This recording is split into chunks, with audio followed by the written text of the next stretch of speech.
will have to be moved to injured reserve. That means he could not return until December 9th against the Cincinnati Bengals. The Commanders are scheduled to face the Cowboys on November 24th. The Washington Wizards keep it close, losing to Golden State 125-112. Steph Curry, 16 of his 24 in the second half, and Buddy Hield had 20. Jordan Poole had 24 points. Keyshawn George, 20. Head coach Brian Keefe. They made a lot of runs, but the one thing was great about tonight is we were resilient. We answered a lot of them, cut it to single digits multiple times into the fourth. Great lessons for our guys. We didn't let go of the rope, and that was important to me, being resilient, playing a really tough team that can go on runs and bury people, have a history of doing that. And our guys stood the course, pushed the game into the fourth. I was pleased with that. Men's college basketball. Maryland opens with a 79-49 win over Manhattan. GW beat Mercyhurst 76-59. Virginia Tech over Dell State 83-60. George Mason wins, but American Navy and Howard lost. The Chiefs are 8-0, beating Tampa Bay 30-24 in overtime. The Nationals' Luis Garcia Jr., a finalist for the Silver Slugger. Joey Meneses and Ilimaro Vargas are now free agents. After a successful season that ended in the postseason, the New York Mets are bringing back their entire coaching staff. Right-handed pitcher Garrett Cole remains with the Yankees on an original 4-year deal. Sports Business Journal reports that Fox says they are completely sold out of ad inventory for the Super Bowl. I'm Byron Kerr on The Fan.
What up, everybody? It is 10 a.m. in the District of Columbia. This is an important, a momentous day in the United States of America. Why, Landfill? As far as this program is concerned, trade deadline That's day. it, baby. Battleground, Pennsylvania. If you can win in Pennsylvania, you might win the whole damn thing. Commanders' next two games are the Steelers and the Eagles. All right? There you go. Trade deadline today, 4 o'clock, B. Already, Smith, already to Detroit. The Zadarius Smith trade for the Lions makes a ton of sense. Hell yeah. And the comp wasn't that significant. It ended up being a 5th and a 6th. They got a 7th on the way back. A lot of it came down to the cost, and Cleveland decided to eat a lot of the costs on that contract. Mm-hmm. Zadarius Smith, 3-time Pro Bowler. Zadarius can play, man. He's 32. His birthday's 3 days prior to mine and 11 years after. This is Wonder the if he dude. can add. What's that? I wonder if he can add. This is a dude that 3 times has had double-digit sacks. So far this year for the Browns, he's got 5 sacks in 9 games. You throw him into that Lions defense that is really aggressive. And you know what helps pass rushers generally is playing with leads late in games when they know the other guys have to pass. When the other offense is good, pass rushers are good. Lions are kicking ass right now, so he should have some real opportunities. Zadarius, of course, played for the Ravens, the Packers, the Vikings, now the Browns. So that was the first trade of the day that kind of made some headlines. But then old Jerry decided to get involved. Is everybody aware of what Jera just did? Because it's interesting, to say the least. Dak is going on injured reserve? Dak's going on injured reserve, which, if you're watching from a burgundy and gold viewpoint, means he will not play in 3 weeks when the Cowboys come to town. Cooper will play, though. Yeah, Cooper has beat them before. Yeah. So, do you remember Barkevious Mingo? Yeah. I believe he played for the Bengals, right? He was on the Browns. He was a big fella linebacker. Mm-hmm. Okay, so we remember Barkevious Mingo, right? As a group. Won a Super Bowl, I think, maybe with the Patriots. What about Jonathan Mingo? I don't know, John. Well, Dallas just traded a 4th-round pick for him. Where did he come from? I think he played his college ball at Ole Miss. He's and a he wide plays out. what? He's a wide receiver. Oh. And he's been in Carolina the past 2 years. He has 55 catches for 500. I don't know. Here's your total. 55 catches for 539 yards in 2 seasons. Okay. I did like Mingo in college. Big, strong guy. They list him at 6'2", 220. Obviously, a lot of these Ole Miss guys have made a big impact in the NFL. Second rounder by the Panthers last year. So he's young. It has not worked in Carolina, but very little has worked in Carolina. But I tell you what would give me pause. You want to hear some catch rates? They gave who that nation problem? You want to hear some catch rates for this young man? Now, maybe these were terrible throws. I'm not going to tell you I've charted the Panthers. Mm-hmm. Last year, he had 85 targets. He made 43 catches. So far this year, on 26 targets, he's made 12 catches. Okay. You could blame Bryce Young. There was some Andy Dalton mixed in there. Those are low catch rates. Yeah, it is. It's low, but they gave up a 4th for that? They gave up a 4th for that. Yes. All right. Zadarius Smith got a 5th and a 6th. Now, some of this is contractual, right? You've got 3 years, 2.5 years remaining of control on the deal, and Dallas needs more playmakers. I just find it curious if I'm Dallas and I have a 3-5 record and I just lost my starting quarterback for at least 4 games. Is that the time to buy? I don't think it's that time to go get a receiver that has been basically average. Honestly, be below average. Maybe he'll turn it around. There are a lot of folks that liked Mingo. I don't want to discount that. Dallas does get a 7th rounder back. But this dude has never had a NFL touchdown. And to give up a 4th rounder just seems like you're paying some freight. But, good luck. Let them do what they do. Yeah, Jerry. Just keep it going like it's been going. I'm liking it. Obviously, a lot of folks focused on what Washington's going to do. And I understand a lot of fans are like, dude, go get somebody. Add a corner. Corner seems to be the most popular. Pass rusher. Seems like the Giants are really trying to move Azeez Ojulari. I think he's a hell of a player. I don't know that New York would trade with Washington at this point. Well, for the right price, they'll trade. But the whole thing about it is you don't want to necessarily help them. Well, they don't have players anymore. We already swept them. I know. I mean, the rest of the year, you might want us to be better against the Eagles and the Giants. Help you out a little bit. Well, and Ojulari, with the amount of money they've spent, with the draft capital, and they're going to pick up the option on Thibodeau when that comes up. The money they just paid Dexter Lawrence, the money they just paid Brian Burns, you probably don't have money for Ojulari. You've got 9 games left, or otherwise you get a comp pick because he's going to be a free agent. I don't know that he's going to command a ton of cash on the free agent market, but maybe a hesitation to trading for him is that you'd want to work out a contract deal with him, so you wouldn't have to franchise him, and those things are hard to do by 4:00 today. I like Ojulari, but at the same time, Washington, all of a sudden, Fowler's playing well, Armstrong's playing well. You still have Luvu. I don't know that pass rush is the need a lot of us would have thought. I think early in the season, you can never have enough pass rush. Now, no. Right now, it's gotten a lot better. But I think after the last game, you want to figure out what was the problem early on with the run game for me. From that Giants game? Yeah. But I think what has happened is once things started to click and people started to understand, they are playing how we expected them to play based off of what we have seen with Witt and also Quinn. You know what I mean? And at this point now, if your offense can keep being as efficient as it is, that helps your defense. Because they have like those 4, 5, 8-minute drives that put stress on the other team's offense. Totally. Yeah. I do think the conversations around a corner, particularly, and a receiver. I believe it's Standig. I want to credit him. I believe Ben Standing reported this morning that he's heard Emmanuel Forbes is available if anyone is calling about Emmanuel Forbes. I think based off of what we've been seeing, I think that's something you can understand. When you have a dude that's a healthy scratch under 2 different coaching staffs, including the ones that drafted him. When I look at the game, I see Sam Still, Igbenogany, St. Juice very often. Yeah. I don't think he got a snap last week and he was dressed. Yeah, so it's look, man, I can understand that. That's not a shock to me. Landfill, here's my thing. So the Commanders are making it known that Emmanuel Forbes is available. I am making it known that I want a Range Rover.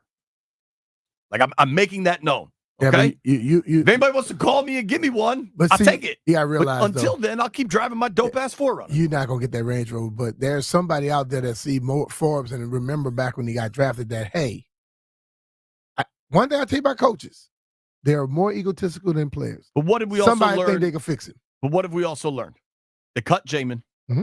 You know, they tried a bunch of different things, didn't work. They wished him well. Finally, they cut bait. Mm-hmm. They traded Dotson away. The market has proven what some of these guys are, right? Like Dotson, you got a third back, which looks like you did quite well. Jamin, did he sign with somebody's practice squad maybe? I don't know.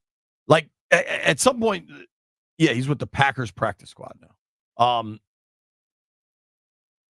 If you believe in anything, it's that the market bears the truth. And so Forbes is available. We'll see if somebody calls. I don't know that is going to make really any difference.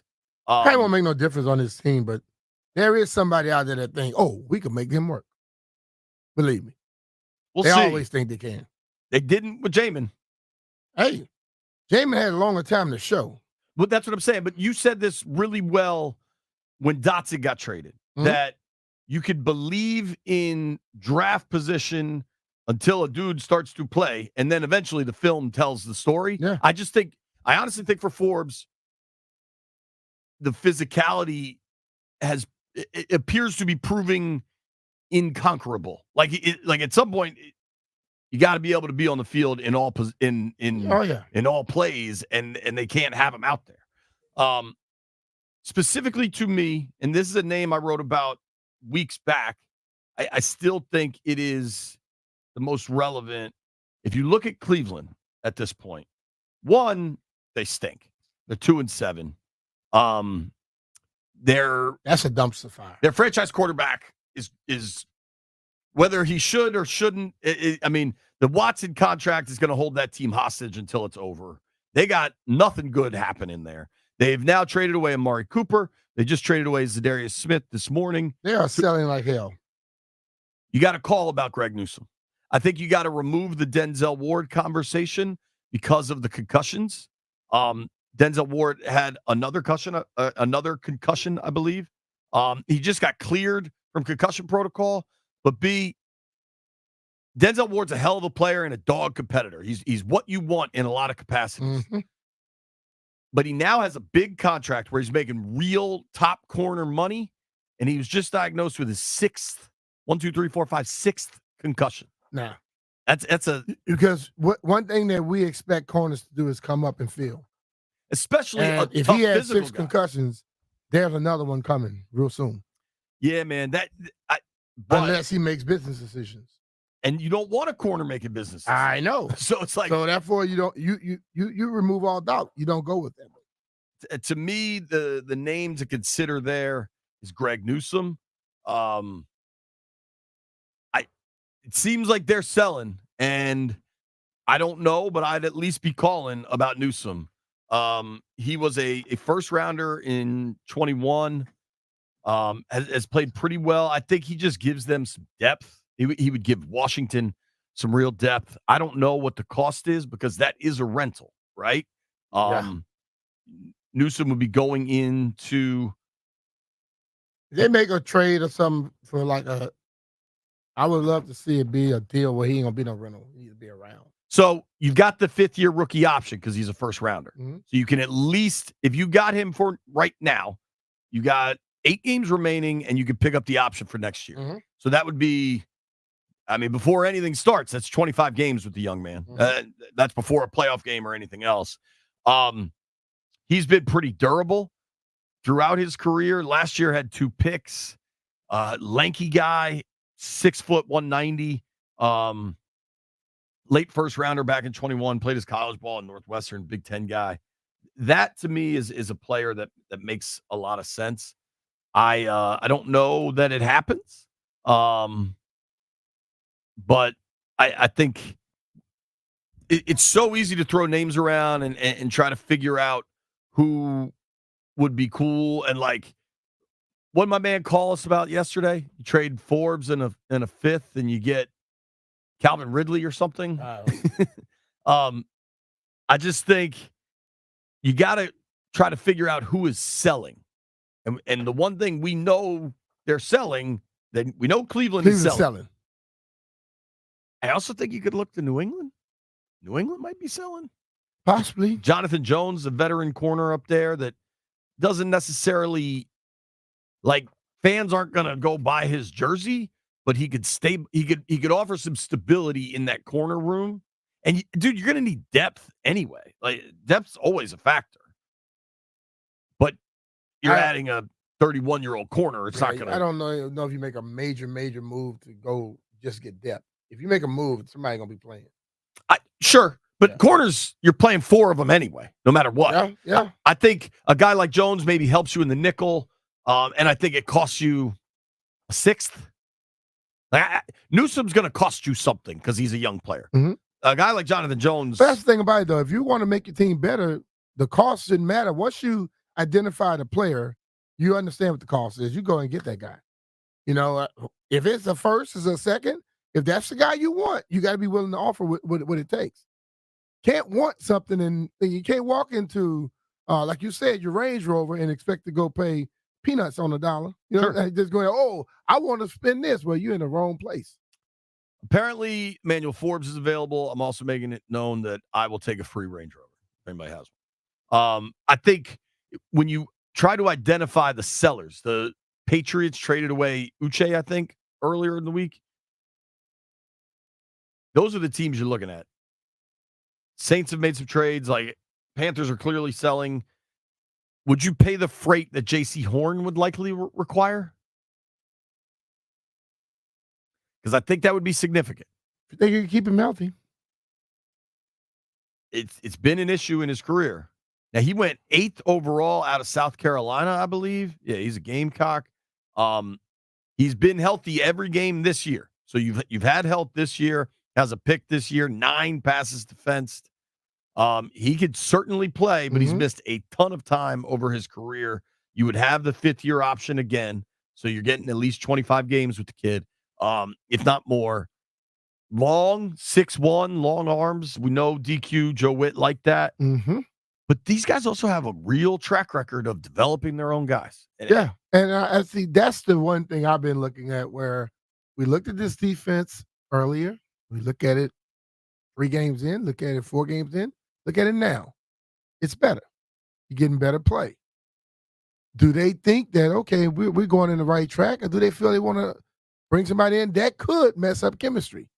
You know, that's the one thing you got to worry about constantly when you're bringing in other people too. Will the guy fit in, or will he come in with his own mindset? Because what I know about this football team right now, no matter what phase of the game they're in, they have a togetherness that you normally see on teams that are very successful. All right. It's going to be a busy day. There's going to be we haven't even talked about the Bears sending Khalil Herbert to Cincinnati. Like, things are on the move. And all of a sudden, NFL trade deadline day has it's got juice. It didn't have juice for a long time, but it does today. We also got to talk about Monday Night Football. It was an awesome game. Jeff went to the Wizards game. I was doing the Altcast. That was a fun game and some really encouraging stuff from the Wiz last night. I like Koulibaly. I saw some of the play. I like Koulibaly. The kid, he's aggressive. Keyshawn George, the rookie out of Miami. He was not 6 afraid. threes, dude. I like Bub's game. Yeah. Sar was finishing. Lots to like from the Wiz. They're 3 years away from like playoff competition, but you could see the pieces that are really young, and it's exciting. Barstool Nate's going to join us today. Our friend Paul Trott's going to join us today. We're going to open the phone lines. We're going to have a trade deadline discussion. Nobody go anywhere. Be Mitch Finley on trade deadline day.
This update presented by PVI Office Furniture. Fast, excellent, and affordable. Business grows with PVI. Dallas Cowboys owner Jerry Jones told 105.3 The Fan that quarterback Dak Prescott is likely to be placed on injured reserve due to a hamstring injury, which means he'll miss a minimum of 4 games, including the Commanders game on November 24th. The Carolina Panthers are trading wide receiver Jonathan Mingo to the Cowboys, per the NFL Network. Dallas is giving up a 4th-round pick and will get back a 7th in the deal. Golden State defeated Washington Wizards 125-112 last night. Jordan Poole had 24. Joey Meneses and Ilimaro Vargas are now free agents. Looking to upgrade your office game? Swing by PVI Office Furniture, where we've got everything you need to take your workspace from the bench to the big leagues. Mention the Fan to score 15% off your in-store purchase.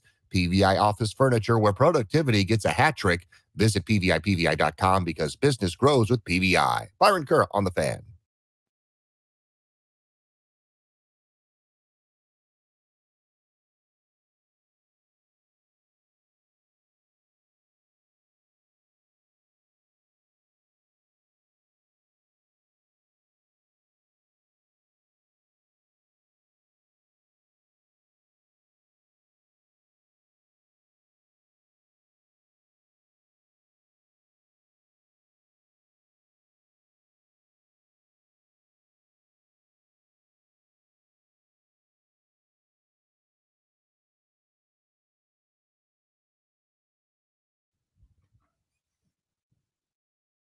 Come give me a hug. All righty. We got the stream up and running. As we always do, the first person that makes a comment on the stream gets a hello from me and Brian. I got to scroll up. Takes a minute. If you want to watch the stream, it is youtube.com/1067 The Fan. B, who's your guest? Who got it today?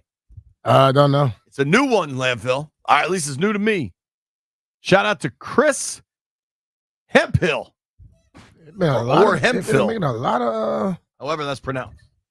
Shout out to Chris. Good morning, Chris. Good morning, everybody in the stream. If you live under a rock and you're unaware of what today is, I will make you aware.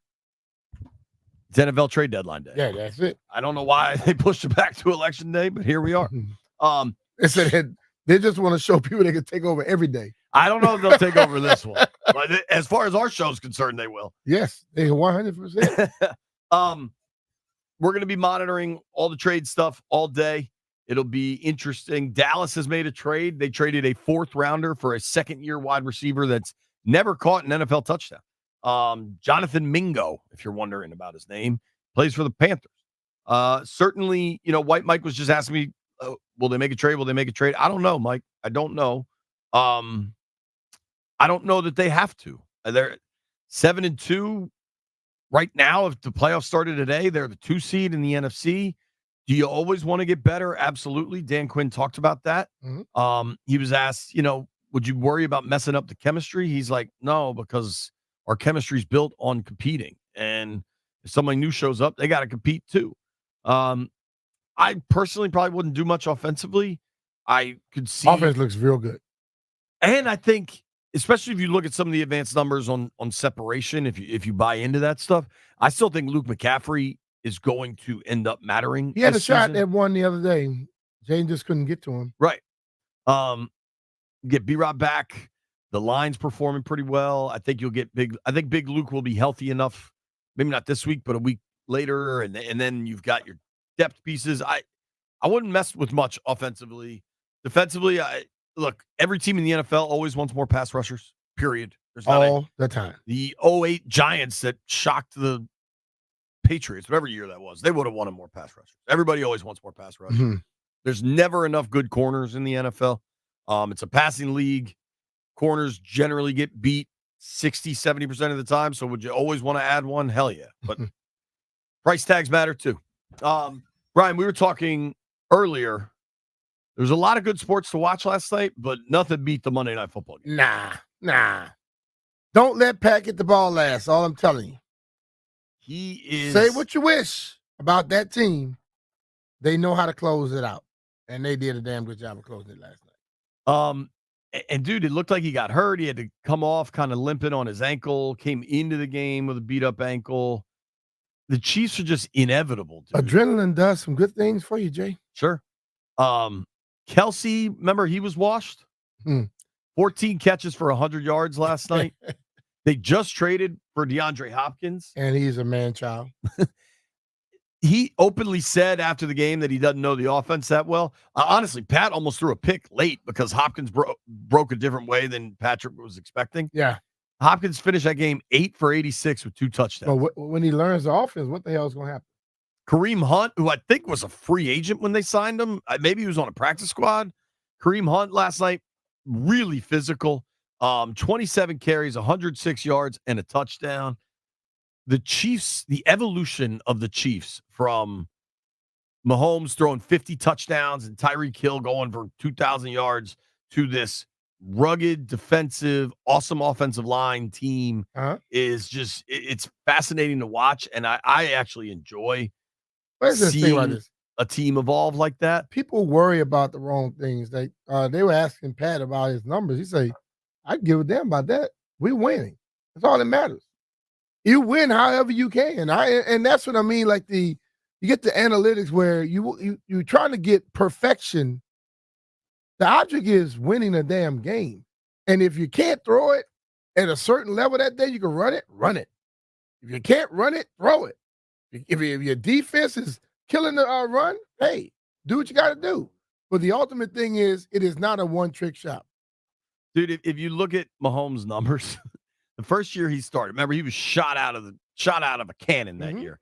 It threw for 50 touchdowns. He had over 5. Thank you very much, Chef. He had over 5,000 passing yards that year. Right now, they're 8-0.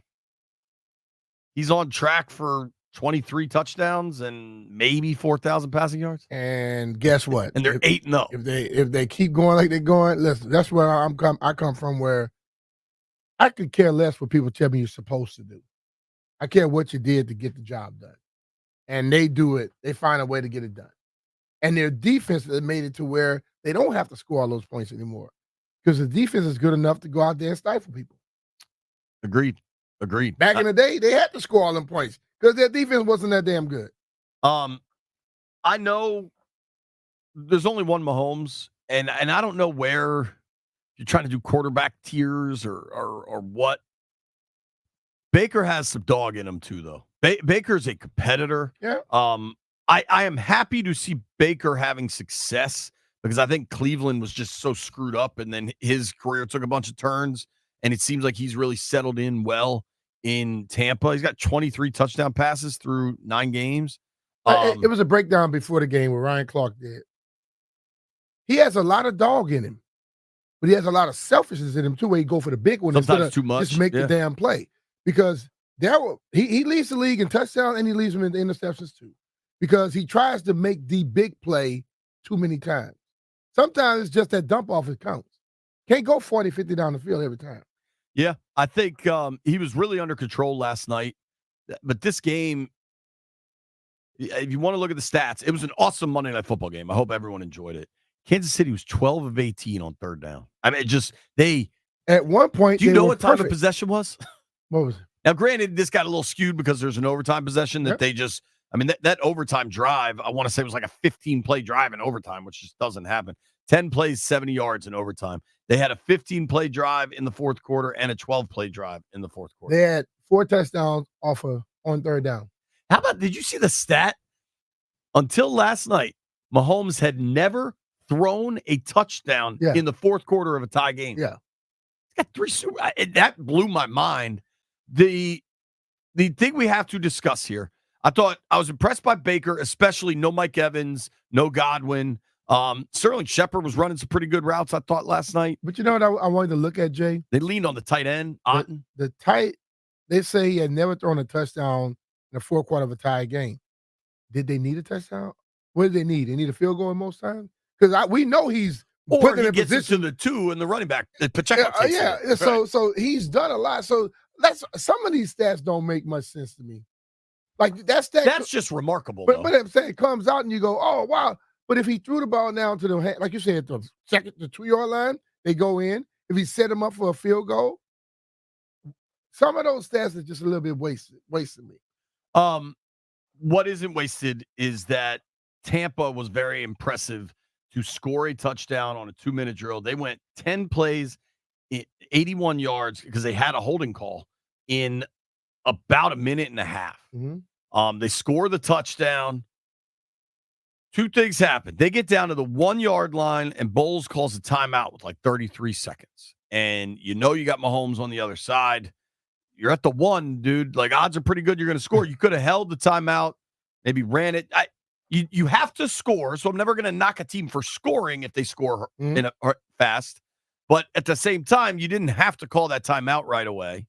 And then, B, it's 24. What was it? 24-17 Chiefs. Tampa scores to make it 24-23. You know that it's Mahomes. You know that you're in Arrowhead. You know, especially at this point, you're giving them the ball back with 27 seconds. Mahomes scored in the AFC divisional round in 13 seconds. 13, whatever it was. Like, are you, Brian Mitchell, going for 2 there? Trying to win the game right there. Take the lead right there. More than likely, yeah. But I can also understand people that are like, look, man, go for it here. If we don't get it, we lose the game. And I guarantee if they went for it there and didn't get it, most of the nation would be like, why didn't they just kick the field goal, get in overtime? So here's where I land on this, because I think the going for 2 has gone too far. Like, I think Daboll going for 2 against the Skins on Sunday was overly aggressive. I think he went for the points too early. I know every analytics bro come at me because you're down 14 and you got a 52% chance rather than a 51% chance. I think game flow matters far more than your 52 versus 51. Mm-hmm. It's the same bleep when people try to make pressure to sack ratio a thing with Jaden Daniels because Drake May's pressure to sack ratio was 0.06 lower. Like, you can look at it as a ranking or you can look at the difference. You're talking 1 percentage point difference. It's not like that. To me, does not add up. That said, I would have done it there because, yes, if you don't get it, you lose. But if you go to overtime and Mahomes gets the ball, you probably lose that too. See, that's the chance of it. You could have gotten the ball. You could have gone down and gotten it. So I can understand that point because they had just gone down the field and scored in on a them. minute and a half. They scored on them then. So I can understand, but that's what the analytics world is. You get to second guess everybody. But that the numbers existed. What you say. The second guessing predates analytics. But it's even more today because then you start Monday morning quarterback. Start giving me a damn paper about what I should do. Football's not played on paper, baby. Professor Landini, as the chief BS officer of the program, should Todd Bowles have gone for 2 there? Yeah, definitely. I don't know why people keep doing the thing where they give Patrick Mahomes the ball and all he has to do is get a touchdown and they lose.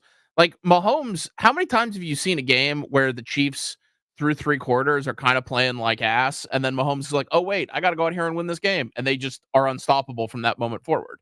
I mean, in the third quarter, with 5 minutes to play in the third quarter, Tampa was up 17-10. Yeah. Like, the Chiefs were trailing by a touchdown in the third quarter, and they came back to win it in overtime. I think you can have your baseline analytical theory. You're down 14, always go for 2, blah, blah, blah, blah, blah. I think you need a different set of numbers when you're playing Andy Reid, Travis Kelce, and Patrick Mahomes. Oh, and Chris Jones and that defense, the way they're playing. Like, and you're on the road in Arrowhead. It's only going to get louder. It was raining. It's only going to get wetter, more wet. Once Kansas City won the toss, did you not see what's called Baker Mayfield's face? Yeah, he was cooked. Like, they knew they were done. He knew it, and all that came down to heads or tails. The flip of the coin. If it had gone the other way, I think Kansas City would have been a little worried too, because Baker carved them up on his last drive. So if they had gotten it and went down and won the game, would the story be different? And I think it is, because the fact that Kansas City got the toss, that decided the game, more or less. You could have made it so the toss never happened. Yeah, you could have lost the game with the toss never happening. They lost anyway. They're trying to get themselves a chance. They lost anyway. But that's what I'm trying to say. Either you could win it or lose it, however you go. So they lost. I just think that that one split decision doesn't mean every time in that situation you got to go or not. I It agree. comes down to what the feeling is. That I Todd think- Bowles is sitting there saying, "My guy just went down the And field and they had scored a on really them." good stop when Mahomes got the ball with 27 seconds. They forced him to punt, which I wasn't. I thought the Chiefs would win it right there. So Yeah. you wanted to lean on his defense. Here's what I want to lean on. We got a new segment. We've never done this before. Jeff went to the Wizards game, and we've got a Jeff Walker Wizards game review. Barstool Nate at 11.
Beastie Boys always on vacation.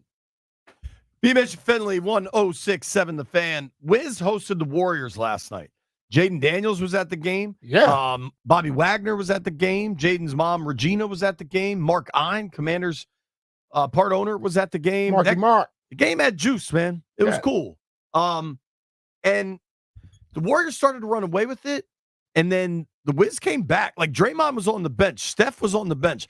I don't think the plan was for those guys to come back in. No, it wasn't. And then they did. And they opened it up. They ended up winning by 13 or 14. It's like, we're going to sit y'all down. Let's see how this happened. And, oh, no. Well, let's make them realize they are not there just yet.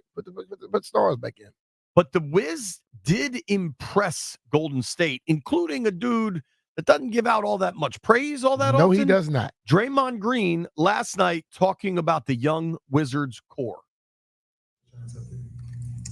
Draymond, hey, I'm curious what you thought about the matchup with a couple of the younger Wizards players, especially Keyshawn George, because he had a stretch there where he made a couple threes, and I saw you two kind of talking with each other as you went up and down the court. So what did you think of those matchups? I was a big fan of him and Bub.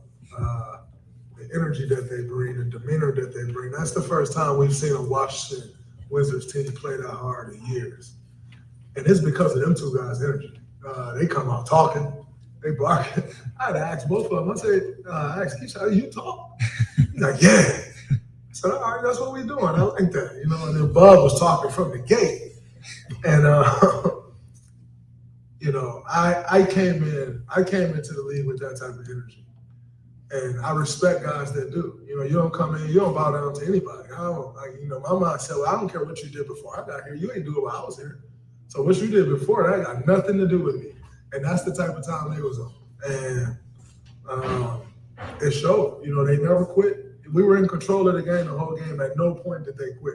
At no point did you feel it was easy. And then also, you can tell that Coach Keith is doing an incredible job. And Dave, they're doing a great job. And how you can tell if a team is well coached, every single time we got the ball in the pocket, we got to drive, their low man was there. And that is a telling sign of an NBA team. When their low man gets there, they were there every single time. And so, I think for the first time in a long time, this city, this organization got some guys that they can look forward with. And that's an exciting thing. But to get back on topic, I like those young guys a lot. They just got a demeanor, and then they got game. It's not like it's just a rah-rah guy out there. They got game to go with it, and so they earn my respect in that for sure. Thank you. Effusive praise from Draymond. I like it. And I think it was accurate and fair. See, the mindset is this. Everyone thinks a rookie come in, he's supposed to just let everybody do whatever. That's straight BS. You respect them, but you also come here and believing in yourself. And if you come in with that type of mindset, because I watched SARS was all over Draymond at one point. Draymond normally does something illegal at that moment, but he just looked at it and laughed, like shook his head, like, oh, okay, that's how we playing. George was talking the whole time. All three of their first round picks. Bub is from Baltimore. He don't care what you say. No. Okay. And I think fearless, but under control with Bub, which I love. But like they came in the game with a level of confidence that veteran players will always respect. If you come in and you just motor mouth, they don't give a damn about that. But when they sense it's all you believe in you, they're not gonna be pissed at that. Why should they? Wiz last night, 3 first-round picks. Obviously, Sar was second overall, Bub early, Keyshawn late in the first. The 3 of them all had double figures. It was Sar's, I believe, first ever double-double. Jordan Poole had 4 blocks. Like, the effort that you're seeing from the Wizards is different than we've seen in a really long time. And honestly, when you listen to Draymond talk right there, he's like, yeah, you can tell they're really well coached now. They're giving way more effort. They're playing way better defense. Led by young guys, and they've changed everything and overhauled everything. Sounds like Ashburn. Yeah. You know what I mean? Like, Jaden Daniels and Bobby Wagner are sitting there watching this team play really good defense and try hard as hell. And it's like, wow, something's happening here. Mm-hmm. Now, the Wiz, to be fair, are probably 2 years away at least. I mean, well, but They've We got just saw it happen quickly on the other side. Right. It may happen quickly on that side. they've got 3 rookies starting, and Bilal is a second-year player who's 20 years old. Yeah. Like, that is serious youth movement. Those kids are all good. They got to shoot better. They didn't shoot great last night. But the Wizards, first time, they are a fun watch, especially when you get the little bit I looked at, I saw way more energy. totally. You know, and what I like I was talking about the Fire TV yesterday. You couldn't find it most times when you didn't have it. When I didn't have it, now I got it there. Boom on the favorites. I was able to go right to it, pop back. But I saw way more energy than I've seen in the past. They put Jaden on the big screen. He got a big old pop. The crowds, he stood up and like waved to the crowd, which I thought was cool. It was just a cool night. There was good juice in the building. And listen, this year for the Wiz is not about wins and losses. I think you get your 3 first-round rookies in double digits together. Keyshawn George, career high. Dude hit 6 threes last night. Mhm. And not scared. Hey, He had the one I like cross-court pass. Not scared at all. Fun to watch. A young guy that believes in himself, I will always buy that. Believe in yourself. It doesn't cost nothing. Barstool Nate joins us next.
NFL trade deadline deals. The Detroit Lions have added a pass rusher, acquiring veteran defensive end Zadarius Smith in a deal with the Cleveland Browns.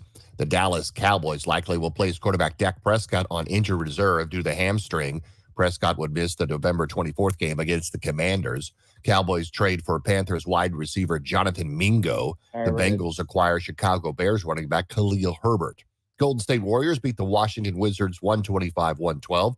Despite a slow start, a nice finish for Keyshawn George, 20 points. I think it's just my teammates and the coaching staff just telling me to keep shooting. I know I'm a good shooter. Shots haven't been falling, but they put the trust in me, the confidence in me to keep shooting. They found me in the open court, found me on set place, and I just, they trusted me. I trusted my shot, and they went in. Men's college basketball, Maryland over Manhattan, 79-49. GW beat Mercyhurst, 76-59. Virginia Tech over Dell State, 83-60. George Mason beat North Carolina Central. American Navy and Howard suffered setbacks. The Chiefs beat the Tampa Bay Buccaneers 30-24 in OT to go to 8-0. Retired Eagles center Jason Kelce apologized during ESPN's Monday Night Football pregame show for grabbing the phone of an unruly fan and spiking it on the ground before the Ohio State-Penn State game Saturday. Capitals back in action tomorrow night against Nashville at home. Nationals Joey Meneses and Ildemaro Vargas are now free agents. Right-hander Garrett Cole remains with the Yankees on his original 4-year deal. Byron Kerr on the Fan.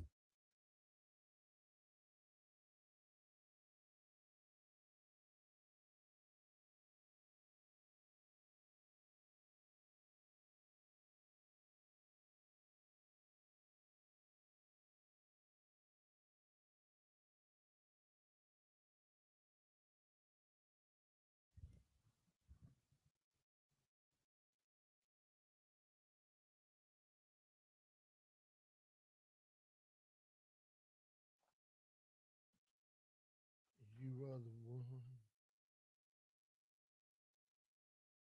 Now I'm Stuck beside a memory. All right, when you hear OAR, you know what time it is. Time to talk to the dog pound, Barstool Nate, little Nate X. What up, Eric? How do you do, buddy? Guys, can you hear me? Yeah, buddy. We got Wow. you. Crystal Y'all sound clear. good. Yeah, You sound good. what the? You know what else Where are sounds- you? He zooms in now. Look, you can see him on the computer next to Landfill. Yeah. You want to wave to him?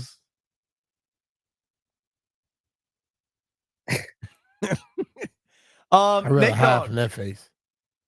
your favorite team that played, maybe 10 miles from your apartment that you didn't come to last week. Your Yes. favorite team That's is weak. 7-2. How fired up are you? Guys, if you replay the tape of the last few weeks, I've been nothing but 100% correct about everything. But that's besides the point. We're at the point, and I've said this a few times, where we don't do trap games. We don't do, it's okay if they lose. This is a juggernaut. This is a wagon. This is a team that is for real. This is not a team that plays down to competition. This is a team that beats bad teams handily and plays up to what some consider better teams and can beat any given team on any given day of the week. I think this Commanders team is set up so well for the future and for the present. And I know today's the trade deadline, and there's a lot of people saying we have to make. I'm not 100% on that side because I trust Adam Peters to do the right thing to build for the future. But sitting where we're sitting and with the depth of the secondary, what it is, I would not hate making a move that really shores up the secondary right now, but also helps for the next 1, 2, 3 years. I think that everybody can agree on that. You don't want to, what they say, mortgage the future for a corner or whatever today. But if you get a guy that helps not just this year, but also next year, where we also have $100 million in cap room going into the offseason, I think that's a no-brainer if the deal is there and is fair and makes sense and is on the table. That's the only position you're looking at? Honestly, I corner and wide receiver, I think, are two no-brainers. I just don't think the market is really there. But I'm not as concerned, it seems, as everybody else about how we finished this season. I think this season unequivocally is already such a W for the Commanders and for the fans, that staying still at the deadline, not making any moves, and then, next year and the year after, sky's the limit for this team. Everybody, Jaden's just a rookie still, and then Terry in his prime, and then, shore up the defensive line, shore up the offensive line, shore up the secondary, get another wide receiver. The money in the salary cap is there. We have the draft picks, and we have the development of, this coaching staff just knows how to develop players, unlike the previous regime. So I'm not overly concerned about this season. I think you have to zoom out and look at the big picture. That being said, the NFL is a hard league, and it's very hard to get to 7-2. So I am not opposed to making a move either. I agree. And I think that's what they're weighing right now, right? What you're saying you want is a young corner. The names that we've heard are going to be J.C. Horn or maybe Greg Newsome with the Browns. Both the Panthers and the Browns are terrible. Both the Panthers and the Browns kind of appear to be in the selling market. I just think you got to pay a lot. And I don't know that Peters has been crystal clear he wants to build through the draft. And if you have to pay a lot for a corner that you then got to figure out a deal on, it's going to be interesting. If they get the right person, I don't think it's paying a lot. Right. So, You know what I mean? Marshawn Lattimore still has the rest of this season and then all of next season under contract. Then you have to look. Do you give up a fourth for him? I say you do, because are you going to get a guy who can make an impact in the fourth round the way Latimore can make an impact as your fourth round pick? I don't think so. So I'm okay with doing that, even if it's just for the second half of this season and then all of next season, because then you hope that he resigns, and all you did was give up a fourth round pick for cornerback's pretty good year. So I get that they weigh it, and I think they are thinking exactly what I just said, where we came into the season thinking it was a rebuild, but when you're sitting at 7-2 and you're playing as well as we're playing, the rebuild kind of gets thrown out the window a little bit, where you say, hey, we have something here. I don't know if you go what they call all in this season, but you can definitely shore up the team to ensure that a 7-2 start doesn't go to complete waste. You see what's out there, you talk to the GMs, say, hey, we have something going on right now.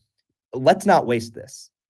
Are you not concerned specific to Latimore?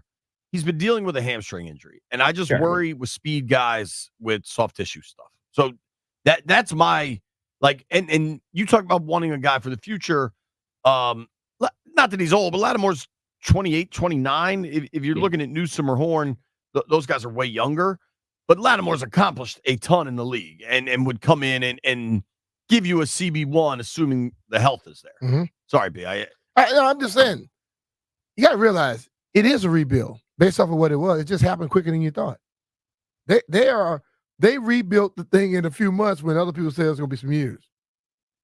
Right, and that's the magic of finding a generational quarterback, where it really, really hits fast forward on a rebuild when you have a guy like Jaden who just completely transforms the team single-handedly. He makes everybody better. He makes what we thought was going to be a so-so offensive line better. He makes the running game better. He makes the wide receivers. He makes the defense better just by being so good at offense.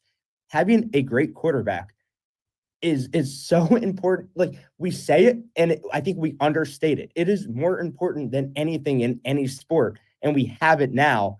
And we have also maybe the best front office mind who's going to build around him. But at the same time, we're in a rebuild. So, it's so tricky. I don't know what the right answer is. You just have to hope the right deal, comes across the fax machine and you sign the dotted line and you get your guy. And if the deal doesn't come, you say, all right, that's fine. We love the guys that we have, and we'll build for next year. I also think Tre'Davious White is an option with the Rams. If you look at what the Commanders have already made, Peters has already made a deal with New Orleans. I think they actually traded Ridgeway there before the season started. If you remember, John Ridgeway, the big D tackle, one of Jeff's favorite players. So, I mean, there's obviously discourse going on. I think Newsome, White are probably available at a little less. Newsom will cost you a bunch too. It's going to be fascinating. That's the thing, though, Jay. I just think if they go after somebody like that, they will. We can't want someone like that and be willing to think we're going to have to pay cheap. Right. If you want somebody of that caliber, you got to spend. Hell, B, I've said this. I'm not mad if they give up 2 first-rounders for Max Crosby or Myles Garrett. Like, if you want to go all in and get a guy that you know is an absolute freak stud. Yeah. If that was to happen, and I'm not expecting it, but if that was to happen, I'm cool with it. Wow. I'm a little more reserved than that, JP, because you know what Max Crosby and Myles Garrett are? Absolute game wreckers. You know where Washington's going to pick 26. You're not getting those guys there. I understand, but giving up I'm going to use this phrase a lot, zoom out, where we need to look big picture. We need to look New England Patriots. I fully believe, and I don't want to talk crazy, and I know B-Mitch isn't going to like this.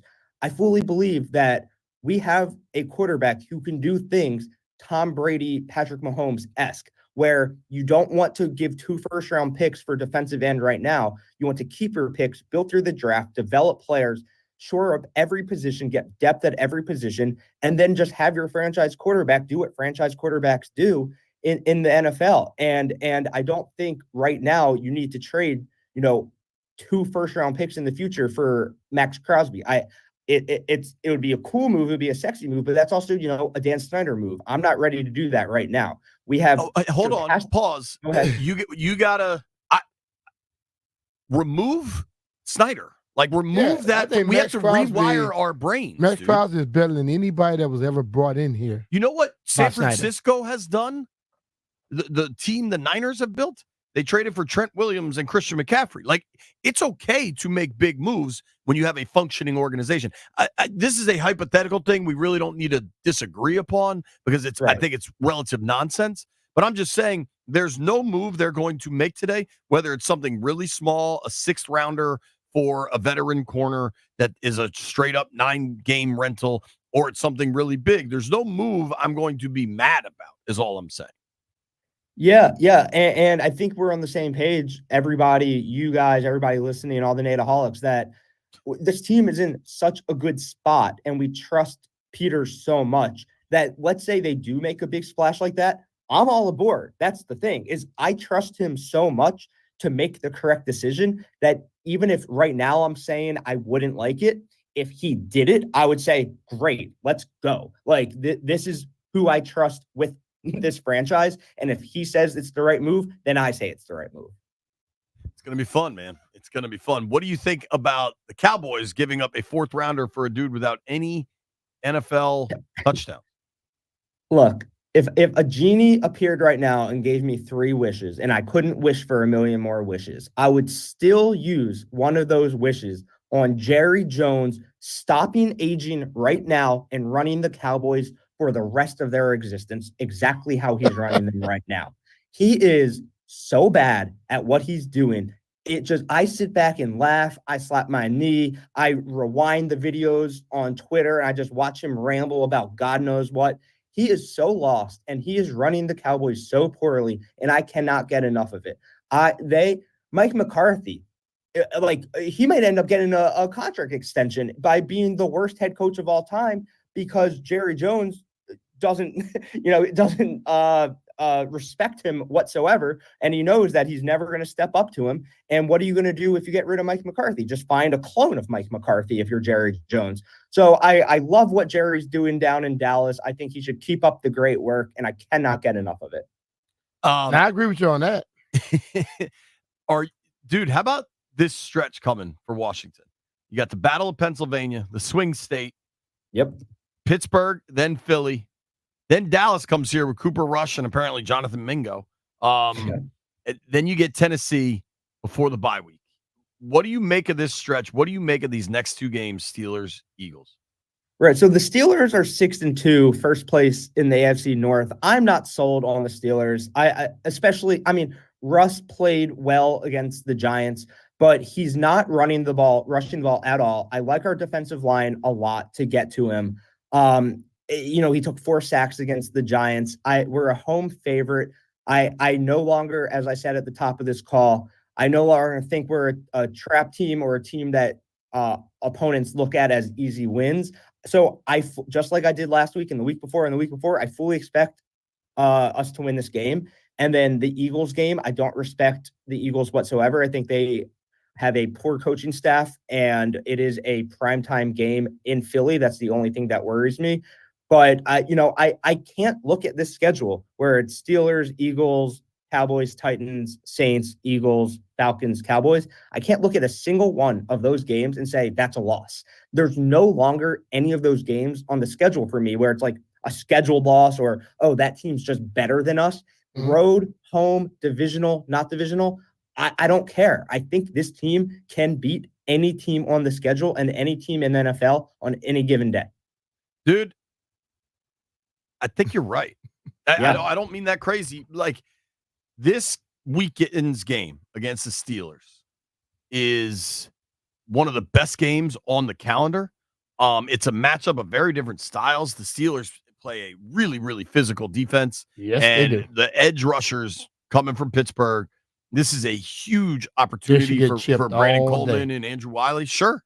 Yeah, I mean, the tight ends are going to need a big game. I thought the tight ends would need a big game blocking last week, and they did. I think you're going to need the same this week, the way they want to run the ball. But I agree with you, Nate Dogg. There's no game, the way this team is playing, that they don't have a shot. I mean, they can go to Arrowhead and have a shot, You know a big reason why also, I think this coaching staff prepares this team so well and schemes so well. And they're not settling for this is what our scheme is, go out and do it. They watch the tape and they execute to the opponent. They take away the opponent's strengths and just prey on the weaknesses. And I think on both sides of the football, the offense and the defense, they do that so spectacularly well. And I don't see that stopping. I think they are just so well coached. And we've been talking a lot about the defense and just how much better the defense has been than what is on paper. Going into the season, we all thought this defense was going to struggle way more than they have. And I think I said this like week 3. This defense will give up big plays because at the end of the day, like if you just don't have the top tier talent, they will get burnt by top tier wide receivers. It's just the way the NFL works. But this defense has executed so much better than any of us can imagine. And I just think it all comes down to preparation, coaching, and trusting each other. And that's why when you look at this schedule, you don't see any losses because I fully believe they prepare this team so well. And this team believes in themselves so much that they can win any game, even given their liabilities. I agree with you. I wanted to, you mentioned zooming out a few times there. Let's zoom out a little.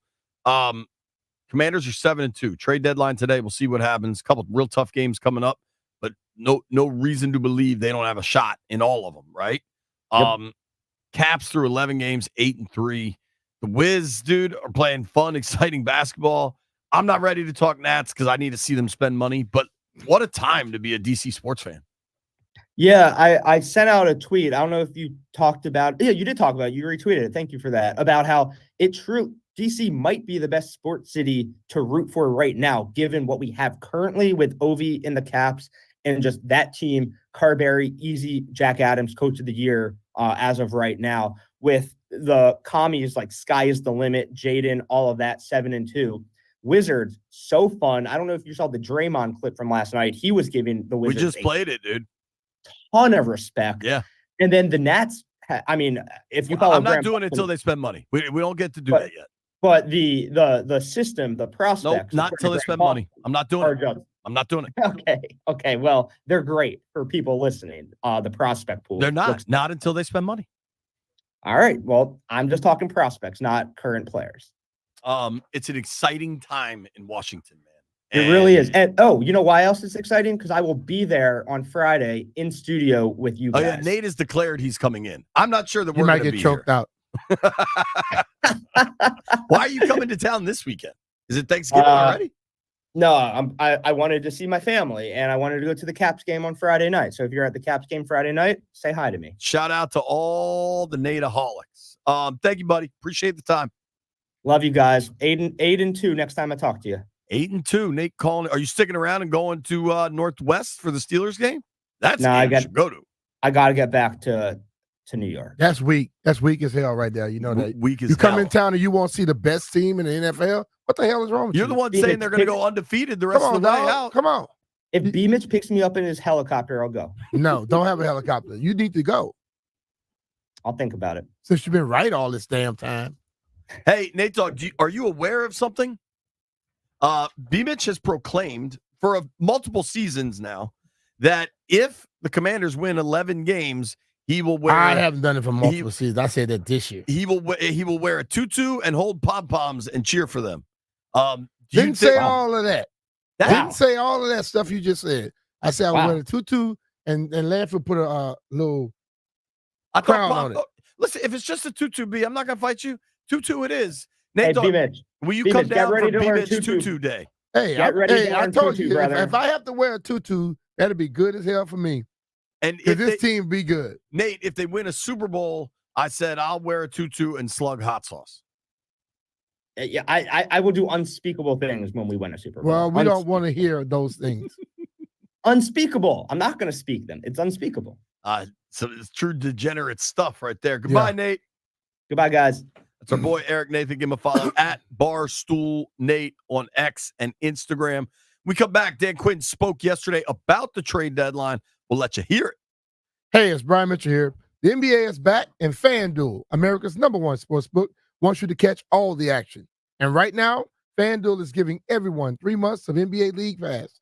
All you have to do to catch every tip-off and buzzer beater is place any $5 bet on the NBA to get 3 months of NBA League Pass, courtesy of FanDuel. Just visit FanDuel.com/Brian to make every moment more this season. Make every moment more with FanDuel, official sportsbook partner of the NBA. FanDuel Sportsbook is the official partner of 106.7 The Fan. You have to be 21 years old and present in Virginia. After 3-month free trial, the full price of League Pass will be automatically charged monthly. Cancel anytime. No refunds.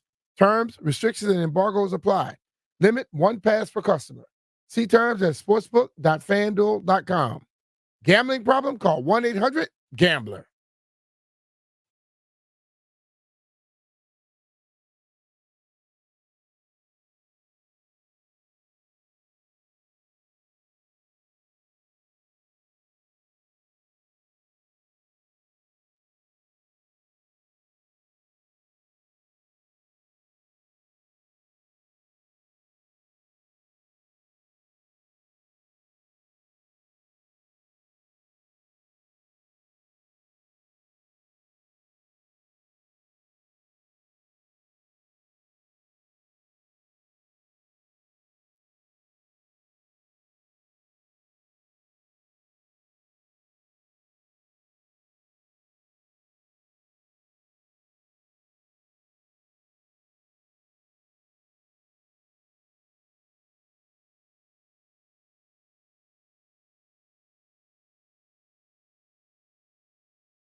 This update brought to you by IT Cadre. Trusted insight from trusted insiders. ITCadre.com. Lots of NFL news. The Lions have added a pass rusher, defensive end Zadarius Smith, in a deal with the Browns. The Cowboys are likely placing quarterback Dak Prescott on injured reserve. Prescott would miss the November 24th game against the Commanders.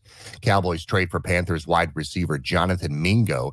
The Bengals acquire Chicago Bears running back Khalil Herbert. Golden State defeats the Wizards 125-112. Wizards at Memphis Friday night. Luis Garcia Jr., a finalist for Silver Slugger. IT Cadre's trusted insight, helping leaders of the nation's most important organizations understand complexity, align efforts, and make the best data-driven decisions to achieve success. IT Cadre, your vision, our purpose. To learn more, visit itcadre.com. That's itcadre.com. Byron Kerr on The Fan.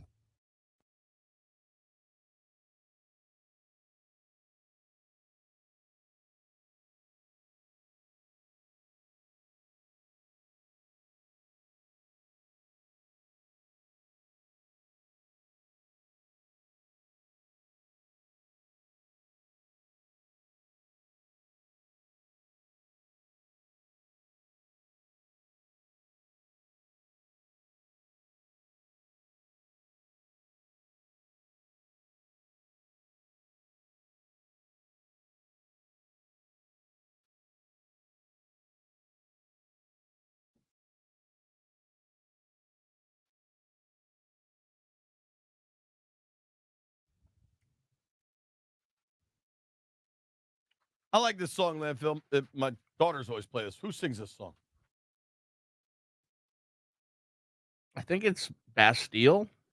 Shout out to Bastille. It also Day. could be Pompeii. Bastille Day, I think, is in July. Okay, well, it's November. Just saying. I think Bastille Day is in July. Is Bastille Day like French Revolution, like their 4th of July, I'm guessing? Brian, you got anything on that? You're the closest we got to somebody that's French. Nope. Okay. I don't know nothing you're talking about right now. When is Lanyap? Lanyap is coming up in the spring. We need to go to Lanyap, Landfill. Landfill at Lanyap. Do you think y'all can handle Lanyap? Y'all don't like spicy food. Y'all have problems. I like spicy food. Hold on, I like spicy food. Just that Bonchon spicy chicken is a little too much. Okay, well, you think the crawfish won't be a little bit too much? I like crawfish. I can handle It's gonna Lanyap. be spicy. I'm gonna leave early though. No, you won't leave early. You leave early. We will not give you a key to the room. You got to be standing outside. Nobody's leaving early today because the NFL trade deadline isn't until 4:00. I just saw this from New England. Mike Giardi reporting that the Chargers are interested in Patriots wide receiver KJ Osborne.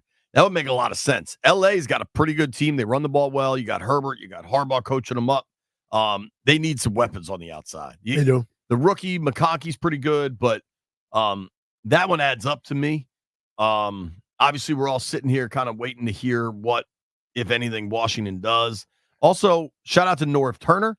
Just got hired in Vegas to help his son Scott, calling that Raiders offense. I wish him luck. Not a lot of talent. Not a great quarterback. I will tell you, the man is an offensive mind. Yeah, man. He knows what he's doing. I've always said it. Also, a lot of people keep sending me this dope video. I don't know who made this.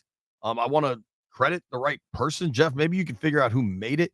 It's an Instagram dude, Jay Santos 111111. We're going to play the audio of this video coming up at noon because it's awesome. So if you've seen it, stay tuned. If you haven't, trust me, it's really cool. It's going to make you want to run through a brick wall. Right now, though, Dan Quinn spoke yesterday afternoon at length. It was a long presser. And we'll start. I asked him a question. Like, the trade deadline has changed significantly. Mm-hmm. B, when you were playing, did you even know it existed? No. It was like a non-thing. I think a lot of things kind of changed the way the Rams built their Super Bowl roster. I'm not saying they were the catalyst for it. But I asked Dan Quinn, a dude that's been in coaching circles for probably 25 years or something, how this all shifted. Landfill number 13. 24/7 sports news cycles, man. I don't know, JP. It's a good question. We've moved it back a week. I don't feel like it's as big a shift in that as maybe I thought it might. to see, okay, you're not seeing like a team dump players and as you see, a narrative in some other sports. But what I do see and feel is maybe, teams really competing, thinking our league is built so closely and designed with parity in mind. So if you can make a move to change your roster or think this player would really add value, I think, Sam, that's the biggest difference. What are we seeing that could be a slight shift, a slight advantage for one team and being aggressive into that spot? All right. I think, listen, DQ got asked lots of different questions about the trade deadline there and kind of just deferred to Peters on a lot of this. Smart man. Sure. That's Adam's job. I coach him up. I think number 6, Landini, Standig tried to ask him about when the trade discussions. So Peters and Lance Newmark and Mayhew and all those guys, they're running the phones, right? And you're probably not going to coach until you get pretty far down the road. Like, you don't introduce a girl you've gone on one date with to your parents. You know what I mean? You introduce a girl to your parents after you've gone on 5 or 6 dates, and there might be something there. So basically, Standing was trying to figure out, like, when do you start hearing from Peters about a potential player? I think it's number 6, Landfill. I think first things first, like the competition part of it, Ben, you'll never stop backing off of that. If there's ways to do things, to compete, to find it, you go. But I would say really for Adam and his staff, it would go to layers. So obviously they would look at it. And if things got serious, then you take the next step, showing some of that tape. How would you feature some so you have all the information before you would make a trade? So a couple of okay, you've hit the first marker to go to the next step. Hey, would you look at these guys and give us an evaluation? So it's a very clear process, from Adam and his team, and one that makes it very easy to follow because you don't have to chase any speculation. He would give us any updates. Hey, I think you should take a look at this person, and so on and so forth. I would think they may talk periodically around, not just at a certain point, because I think they're a smart GM is going to ask that coach, how does he fit into your system? What do you think you can do with him? And even that coach is going to give those guys ideas of people he may like to have. They're talking all the time. Yeah. They're making roster moves all the time. Yeah. Last week, they added 2 new tackles to the practice squad. Like the bottom 5 players on an NFL roster, cross-checked with the top 10 on the practice squad, are almost in a constant state of movement. Yeah. So the front office and the coaching staff is almost in a constant state of conversation. They talk a lot more than they would want us to know, and I'm cool with it. Totally. And that's probably heightened right now. Yeah. They probably are kind of all in the room together trying to figure out what's going on. There's always a deadline. It still doesn't. And we know what happens around deadlines. Deals. Yes. Another one here, number 7, Landini. This is Forbes not playing, being widely reported. Now, Standing had it first. I think Josina is now saying Emmanuel Forbes is available. Dan Quinn talking about Forbes not playing against the Giants. Yeah, there was nothing, past like for Emmanuel, nothing wrong in that spot. So it's just how the game played out yesterday, Ben. It wasn't by design or any of those things. So he had played the week before and even more plays prior to that. So nothing along those lines. And as it goes for D-line or any of the spots, if there was, like I said, a way to compete, to do things, we would look into it. But our team's growing stronger, and even some of the guys that had been banged up are, starting to recapture that. And so it's been great to have Jordan McGee back out there and FA back, coming back there off their stints from not being able to help so far. I hear a few things there. One, it's the same thing when people kept asking about why isn't Jamin playing? They're not going to throw the guy under the bus. They're playing the guys they think help them win games. But the thing about it is, why those questions keep getting asked when they told you that? They've told you, people, they've said that since all season. Well, we're going to play the people that help us win in that week and throughout the weeks. More importantly there, I think he said, yeah, if we can get help at a corner or help at a D-line, we're looking. But we, 1, really believe in the guys we've got here. And then 2, still think guys can improve and come back. I am really curious. What Quinn keeps saying is, the week 8 team would have beat the week 5 team. Like, I think they think they're going to be significantly better by week 14. Oh yeah. And I think I think that they have shown that they've gotten better. And your team should never just be stagnant. Speaking of not being stagnant, a few announcements. Shout out to Stevie for just bringing us a boatload of candy. Not really sure what prompted that, but shout out to Stevie. And right? Wendy's destroying the candy. Wendy just walks in like she owns the place and just starts taking whatever candy she wants. And she got on Commander's gear. Oh, Lord. Wendy's ready She's for a her fan. segment. Wendy is ready for Wendy Knows Sports. Jeff, see if you can book Wendy. Is she available for our next segment to do Wendy Knows Sports? Jeff broke his microphone. Landfill, can you confirm if Wendy is available? She's actually not available. Very busy day. What about 12:45? Wendy? She's very busy. She doesn't seem that busy. She's digging through the giant. I still don't understand why Beanich made the giant bag of candy. Wendy, you're letting us down today? You're taking. I mean, you're literally taking the candy and running. That's messed up. Well, I guess we just won't have Wendy Knows Sports today. What we will have, the best realtor in the DMV. That's right. If you're looking to buy or sell your home, you need to call John Leahy. These are weird times in the real estate world. Prices are going up. Rates are still high. They might come down. You need an expert. You need to know somebody that can help you, whether you're buying or selling, and that somebody is John Leahy and his team. And that's exactly who Kristen reached out to. Kristen was looking to upgrade to a bigger home with a private yard. The only sticking point was she had a property in Frederick to sell and didn't want to get stuck owning 2 homes and carrying 2 mortgages together for any length of time. Good thing she contacted John Leahy and the Fine Living Group. John had a Frederick property sold in only 3 days for $470,000. That was $20,000 over the asking price. Thanks to all that, Kristen and her family had no problem whatsoever purchasing the bigger home with a private yard. If you're looking to sell, don't delay. Contact John Leahy right now. Start by finding out what your home is worth in only 30 seconds at johnsellsdmv.com. We're talking about John Leahy and the Fine Living Group of eXp Realty.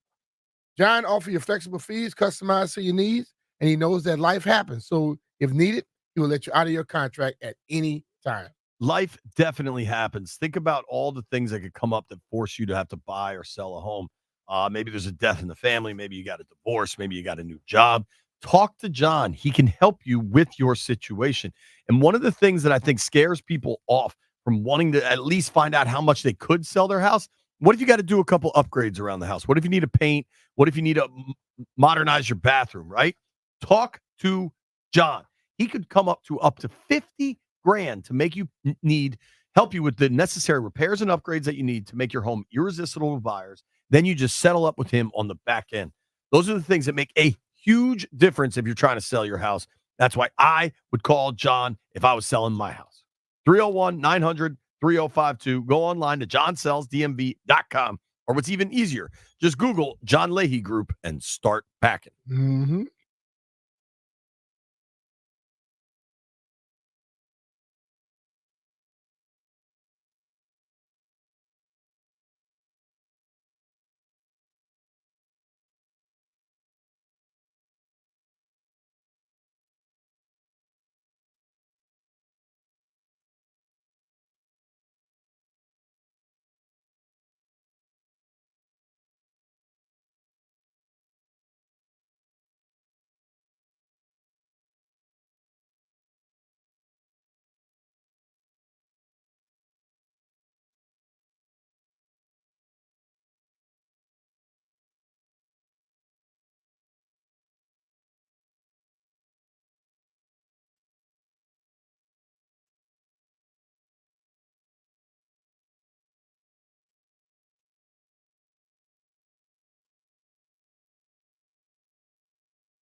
B. Mitch and Finley, 1067 The Fan. Now, despite some protesting, we were able to book Wendy.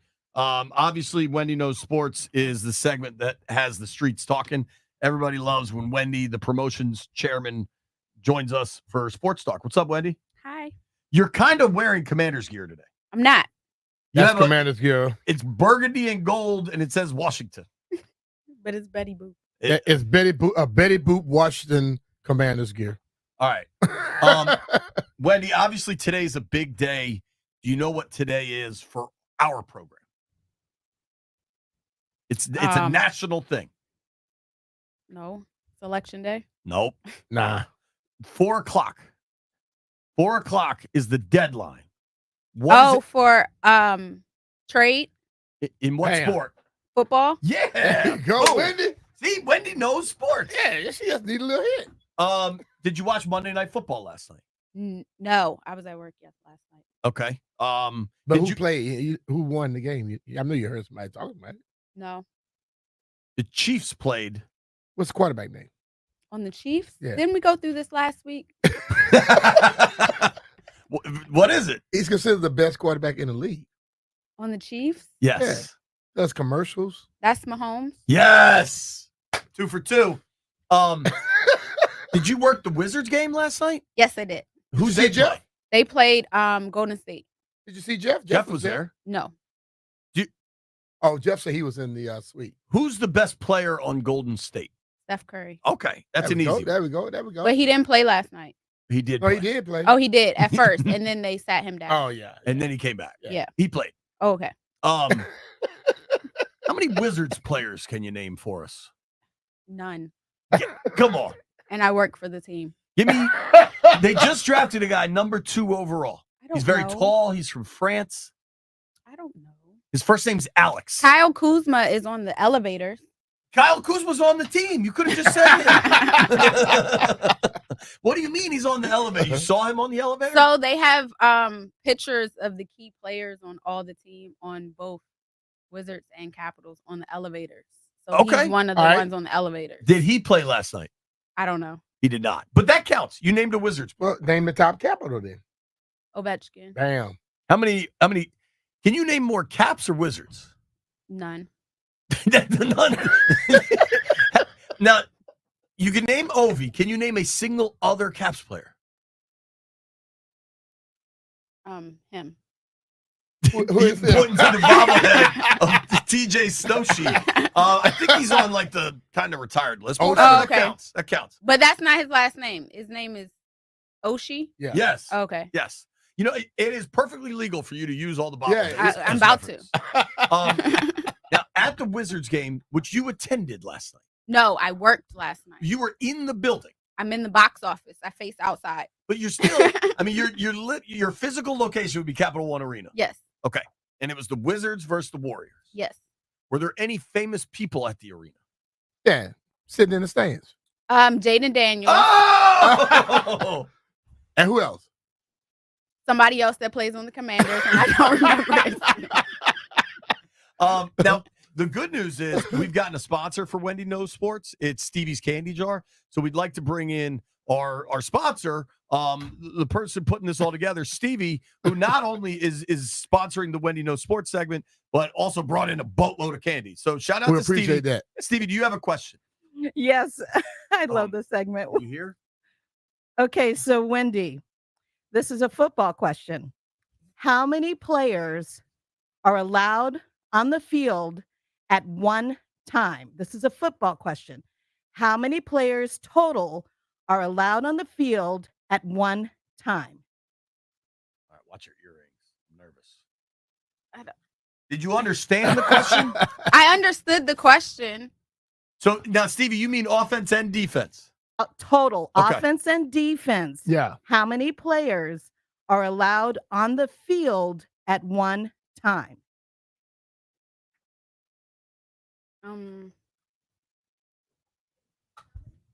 On one side of the ball are allowed on the field at one time. 12. That is damn close, Wendy. That'll get you a penalty. Okay. 12, might fine you 12 100 is a grand. penalty. Okay. So if 12 is a penalty, how many are there? So that means I need to go less. You're close. You're very close. 11. Yeah, there you go. So how many when offense and defense are out there? 22. Bang. Got that, Stevie. Got that. How many are playing basketball at once? What you say? Oh my God. What did you say? Oh my gosh. I thought I was past that. Now there's fewer in basketball than there are in football. That's fewer in basketball together for both teams than it is in football. Yeah, that's a good For hint. one side. That's a good hint. Okay. Fewer in basketball than both for football. No, both sides for basketball is fewer than on one side okay. in football. Okay, so we said 12. You said 11. I said 11. So The best part is I've got her on the stream now, and people realize how authentic all of this is. There's no act going on here. All right. I'm going to say 10 total. Bam. 5 aside? Yeah. You got this. See? Wendy knows sports. It's a tremendous segment, and we always appreciate you being a good sport. Thanks. Anything you'd like to shout out? I don't know. Would you like to say hello to This is anyone? Mitch Kraft's shirt. Mitch Kraft. Yes. Okay. I don't know that you want to say that because they're probably violating some trademarks. Oh, Hey, no, they have nobody's name on there. Nobody's name. That's true. Everything on there is legal because they have no NFL stuff and they have no name. Isn't Betty Boop a trademark? But Betty All right. Boop isn't this color. That's not Betty Boop. that's Sister Boop. That's Betty Shoop. That's Sister Boop. All right. Wendy, as always, thank you. Thank you. All right. Wendy knows All right, sports. man. When we come back, you got to hear this video of Commanders players talking about how it used to be and how it is now. You might run through a brick wall.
This update brought to you by Verizon. Lots of NFL news. The Lions have added a pass rusher, acquiring veteran defensive end Zadarius Smith in a deal with the Cleveland Browns. The Dallas Cowboys are trading for Panthers wide receiver Jonathan Mingo. The Bengals acquire Chicago Bears running back Khalil Herbert. The Dallas Cowboys likely will place quarterback Dak Prescott on injury reserve due to the hamstring injury. He would miss the November 24th game against the Commanders. In the NBA, Golden State defeated Washington 125-112. Wizards cut it to 5 in the fourth, but unable to get over the hump. Keyshawn George had 20. Wizards at Memphis Friday night. Men's college basketball, Maryland rolled Manhattan 79-49.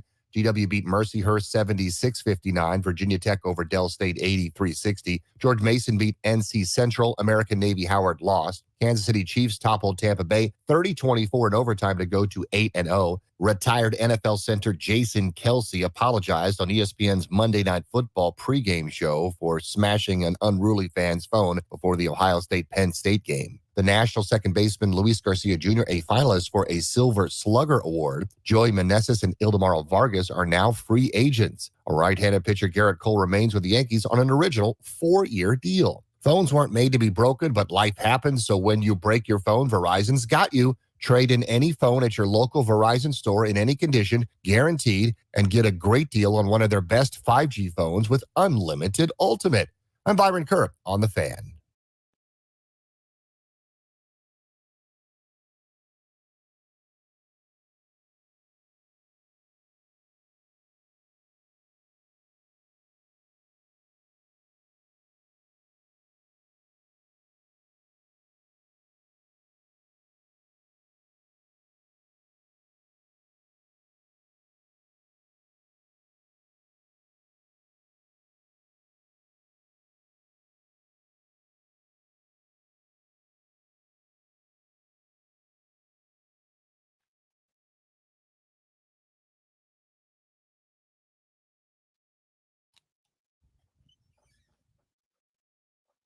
High noon in the District of Columbia. Shout out to the Terps. Big win last night. Big boy they signed from Baltimore, Derek Queen, had 22 and 20 last night. Wow. Pretty good, right? Jonathan Jones, CBS Sports, says the Commanders have emerged as a real contender for Saints corner Marshawn Latimore. Oh. The Chiefs have had interest in the former Pro Bowl corner as well. Still 4 hours to go before the deadline. Right. Pay attention to that one, folks. Latimore has been really good. He has also missed a lot of time in the last couple seasons. If you think you're getting a healthy version of him, he is a true lockdown corner. I mean, you're talking about a guy that was a defensive rookie of the year, 4-time Pro Bowler. He is now 28 years old, a first rounder out of Ohio State in 2017. You know, that means he was there with Terry. He was there with Noah Brown. Like, they got some people that know some things about Buckeyes. With it. We'll see. I just don't know what you're going to pay for that, but we'll see. I do think, listen, I understand how easy it is to be a skeptic about when Dan Quinn talks about culture and brotherhood and all these things. And I think I said this to somebody involved in the league over the weekend, and they agreed with me. In a lot of ways, DQ is actually what Ron Rivera was supposed to be. Because Ron got here and talked about culture and building a team and unity and all these things. DQ just came in and did it. It just right. Like it never happened with Ron. Not that the circumstances were easy, but there was also sometimes I think they worried far too much about perception and not enough about what reality was. Yeah. They have built something entirely new in Washington In a short amount of time. Yeah. And there is just a really, I'm shocked at how some of these players opened up. This interview, it's a series of interviews. This is a video that has emerged on Instagram over the last 24 hours. Levitt, let's play this. And there's a bunch of different players. You're going to recognize the voices. If we have to pause it at some point, I can explain who's talking, but I think you're going to recognize it. It's McLaurin and Cosme and Ertz and Brian Robinson, like leaders of this team, talking about what Washington is building right now. DQ, our head coach, always has a message for us going into each and every week, and this week was definitely about turning the page after a high emotional win that went down literally to the last seconds. Coming off a game like we had against Chicago, you really just got to turn the page. Don't let complacency kind of seep in at all. Make sure you the reason why we win this game, bro. He always says, week 9 team can beat our week 1 team. We're growing each and every week, and we're always talking about ourselves. We're not talking about our opponent. It starts with the coaching. When I first got here, I just don't think winning was important, in this building. And now you can see it, in the coaching and everybody that stepped foot in this building. Winning time moments. Yeah. It matters. I didn't understand culture, to be honest with you, prior to DQ getting here. It's crazy what he's been able to do in such a short amount of time. That's the wolf. There's a phrase in the league, you're either coaching it or allowing it to happen. In this building, what the coaches emphasize every week is that we have extremely high standards. And if you're not meeting those standards, you're going to get called out. And if you continually don't meet the standard, you're not going to play. It's hard not to believe what you're seeing. This is better than expected, and now it's good, really good. Ain't nothing better than winning, especially winning with a group of guys that doesn't take winning for granted. Let's go. 3, 1, 2, 3. That recipe of just caring for one another, knowing that your individual self is not bigger than the team. When you have a culture and a coaching staff that preaches that day in, day out, it's not something that we have to turn on. It becomes a way of life. It's just what we do, and this is who we are. Jaden Daniels has done it again! I've played with a lot of quarterbacks in my career, but when you see a guy like Jaden Daniels, You see a young cat that is calm, collected, is able to look adversity in the face. Man, if you ask me, he's a young beast, man. It ain't nothing that he stands down to. He's just a dog. You can tell there's just something different about Jaden. The moment's never too big for him. the rookie tag is off. He's just one of the leaders of this football team now. We haven't seen close to what's going to be the best of him. I just can't wait to see how his career, just explodes. Yeah, I think a lot of people may not even realize a lot of us have dreamed about playing and being in this position since we were extremely young. We get to play a kid's game. Unbelievable catch by McClory! I do feel younger being here from that joy in the process. Let's go 1-7. There's a common goal. There's unity from the top down. And there's no better feeling than that. What do you think, B? I love it. I mean,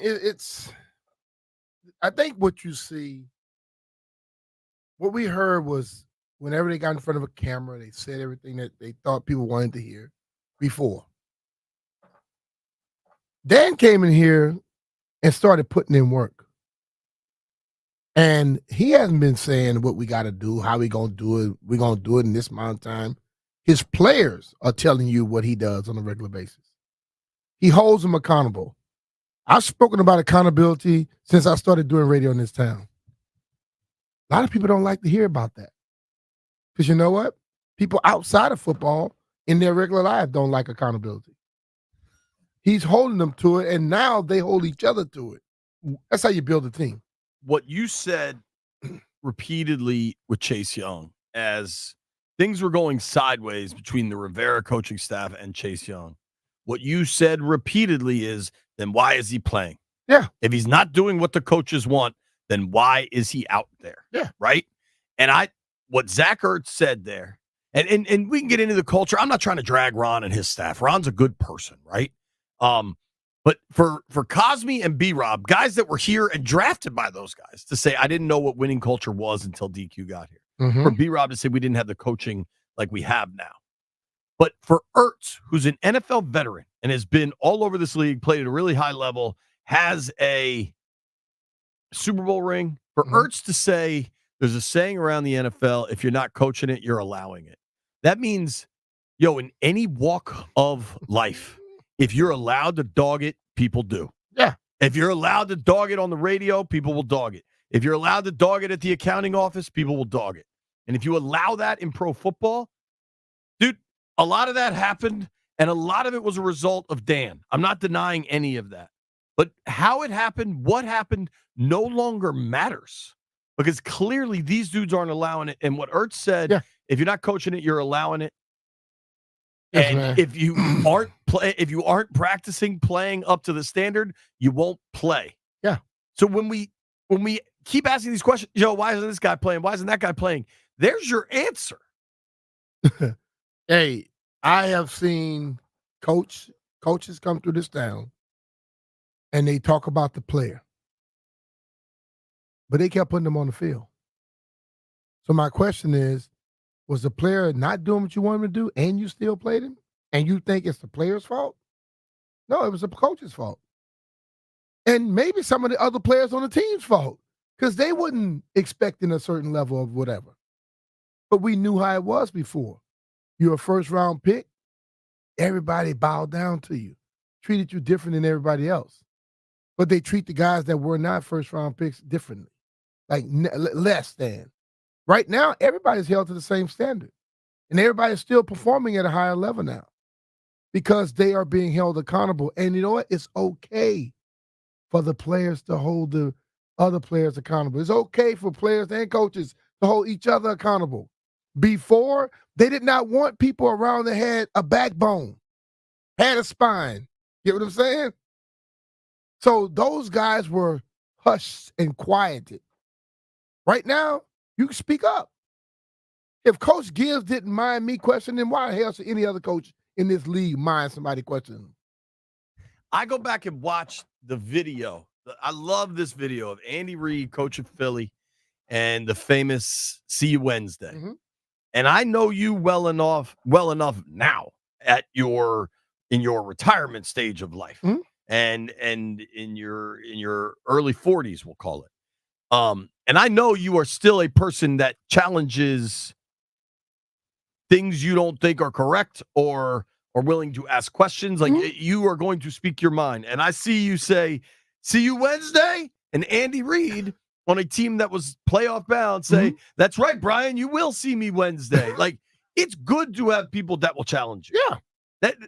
That pushes things forward. Because listen, man, I said this on his airways many a times. I'm sure people heard me say it. It's not just the coach's team. It's our team. See, the difference is people look at when I was playing, I look at it like this. The coach had a guaranteed contract. Every player does not have a guaranteed contract. So I probably have more at stake than he does. You get what I'm saying? He gets fired. He gets paid his whole damn salary. I get fired. I don't pay my whole salary. So I want to make sure you're going to be putting me in the right position. And if you're not doing something right, then I think you're not. I have a right to ask a question. Just like you got a right to tell me what you need me to do, I got a right to ask you why. And I've asked many people why since high school, coaches. Some of them act like they're too big to be asked a question. Others explain it to you. Next time you respect them even more for it. Others write the wrong answers on the mirror for me. Yeah. I just love that video. I figured out who this gentleman is that made it, and I wanted to give him some credit. His name is Joel Santos. You can follow him on Instagram at jsantos1111. Santos is a producer for, it sounds like he does a lot of work for Fox Sports. So that's how he kind of got that access and just really dope. You should credit, because now we're all just going to see this video on Twitter from random people retweeting it. You should watch where it came from first. Joel Santos. Really well done. All right. Trade deadline is heating up. And we've gotten a lot of calls about trading for a cornerback. Well, there's starting to at least be some reporting on that. Jonathan Jones, CBS Sports, says the Commanders are emerging as a real candidate for Marshawn Latimore. Let me tell you what we know about Marshawn Latimore, okay? Played his college ball at Ohio State, was an absolute stud, was a first-round pick in 2017, 11th overall by the Saints. He's been in New Orleans since he was drafted in 2017. Four-time Pro Bowler, 2017 Defensive Rookie of the Year. What's remarkable is he's got 15 interceptions rather, in his 8-year NFL career. That as a rookie, he had 5 picks, which is really pretty nuts. It has 6 foot, 190, elite speed, ball skills, had a stretch of 3 straight Pro Bowls, 19, 20, 21. Saying all that to tell you, Latimore is a legitimate CB1. This dude is a stud corner. Period. Full stop. Next paragraph. Latimore has not played a full season since 2021. He's missed a lot of time over the last 3 years. He's already missed 2 games this year. He has 2 picks in the last 3 years since he started missing some time. And then if you look contractually, this season they'd have to work out if a trade was to happen, and I'm not expecting. I don't know what is happening, right? But if a trade was to happen this year, you'd have to figure out who's paying what for this season because he carries a 15 mil cap hit, 14.6. They can cover that. They have about 25 mil in cap space for this year, so they can make all that work. All right. Where it gets interesting are the next 2 years on this deal because yes, there's no guaranteed money, but the dead money hit you would take is astronomical. I am not sure how much of that dead money would go onto New Orleans books. That's the kind of thing you'd have to figure out. But for the 25 season, if you are going to trade for this dude, for the 25 season, he's carrying a $31 million cap number. They have a lot of space, but that's... You don't want to just get sucked up by one person? That's almost 12% of your total cap space going to a corner. Yeah. A 29-year-old corner that's missed a bunch of time. In 26, again, no guaranteed money, but the dead money hit is still pretty significant at 18 mil, and it's a $28 million cap number. Now, you would recoup about $10 million of that in cap save. After that, it gets pretty advantageous. There's some void years at the end of this. We will find out. I'm gonna make it simple. I'm gonna make it fun. Everybody wants a trade. Is this the dude you want? 800-636-1067.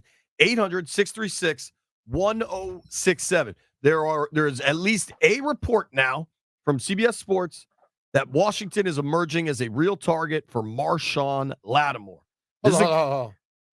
Is Washington a real target for Latimore, or is Latimore a real target for Washington? That's a fair discrepancy. If they saying that statement, is that coming from the Commanders or is that coming from Latimore's people? I don't know that answer. Here's what I'm gonna read it exactly. Yes. The Commanders have emerged as a real contender for Saints corner Marshawn Latimore. Sources tell NFL and CBS. The Chiefs have had interest in the former Pro Bowl corner as well. Still 4 hours to go before the deadline. All right. The way I read that, if you know the Chiefs are interested, you got to create somebody else to be interested to drive that price tag up, right? I'm guessing. Would it shock me if New Orleans, because these dudes don't talk. Peters ain't taking anybody's call right now. But if New Orleans was like, hey, Washington's checking on him too, that may be what you want to accomplish there. I don't know where the information is coming from. John's a great reporter. I'm not knocking anybody here. But you got to be very aware of everything. My immediate spidey sense on this is Adam Peters wants to build this team through the draft, or he could trade for a dude that has missed it's missed 17 games in the last 3 years and is owed a ton of cash. Doesn't necessarily add up to me, but if you want them, let us know. 800-636-1067. 800-636-1067. Trade deadline day heating up. You know what else is heating up? The deals you can get with Paul Henry's window installation. Paul's done a hell of a job at my home. He can do the same for you. Seriously, last night I got home. I watched the end of Monday Night Football on my screen-in porch. It used to just be open air. Paul has made it a room that it was freezing over there. A room that my family enjoys year-round. That's what he can do for you. Dude's a wizard, and you get to work with his family. All month long, get $100 off each window with a 5-window minimum and $500 off doors. And when you purchase soft light windows, you get an additional 7% off each window. You heard me talk a lot about Paul. He did all of my windows. He's done my doors. And he came in. He just changed up my garage doors as he connects with Elite Garage Doors and Incorporated. to make sure that they come in and take care of the doors. I have doors that are super, super quiet. You can't hear them go up, can't hear them go down. They have cameras all over them. I would know if someone was were to go into my garage if I'm not there. Let's say I just have Amazon coming over. I want to let him go into the garage. Boom, open it up, close it, let him get on out of there. And listen, he does so many great things, and he does a great job with it. He doesn't make you wait around all day. And when he does something, the first time it's done properly. So you can give Paul a call right now to get $100 off each window with the 5-window minimum and $500 off each door. And when you purchase Soft Light windows, get an additional 7% off each window. Contact Paul Hinges Window Installation today and tell him B. Mitchell Finley sent you. PaulHingesWindows.com. Your clear home improvement choice.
I'm Earl Forsey, and here's what's happening. It is trade deadline day in the NFL. 4 p.m. today is the deadline. Josina Anderson reporting last night the Commanders were gauging interest, at least, in possibly dealing defensive back Emmanuel Forbes, a first-rounder for last year. Nothing on that yet. We'll keep you posted, of course, throughout the day on the Fan.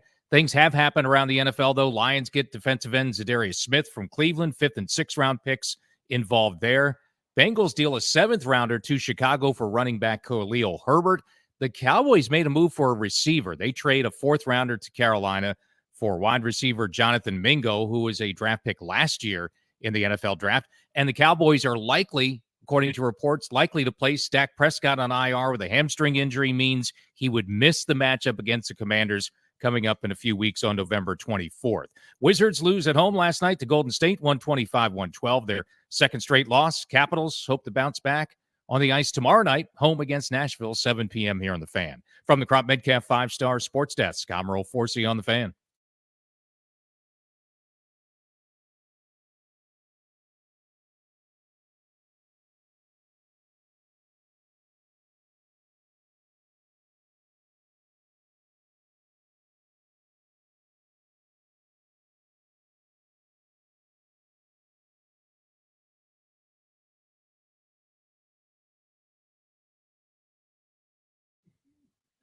Little okey doke there. B. Mitch and Finley, 1067 The Fan. Shout out to AD bringing lunch.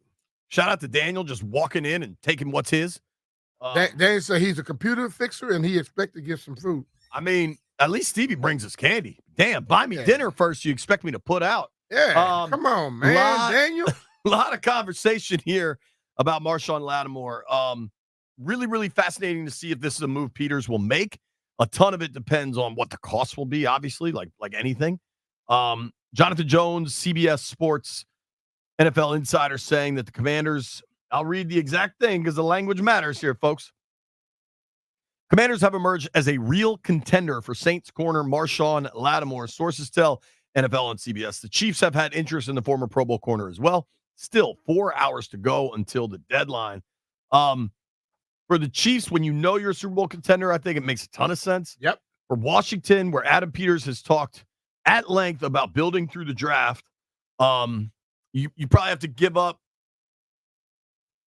If it's a 4th, I think you're in business. If it's a 3rd, you got an extra one, but you are talking about a 28-year-old corner that's missed a bunch of time in the last couple of years. When he's on the field, though, he is an absolute dog. He is a player. He's a competitor. Yeah. And he immediately makes your team better. Ask this question. Christian McCaffrey is injured a lot, but when he's on the field, he's a dog. Yeah, and he had a significant injury You history. look at Latimore like that? I don't know that he's that level, right? Like McCaffrey's an all-pro MVP candidate. I think Latimore might be one tier below a Pro Bowler. But to your greater point, I think, what did San Fran do? When they had real teams, they traded for Trent Williams. Yeah. Trent missed time in his career. Yeah. But when he was on the field, he was the most badass dude there was.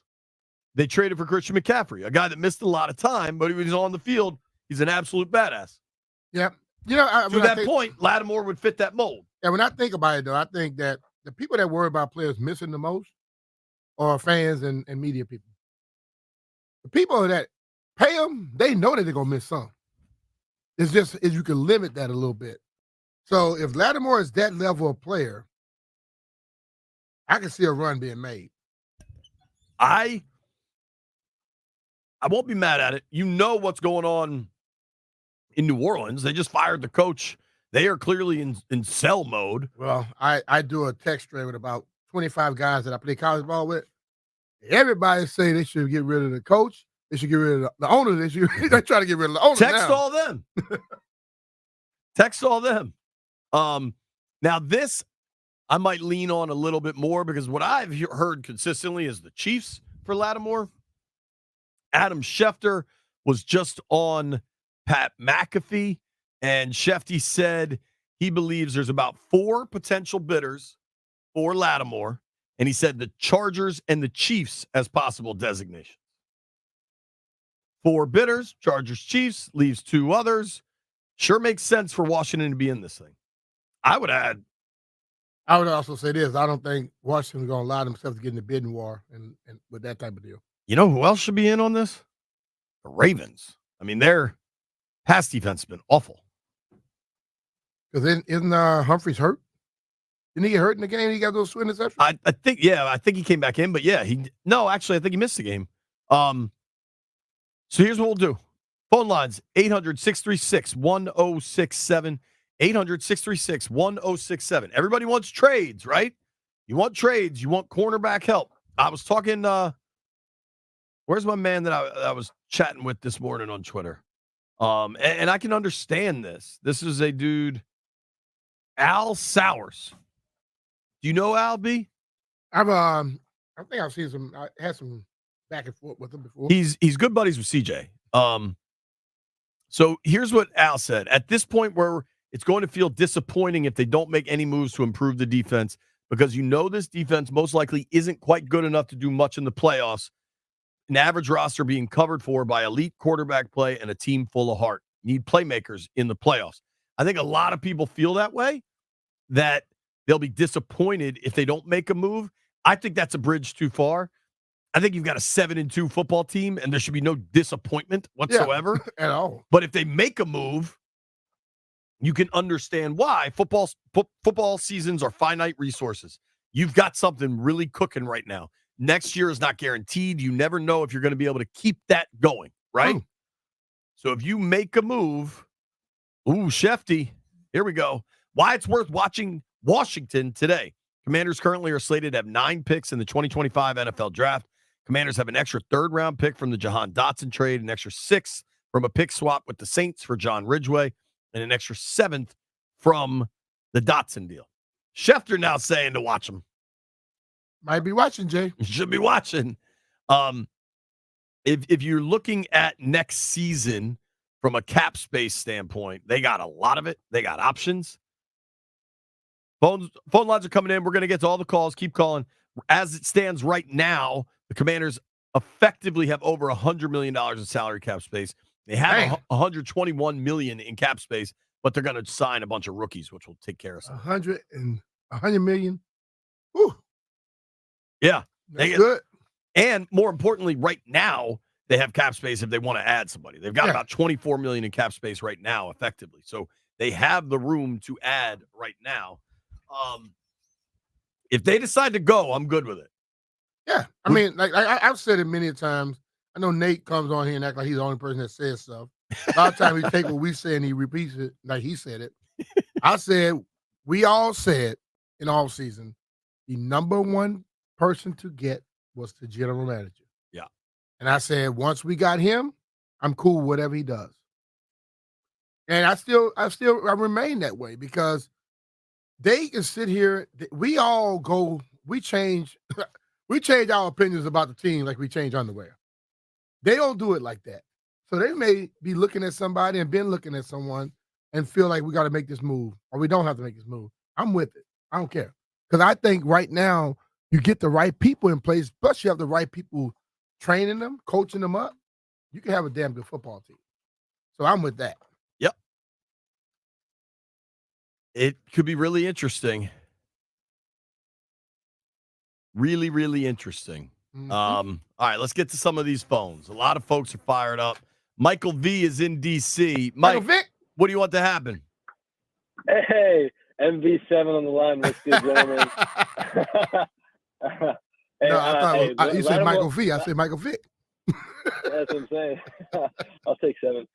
Hey, Latimore's a dog. I love Latimore, but his last 2 years are not guaranteed. I believe a gentleman like that will require an extension on top of signing for it. So it's going to probably not be something our genius GM would probably want to do at someone that age. What do you guys think? I don't think a 28-year-old corner wanting an extension, and honestly, the parameters are already there because there is a contract in place. They might just have to guarantee some of it. Yeah. I don't know that's that problematic, honestly. I think Quinn is the kind of guy that isn't – the Packers made famous. They had a threshold of players they would allow on their – this is a Ron Wolf thing. a threshold of players over 30 they'd allow on their roster, and they would just cut dudes because of the math. Yeah, they got to let that go now. I don't think DQ's that kind of guy. I don't think Peters is that kind of guy. I don't think Latimore's that kind of guy. In this day and age, people are playing past 30. What I do know is if there's a lot of smoke around Washington and Latimore, I almost wonder if something else is afoot. Like, oh, look over here, right until we get to something else over here.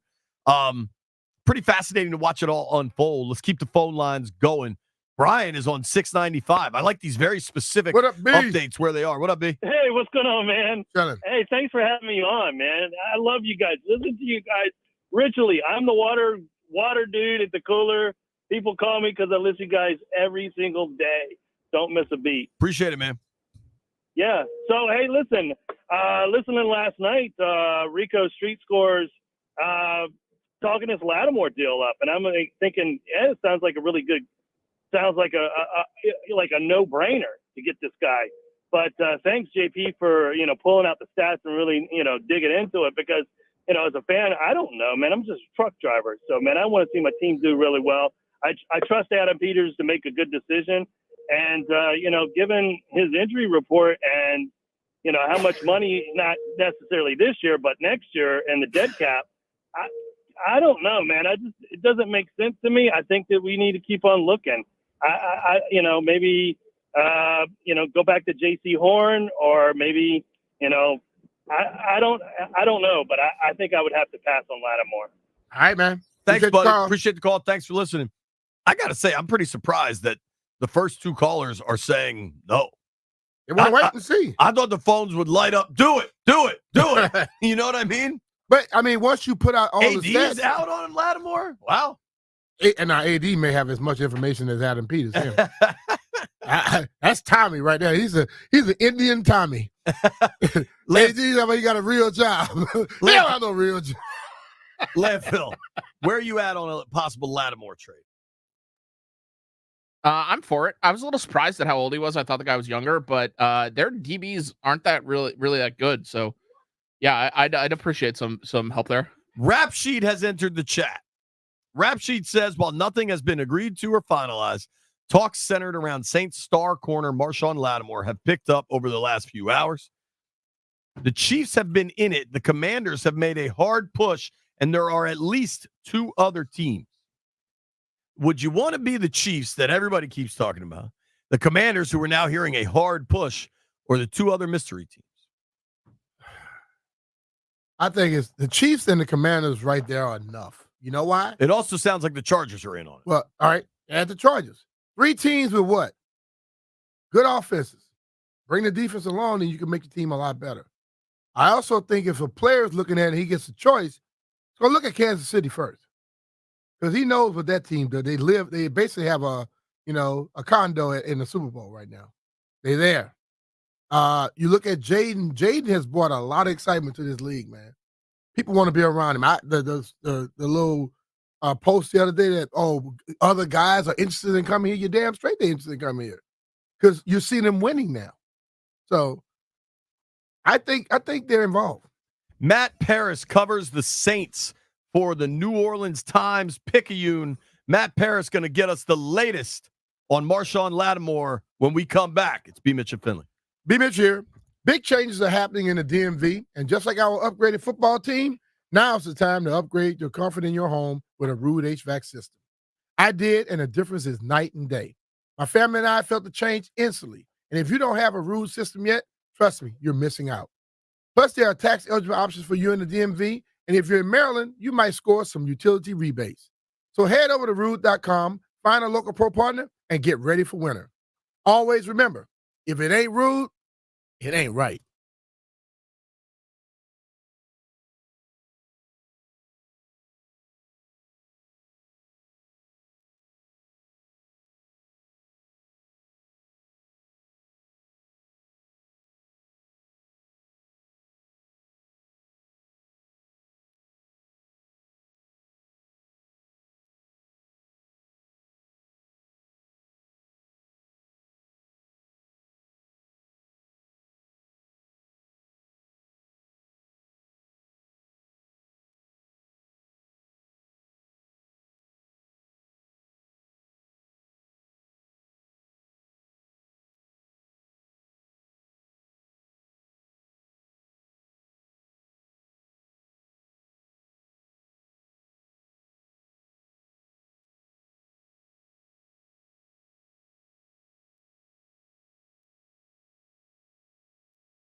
B. Mitch and Finley, 1067 The Fan. Boots on the ground, man. Everybody remembers Matt Paris, the Bulldog from the Washington Times for a number of years. He's now covering the Saints for the New Orleans Times. Picayune. Paris, what up, dude? How are you? Hey, man. Nice to hear from you. Yeah, thank you for being available, dude. I know I texted you like 4 minutes ago. What do we know about Marshawn Latimore, dude? Yeah, so the Saints are kind of in they're not going to completely sell, but he is their top trade asset. You know, the season has really gone south down here. They're 2-7. They just fired Dennis Allen. So, you know, whether that the Saints rebuild or not, trading Latimore would be their one option of getting maybe something of value. I think the relationship here between Latimore and the Saints could probably use some improvement, to say the least. And so if you're Mickey Loomis right now exploring what you can get for him on a day like today, I understand that. All right. I understand all that. And he's obviously been a really good player. What is his health? He's missed a lot of time in the last 3 seasons. He has missed a lot of time. And the injury he's dealing with right now is a hamstring. Ooh. Now, is this a Devontae Adams hamstring where, you know, he was hurt, but the moment he got traded, he was ready to go? Yeah. Or is it something more? I mean, Dennis Allen, before he got let go, he did say that Latimore's hamstring is the same hamstring that he aggravated against. He hurt his hamstring against the Broncos, was able to play the next game, and then got hurt by aggravating it again. And then he's also dealt with a hamstring injury. He got hurt in week 1 and then had to miss the following week. So that's just this season. I mean, in training camp, he missed almost all of it with a hip pointer. He's missed the 2 seasons before that. He missed 17 games out of the 34. So the last 3 years, he's just been kind of constantly injured. So it is a risk from that standpoint. I'll be interested to see what the Saints could actually get in return. But when he's available, he's still a very good player. What do you think is a possibility what they may get or what they'd be asking for? Yeah, you know, the Saints, they have 6 picks. I mean, I think a third sounds reasonable. You know, maybe a combination of picks to equal out a value of a third, something like that. I mean, it just kind of depends on the demand. And luckily for the Saints, it doesn't seem like the Commanders are the only team here. You have the Chiefs, who have been mentioned a lot. 2 others, maybe the Ravens, the Lions, maybe. It does seem like there is a bidding war for Latimore, and I think that helps the Saints. What does your gut tell you? I mean, you fire the coach. I don't know. I mean, Loomis has been there forever. Maybe he's got some real longevity built in. But does it feel like Latimore's gone by 4 o'clock?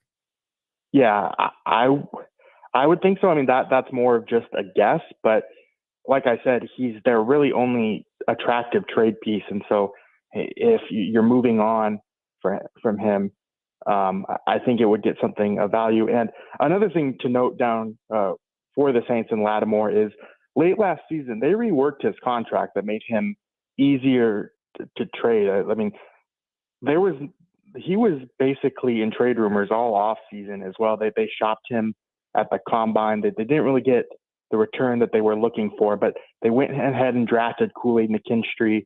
That was either insurance for Latimore or Paulson Adebo, who was in a contract year. But even though the Saints are really banged up at cornerback right now, I think they would still move Latimore just given what they could get for him.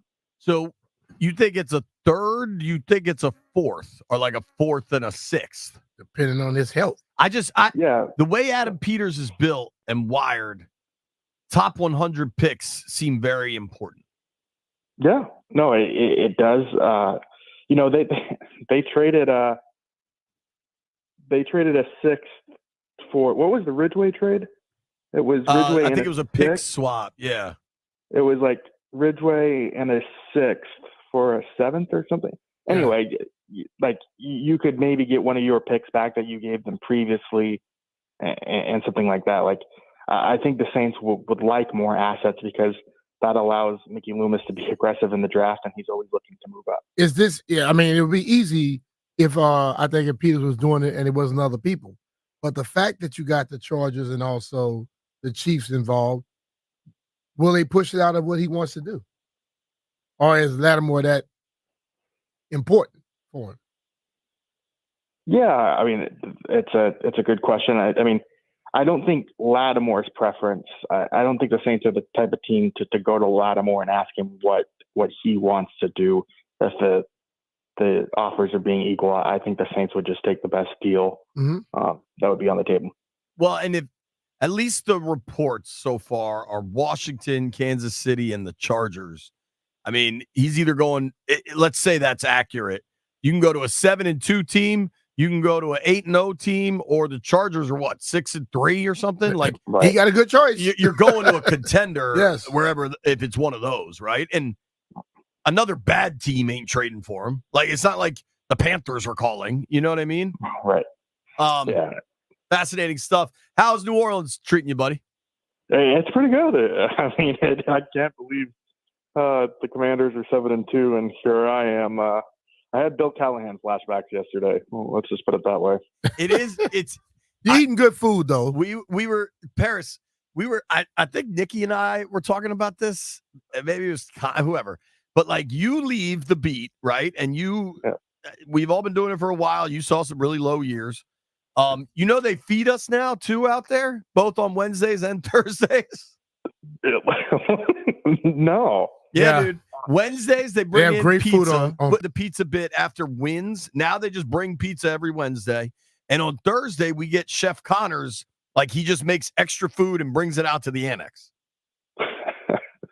Wow. So it's not even like a Chef Mel situation where you're just saying, No. We get surf and turf, man. Dude, it's crazy, man. Wow. But you get Mardi Gras, so we'll call But it. it was even. fish and chicken without surf and turf that day. It's good. Yeah, It was no, damn it's, good though. Chilean sea I think- bass. Mm. We used to get pizza last season when they won, but it hasn't happened this season. But maybe in the absence of wins, I'm sure maybe you're it's eating still- good down there though. Oh, I am. Yeah, I've found some good places, and when you guys come down here in December, we'll give Rex and all that. Yeah, we'll have to have a cocktail, dude. Paris, I appreciate you making time for us right away. Appreciate you, bro. And your gut as a dude that's now covered that team. This is your second season in New Orleans, right? Yeah. You think Latimore's gone before the end of the day? I do. Yeah.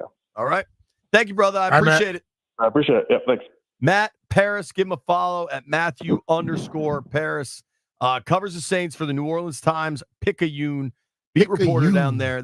That's the Washington Post of New Orleans. Mhm. His gut says Latimore is gone. Not necessarily know where he's going, but that he's going to be Where he out gone. of New Orleans. Keep your phones on alert, folks. Nobody go anywhere.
I'm Earl Forsey, breaking sports news brought to you by Ace Trim, the home builders trade partner. We have a deal commencing for the Commanders just a few moments ago. It is done now, according to Ian Rappaport and Tom Pelissero, NFL Network, that the Commanders have made a deal for Saints Pro Bowl cornerback Marshawn Latimore, a first-round pick, 11th overall out of Ohio State in 2017. Of course, the Commanders in desperate need of some help in the secondary. They got it today with a 4-time Pro Bowler, NFL Defensive Rookie of the Year 2017, Marshawn Latimore, in a trade with the New Orleans Saints, according to Ian Rappaport. Tom Pelissero headed to Washington. One other kicker on this, Latimore is also under contract through 2026. Commanders, of course, getting set to take on the Pittsburgh Steelers this weekend. That line is up to 3 points now for the Commanders, the favorite Sunday out in Landover. Some other news: Lions got defensive ends Darius Smith today from Cleveland, 5th and 6th round picks there. Cowboys deal a 4th rounder to the Panthers for wide receiver Jonathan Mingo. Also, Dallas likely to put Dak Prescott on IR with his hamstring injury, means he'll miss Week 12, November 24th, the game against the Commanders in Landover. For over 25 years, Ace Trim has been a trusted trade partner for new home builders in Virginia, Maryland, and West Virginia, specializing in full-service interior trim carpentry. We handle everything from supply to installation, turnkey and hassle-free. Contact us at acetrim.com today. Ace Trim, the home builders trade partner. The big news, though, according to reports now, Commanders have made a trade for Saints Pro Bowl cornerback Marshawn Latimore. From the Crop Metcalf 5-Star Sports Desk, I'm Earl Forsey on the Fan.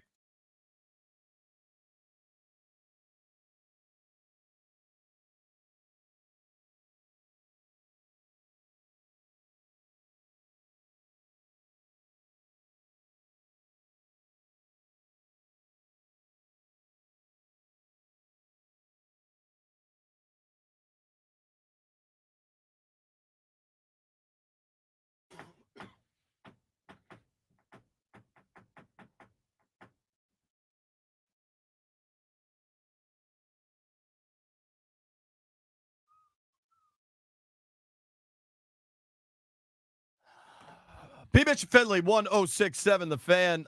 Brian and I believe in a relatively simple concept that opportunity does not knock. You go and you kick down goddamn doors when there's an opportunity. Mhm. And I think that's what Washington just did. So everybody that wants to know if they think they are in a competitive place, they just told you. The biggest question mark for this team was corner, and they just made a major move.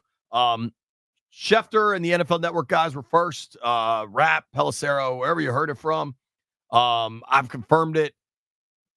The Washington Commanders just traded for New Orleans cornerback Marshawn Latimore, 4-time Pro Bowler, Defensive Rookie of the Year. There were a number of teams interested in a player of this caliber because he's really good. This is a true corner one, CB1.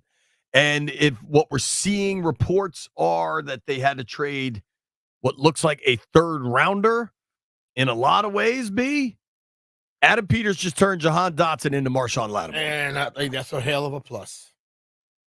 I think if you're wondering how this impacts the depth chart, I think if you're Emmanuel Forbes, you got to kind of wonder about your roster spot, frankly. But I think you're looking at Latimore, and maybe it continues to be BSJ or Igbenogany. Samerstill's been forced to play on the outside. Mm-hmm. Not necessarily the best spot for him, but he's been better than what they've had. He's been damn good at it lately. Yeah. But Samerstill could be a damn good slot for you. That was always and most the vision. people play 3 receivers. The vision was always for Samerstill to play the slot. Yeah. They just needed him to move outside, so he has. And Noah I. He plays well. So I mean, look, they are now they're adding an extra guy that they have confidence in, because you don't trade for a person you don't have confidence in them. Yeah. I think as far as Washington's concerned, you might have to guarantee some of this money on his deal. I'm sure you're not making this deal without at least some level of conversation with Latimore's people. The other part here is, I mean, at some point you got to look at the NFC, and you've got to look at your potential just within the division, your competition. And what do the Eagles have? Big stud receivers. when A.J. Brown's playing for Philly, that's a damn good team. And I think this is part to compete in a division with Philly. Mhm. The Lions are the 1 seed right now in the NFC. The Commanders are the 2 seed right now in the NFC. Detroit this morning traded for Zadarius Smith to bolster their pass rush. Like, at some point, you got to look around and see what you got, what they got. How do I beat them? And I think this is a direct move towards that end. Yeah. It's like, listen, man, they came in with a hope of this. We're going to try to get this thing done as quick as we can. All right, it worked out for them. Now we're in a position to where we can go compete. So let's get somebody else.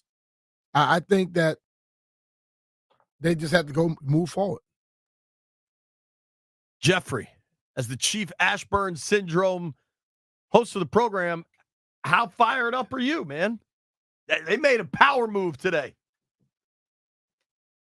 I mean, JP, I'm glad we addressed a problem, but I really don't know how to feel right now, just because I know it's new, it's new times and everything. But when we get players that are coming off of injuries or injury prone, they always seem to not work with us. I give it to Austin is balling this year, but Latimore got to make me a believer, bro. Listen to this though. Like I'm happy. I'm not sad. I just got. I want to help Jeff out though. I'm serious because it's like that caller earlier. You told him to get past the Snyder stuff. We passed that. But see, the thing was, how well is so we Wagner just playing? had Matt Paris on. Yeah. Matt How well Paris is Wagner playing? Matt Paris covers the Saints for the down in New Orleans, right? Mm-hmm. And he said, "I know he's got this hamstring thing, but I wonder if it's like a Devontae Adams hamstring Devontae issue." Adams went from being on the injury list to playing to going to what's called the next day and practicing. Yeah, I mean, had no problem. I mean, like I said, I'm not sad. I'm not sad or anything. I just gotta see it just the same way I was happy when we got Austin. Well, hang on, Jeff, because I got an update for you. It's a lot of comp here. Commanders get Marshawn Latimore and a 5th-round pick back. This is per Nikki Jobvala, Washington Post. Saints get a 3rd, 4th, and 6th. Well, he's healthy. If he got a 3rd, 4th, and 6th, he ain't hurt that bad. And you still have 3 top 100 picks. Yeah, a 3rd, 4th, and a 6th. You get back a 5th. I don't think he is as badly hurt as they said. I guess he was at a point like, look, I'm about to leave here. I'm not going to get hurt for them. Plus, we're trading like our 4th-round pick for the Saints' 5th rounder. The Saints suck. That's going to be a high pick in the 5th round, and our pick is going to be late in the 4th round. So that's only moving back like 10, 15 spots. That's a great point. If you look at Tankathon right now, New Orleans would have the 3rd pick. Now, some of this might come down to tiebreakers, right? Like whoever ends 3 and 14, they kind of swap as the rounds go on. But as it looks right now, New Orleans is the 3rd pick. Washington's the 29th. So, like, that's a really good point, Landfill. So basically, we got like a number 1 corner for Jahan Dotson moving down 6 spots in the draft, and we gave up a 6th rounder. I mean, that's a steal. Yeah. Landfill's on good, steal. Landfill. Landfill votes steal. Phone lines open. 800-636-1067. 800-636-1067. How do you feel? They just traded for Marshawn Latimore. This is a 4-time Pro Bowler, okay? This is not – we were wondering if they were just going to make – drafted when? 2017. Hey. He's 28 years old. Like, this dude's not 33. This is not a kind guys play a long time, bro. Journeyman. I have a feeling if they gave up the type of comp that they have a feeling he can go. Our guy Co from the Foe is on the line. What up, Co? What up, Co? What's going on, gentlemen? You know, I was going to chime in on the opposite side of the field, but then I heard that report. So welcome to Washington, Latimore. Just get on our accountability board, man. Latimore, like the report said, you know, either he's been hurt or he's been Devontae Adams faking hurt. So, you know, either one, man, sounds a little shifty to me. So if you come in here, man, fresh mind, fresh start, man. He's a good player on paper. You know, just got to reconcile the field. He is what we needed to enhance our defense. But For the long term, I doubt it though. But we won the day with that 3rd round pick. You know, I'm cool with it, but not ecstatic. Peace. Thanks for the call, bud. I appreciate it. Cool with it, not ecstatic. All right. I just got a text that is pretty important because they have 2 third-round picks, and the extra one they got for the Dotson trade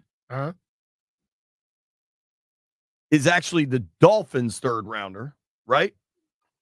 So that is going to be significantly higher. Right now, the Dolphins would be the 8th pick in the draft. They made it's very clear in the trade language. They sent them Washington's 3rd rounder, not the extra 3rd rounder they got in the trade in the Dotson trade. Even better. Right. So you're talking about right now that Dolphins pick is 8th, Washington's is 29th. So you're talking probably a delta of 20 picks, which is a hugely significant part of this. I just got the text. Saints get Washington's 3rd, Washington's 4th, and their 6th back that they set for John Ridgeway. Okay. Right? Washington gets Marshawn Latimore and the Saints 5th. So if you really want to make it, boil it all down, Dotson, Ridgeway, and a 4th for Marshawn Latimore and a 5th. I take it. They did. Dotson, Ridgeway, and moving down 6 spots in the draft. Right. For Latimore. That's why are Jeff you not kidding me? Jeff not happy because Ridgeway left. That type of stuff should be That's what it is. illegal. We know. That's how ridiculous that is. It's pretty remarkable. Let's try some of these phones. Chris is in Brandywine. Chris, what up? What up? I just had to call in because it doesn't matter what the compensation is. Y'all don't know about that boy Latimore. He is that dude. He that nasty streak that we've seen with the Saints with the hitting in the secondary, it comes from him. So in this new look of how the Commanders are, and that's the commander, he's the commander. He's gonna light it up back there.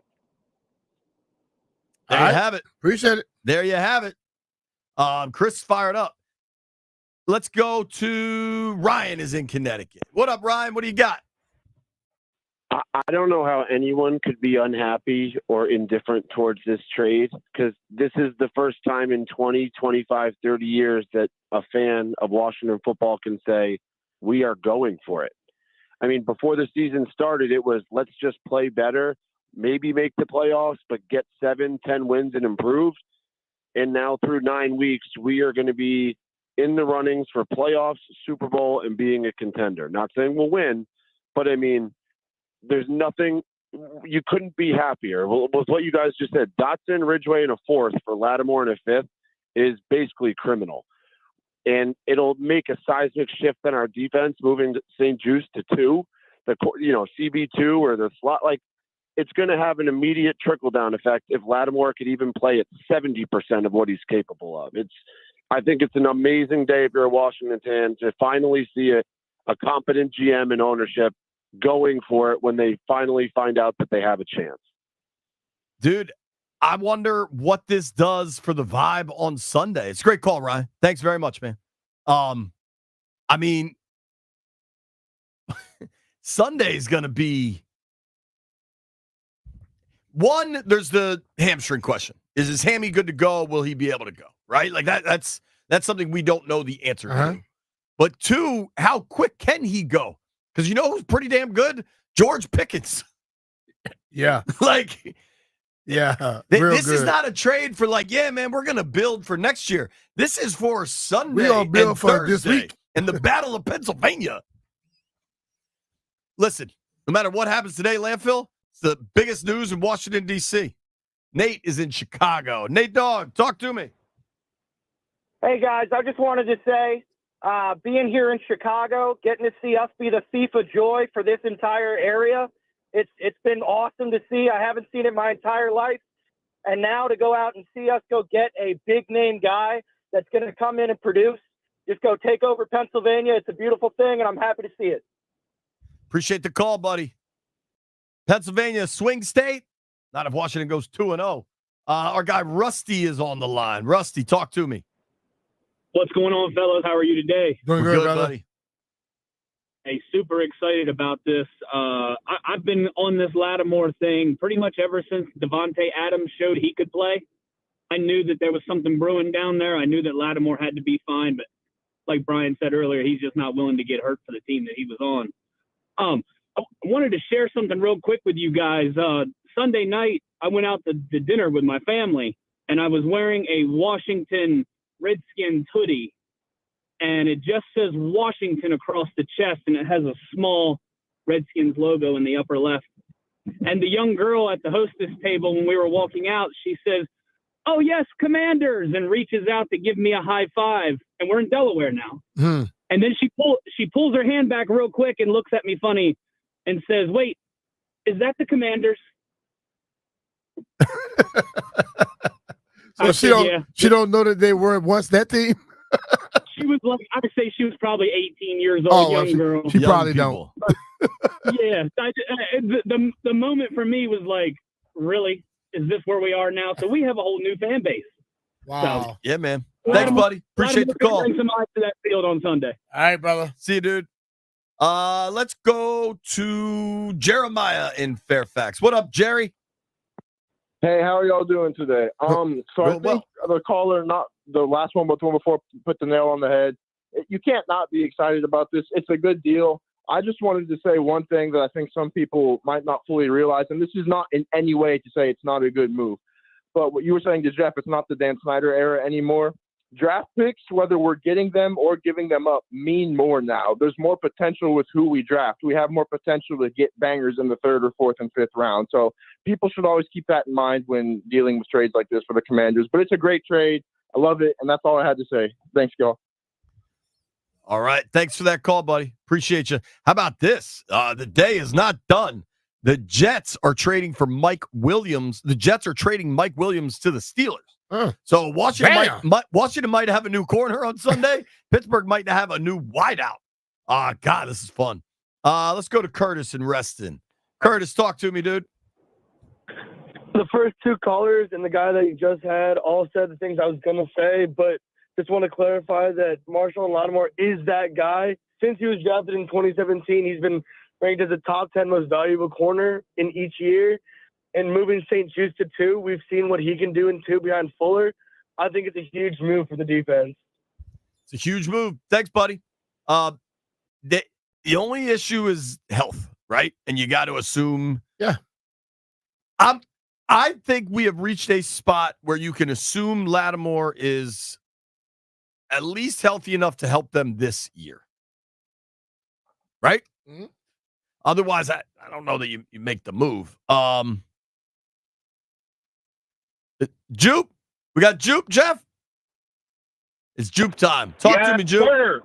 Yes, sir. I'm going to do my best Rev T impression. You got to believe, baby. Believe in AP.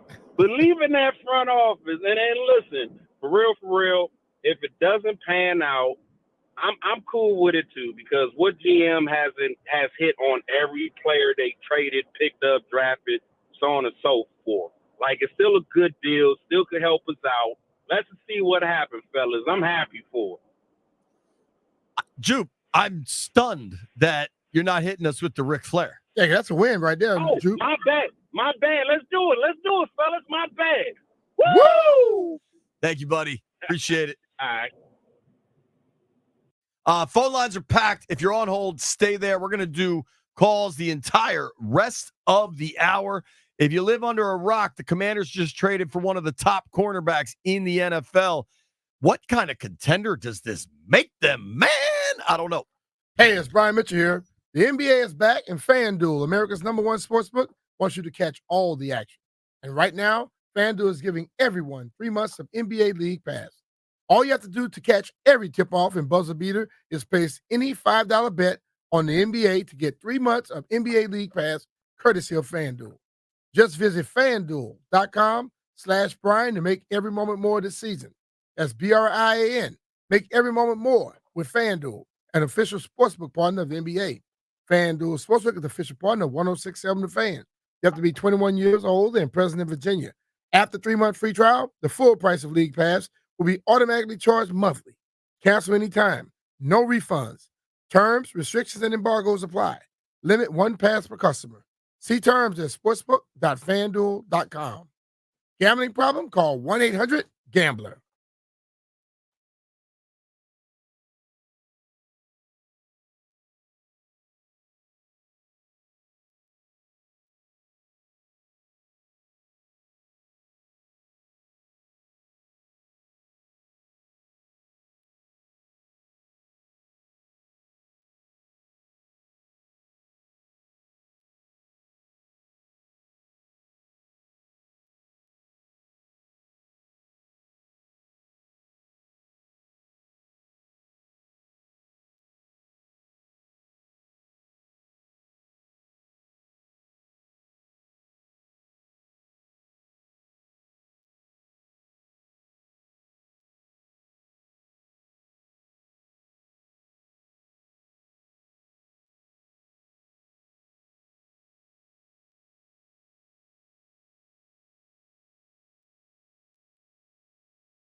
I'm Earl Forsey. This update brought to you by the Reynolds and Power Home team, Keller Williams Realty. Well, the Commanders' championship window appears to be wide open with rookie quarterback Jaden Daniels now off to the great start, 7-2 in first place. They made a big deal today to shore up the secondary. Commanders have traded for four-time Pro Bowl cornerback Marshawn Latimore, formerly of the Saints. Commanders give up third, fourth, and sixth-round picks to get the deal done. Washington reportedly edging out several other teams, including the Chiefs and Ravens, to get the deal done. Some other moves today. Lions get defensive end pass rusher Zadarius Smith from Cleveland for fifth and sixth rounders. Jets have dealt receiver Mike Williams to Pittsburgh. Cowboys trade a fourth rounder to Carolina for wide receiver Jonathan Mingo. Want to hear the fastest way to know what your home would sell for? Reach out to the Empower Home team. Simply text your address to 800-763-3000. No phone call. Just text your address to 800-763-3000. That's 800-763-3000. We are still some 2.5, 3 hours away from the NFL trade deadline. We'll keep you posted from the Crop Metcalf 5-Star Sports Desk. I'm Earl Forsey on the Fan.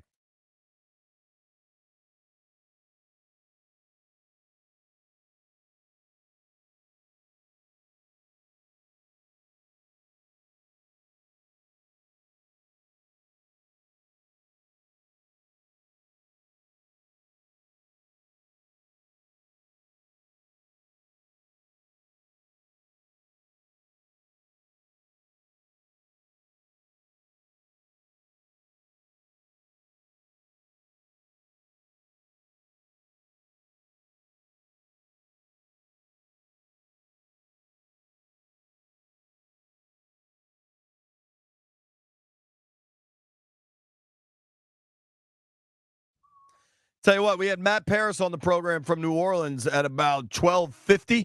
I said, all right, Paris, you're down there, boots on the ground. You think this deal gets done? He said, yes. About 12:55, the deal got done. Paris' instinct was correct. Oh, he had it going, man. If you missed that update from the one and only Earl Forsey, the Commanders have traded for a top corner. They have made a move to acquire Marshawn Latimore from the New Orleans Saints. The compensation, I think, is really pretty fair. If you look at what they gave up, it's basically they move from the end of the third round to the top of the fourth round. They gave up Jahan Dotson. They gave up John Ridgeway. That's kind of the reality of this thing. Mm-hmm. They get a fifth rounder back. The official compensation, as texted to me from a source, here's officially what it reads.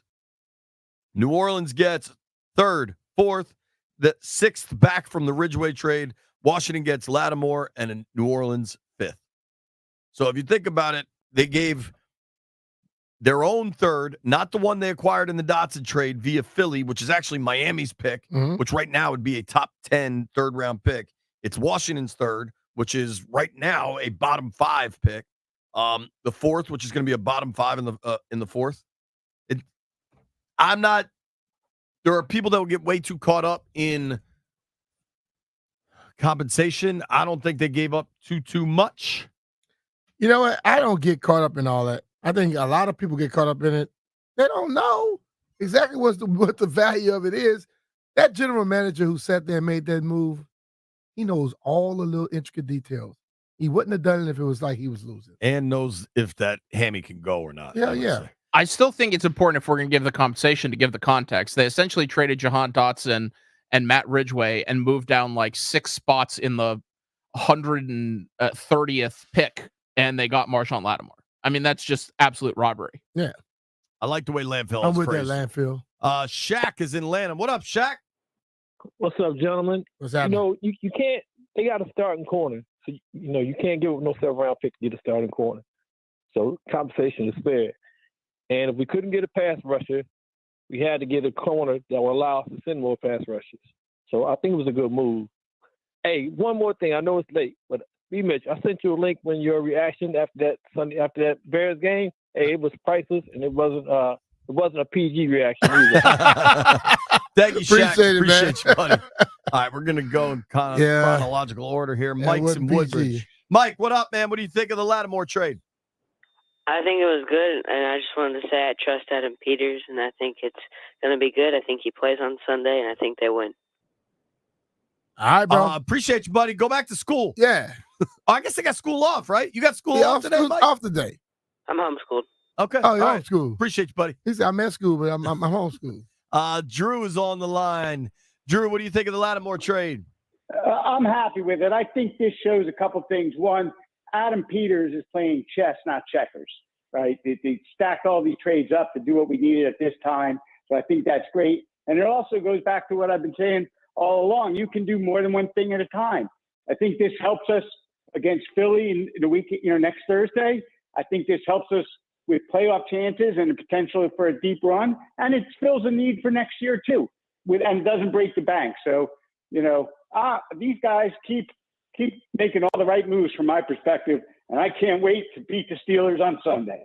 All right, brother. Thank you, Drew. When you look at them, though, man, Jay, they got a stash of people. Like, we've used to seeing a certain amount of people just working. They have a whole crew that handles all that stuff. Mm-hmm. Yeah. It's not just one guy. Remember that? Yep. Can I tell you something, B? Mm-hmm. Did you notice that I am dressed well today? Collared shirt, comb my hair. Tuesday's usually my day to be a slob. I roll in. Like a golfer to me. I had a feeling I was going to have to tape something today, so I tried to look appropriate. I mean, but you should be able to look good all the time. No, Jay. I prefer to wear sweats on my day off. Yeah, but I mean, day off from other jobs, I guess. When you're just stylish, you're stylish. I mean, that's your style. I like to wear loungy clothes, like me and Jeff are going to the lounge. But today, I had a feeling. Jaime's in Manassas. Jaime. Hey, what's going on, guys? I'm ecstatic. I wanted them to make a move. I think we never wait to. I know we're trying to build through the draft and all of that, but we're in position. We're 7-2. We're leader of our division. Everything is at stake right now. I remember the Jacksonville Jaguars 2 years ago when they won a playoff game with their star quarterback, franchise quarterback. They thought everything was going to go up from there, and it's not the case. You never know what can happen in the future. If you can win it now, let's go in. Let's go, Commanders. Let's beat the Steelers. Jaime's fired up. All right, Jaime. I see you fired up. Hang on. I need you to stay there with me. My guy Denton Day is in the market for a Toyota Corolla. Now, Denton, what's it going to take for me to put you in a car today? Jaime's my Toyota guy. I've bought 3 Toyotas from this dude. I wish we talked about this beforehand. I literally bought a car yesterday. Oh! He told you 2 days ago, JP. Thought I was about to make a deal. All right. Thank you, Jaime. Sorry, buddy. You, guys. Denton sold us both out. D-Day, what do you make of the trade?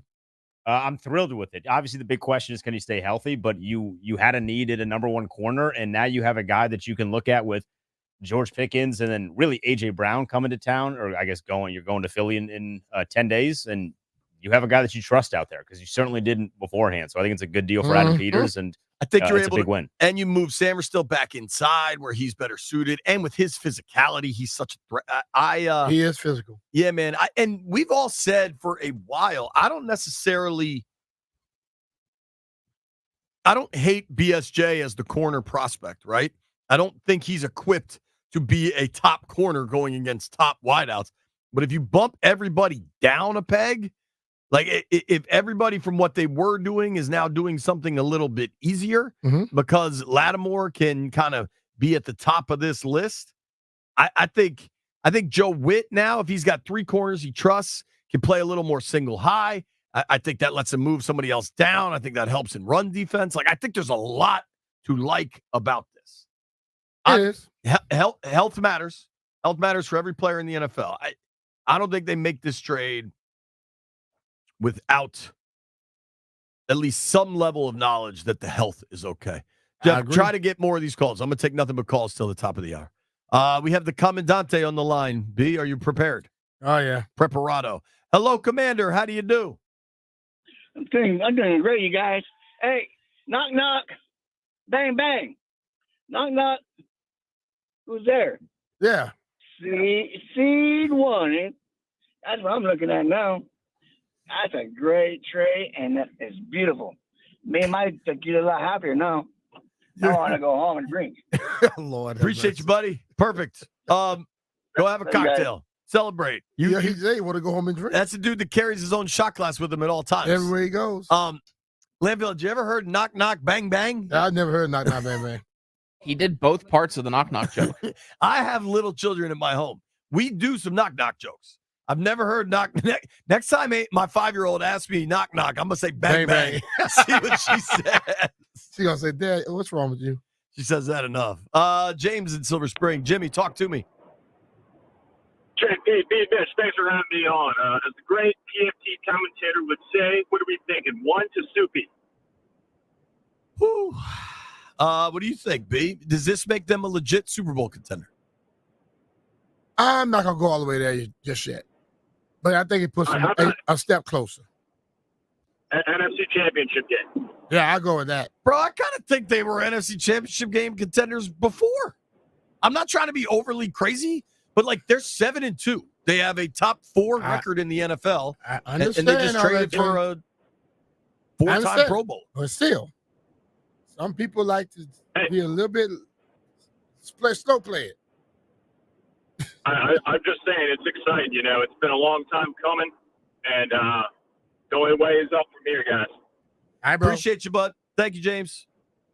Paul is in Richmond. What up, Paul? Hey, what's going on, guys? How you doing, man? Just wanted to fantastic. I'm living the dream. Just wanted to add a little bit of context for Landfill's context. Not only did we trade Jahan Dotson, Bridgeway, and a fourth, but we also moved from the back of the third to the front of the third because it's Miami's pick. So just wanted to add that context and then just say that I bought season tickets the day that Dan Snyder sold the team, and I could not be happier with that investment. That's a hell of an investment right there, done. brother. Don't flip them this weekend and sell them to a bunch of Steelers fans, Oh, all right? I won't. I'll be there. I am bringing my buddy with me, though. He is a Steelers fan. But yeah, we'll Take him over there to missed the meet game Jeff. yet. Jeff's going to be DJing. Thanks Yes, for the sir. call, Paul. All right, I'm going to try to just go call heavy till the end of the show. Mike is in Charlottesville. Mike, talk to me. What's up, B-Mitch and family? I'm a first-time caller. I'm a college student here. I listen to you guys' show all the time. I just want to say I'm so hyped for this trade. I'm super ecstatic. My buddy sent me some stat that said Marshawn Latimore has not allowed a single touchdown in single-man coverage since 2021. So that really just turned me up, and seeing that, even though, you know, he's on the injury list, but I'm hyped, and I'm excited to see what this does for our defense. I appreciate it. Wahoo wah down there. Enjoy yourself. Yes, sir. Thank you. All right, buddy. Our guy Carlos in Silver Spring. Los. Los, what's up, brother? Hey, fellas, first-time caller, a big-time listener. I love the trade. I kind of also wish you would have went out and got Mike Williams, the big red zone target. You know, I'm okay without that, How dude. I've seen a couple people saying that. I'm not entirely sure Mike Williams' best football is still in front of him. And I just don't know that you need to give up. There is a lot involved in this trade for Latimore, right? So I'm okay. What do you guys think about trying to go out and get Hunter Renfrow off of free agency? Nice slot receiver, sure hands. I'm good offensively. I think a Luke McCaffrey the breakout's offense coming. is in the top 5 right now. Well, I mean, You what can are we always looking get at? better. I'm not knocking that. You can always get better. But this was the move I think they needed to do. Thank you for the call, Los. Thanks for listening, bro. We're going to keep the phone lines open till the end of the show. Then Grant and Danny are taking over. I am sure they're going to be talking about this trade. Nobody go anywhere.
God, I love Tuesdays. Wendy knows sports and a little Skinner to close it on out.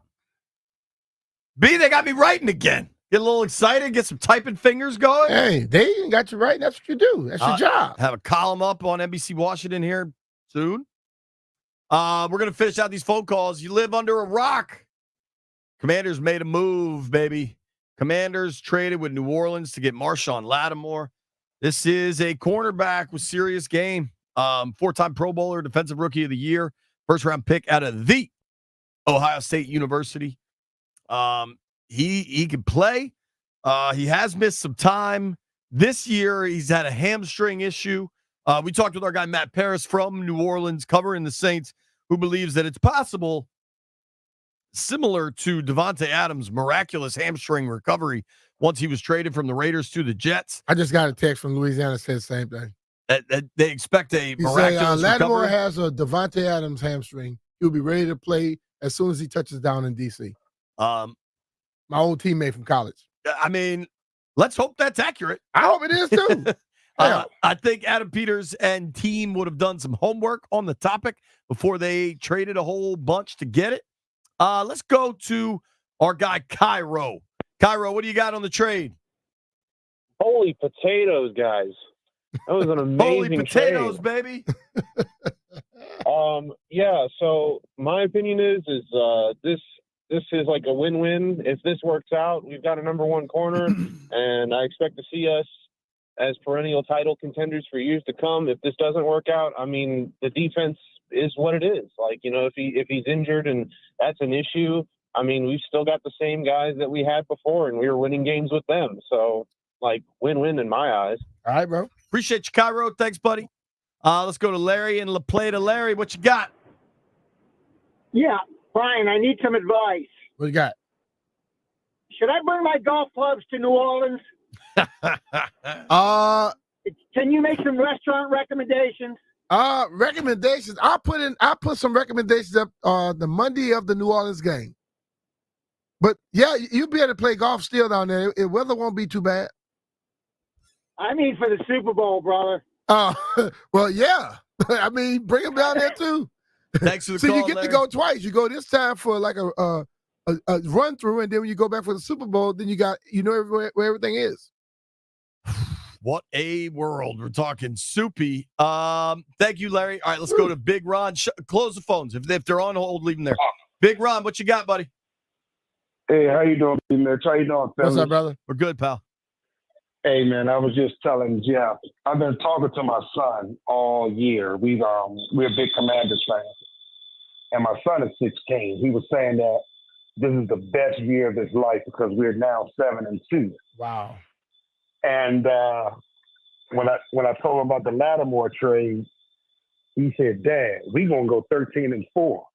I said, "Oh yeah." He said, "Yeah." He said, "We're gonna split with the Eagles, and we probably gonna lose to Atlanta." I said, "Okay." I said, "We go 13-4. Let's make a bet." He said, "What?" I said, "You got to run through the streets of Baltimore naked." He said, "Bet, I'll do it." Hey, could be something. Hey, that could be something. Man. You don't want to get arrested though. Thank you for the call, man. All right, thank you, bud. Take care. All right, man. The Commanders just made a massive trade. Obviously, to make a massive trade to do a Sam Cassell dance, to put it on the line, requires belief. Yeah. There is one man that has the utmost belief in the burgundy of gold. His name is Rev T, and That's he gets my to close guy. us out today. Hello, Reverend. JPB, Miss Jeff, my 1067 the Fan family, my Commander Nation family. All I got to say is, why not us? Why not us? I've been preaching it in the East, in the West, in the North, down in the dirty South, all in the UK, and wherever about. And I asked the question, and y'all need to start asking these Bammers a question. Why not us? Why not us on our offense? Why not us on our defense? Why not us on our special teams? Why not us with the 12th man? Y'all know who this is. Ask me how I feel about this damn trade right now. Why not us? Hail to the Commanders. Hold on, let me sing. The mighty Commanders. Y'all know what this is. The People's Hype Man, say it with me. Rep G. Why not us? Why not us? Believe, baby. March with me. Ow! He has been saying, why not us? Yo, Rev. Let's go. Say it. Rev, for years, he's been saying, why not us and believe. And we got to believe now, brother. Reverend, thank you for the call very much. Thank you to everybody that called, listened. I mean, obviously things went crazy. That was fun, man. I like it like that, though. The news never breaks on our show. It's kind of fun to have it break on our Finally, show. we got one, Jay. All right, B. They got 2 hours left till the deadline. Anything else happening? Anything else? I don't know. But if it take does, take a stand. Okay. I think they're done. I'm kind of there, but if they were to go with somebody that's a tear off the edge, I'd be good with it. All right, Jeff, you ready for this? This is via Moises Linares, our friend. El señor Adam Peters y la gerencia están cochinado. Por favor, no molestar. What you got on that, Jeff? What? Grant, I agree completely. Yeah, I couldn't agree more. Grant and Danny headed your way next. What a fun day. Yo, this is what it's supposed to be like, Washington fans. You know what I say? Why not us? Why not? Why not? Enjoy Grant and Danny. Enjoy the trade. What a world, man. Different universe for the burgundy and gold. You made it this far. I owe you a beer.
I'm Earl Forsey. This update is brought to you by Baldino's Lock and Key, your one-stop shop for auto keys and fobs. Commanders made a huge upgrade blockbuster deal, you could say, at the NFL trade deadline. Still a couple of hours to go until the 4 p.m. deadline. Commanders, though, make a deal for a 4-time Pro Bowler, Saints cornerback Marshawn Latimore, headed to Washington. Commanders giving up 3rd, 4th, and 6th round picks. Now, they had to beat out several other teams, including the Chiefs and Ravens, to get that deal done.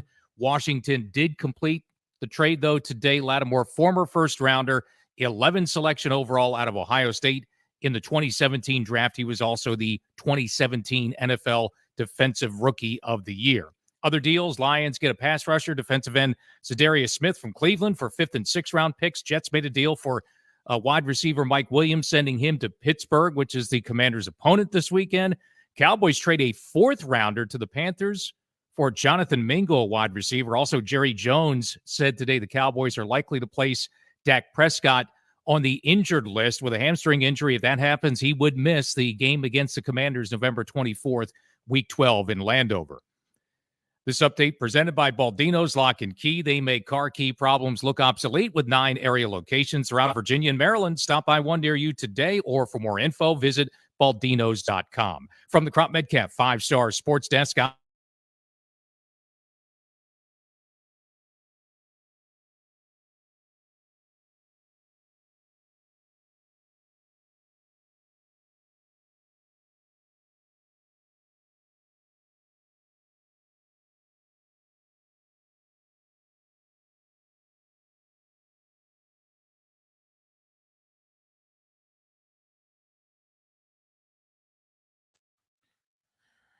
Yeah, Tuesday. What's up? Welcome in. We're Grant and Danny on the Fan, and it is a gigantic day in the National Football League and in the nation's capital, where the Commanders have indeed pulled off a blockbuster deal. They have added a 4-time Pro Bowl corner, and they have gotten a whole lot better.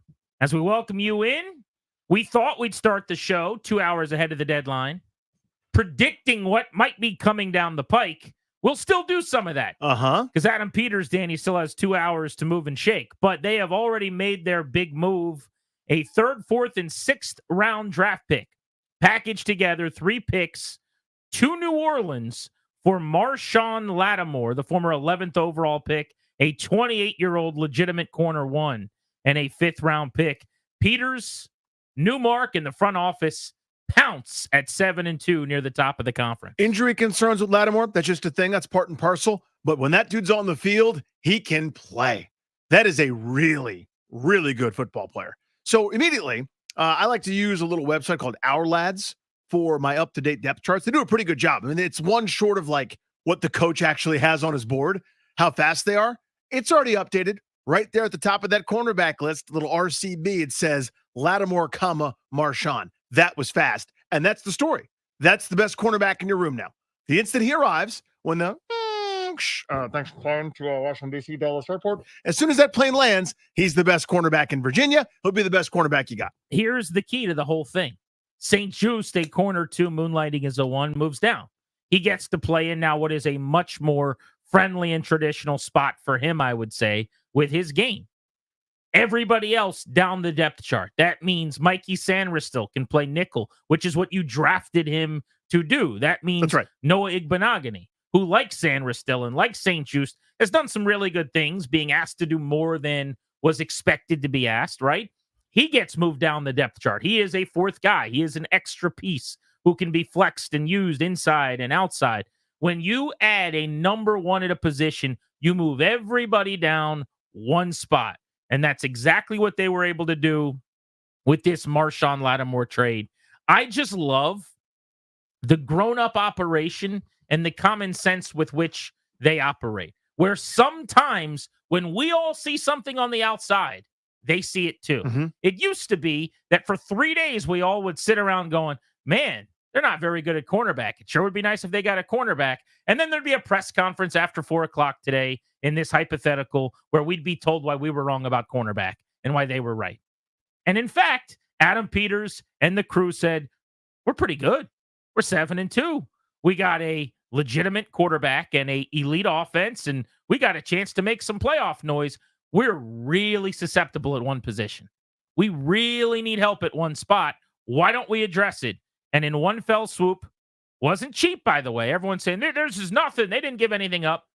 Sure they did. They gave up a 3rd-round pick. They gave up a 4th-round pick and a 6th-round pick as an organization that doesn't want to be in the business of giving up picks. But you know what you got to do to get something good? You got to give something up.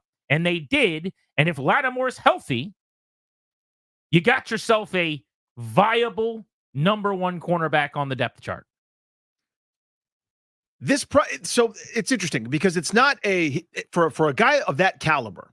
Usually that's 1st or 2nd round territory in my brain. I mean, the NFL deals I'm always off on, and compensation I'm always kind of surprised by, et cetera. But a Pro Bowler who has a chance to be an All-Pro on a yearly basis when he's healthy, usually you'd think a higher price tag. When you add in contract, you add in injury concerns and risks, and kind of the state of the union there in New Orleans, where they are in cap hell. They are bad and sinking fast. They need to rip everything out to the studs and kind of start over again. It starts to make more sense. But this isn't nothing. This isn't like a 7th round pick swap with a ham sandwich. There's picks being exchanged here, top 100 picks, right? Which is not something that, as you mentioned very well, Adam Peters generally is about doing. But I think there's a recognition here where that's not too steep a price to pay. You've already laid the groundwork, by the way. You currently have the 8th pick in the 3rd round still from the Jahan Dotson deal, Philadelphia via Miami, where that, depends on where Miami finishes. You've still got a 3rd rounder. You're getting a 5th rounder back. So in effect, cap space will be gone. You'll have to restructure, use some cash to either extend or change Latimore's deal for a really good player with some risk. It's a good value to me, in other words, but it's not nothing. I don't want people to think it's pittance, but to me, that price tag makes sense. Yeah, I think the value is perfectly fine, but to suggest that it's not a steep price for an organization that is in build mode and prioritizes getting, not giving up picks, they walk around looking at the Christmas trees on the lot normally going, we don't like spending that. We don't like spending that. We don't like spending that. And today they took out their wad of money and they flipped over a couple of bills and they said, yeah, we'll take that one. To your point, not nothing, I think is a good way to describe it.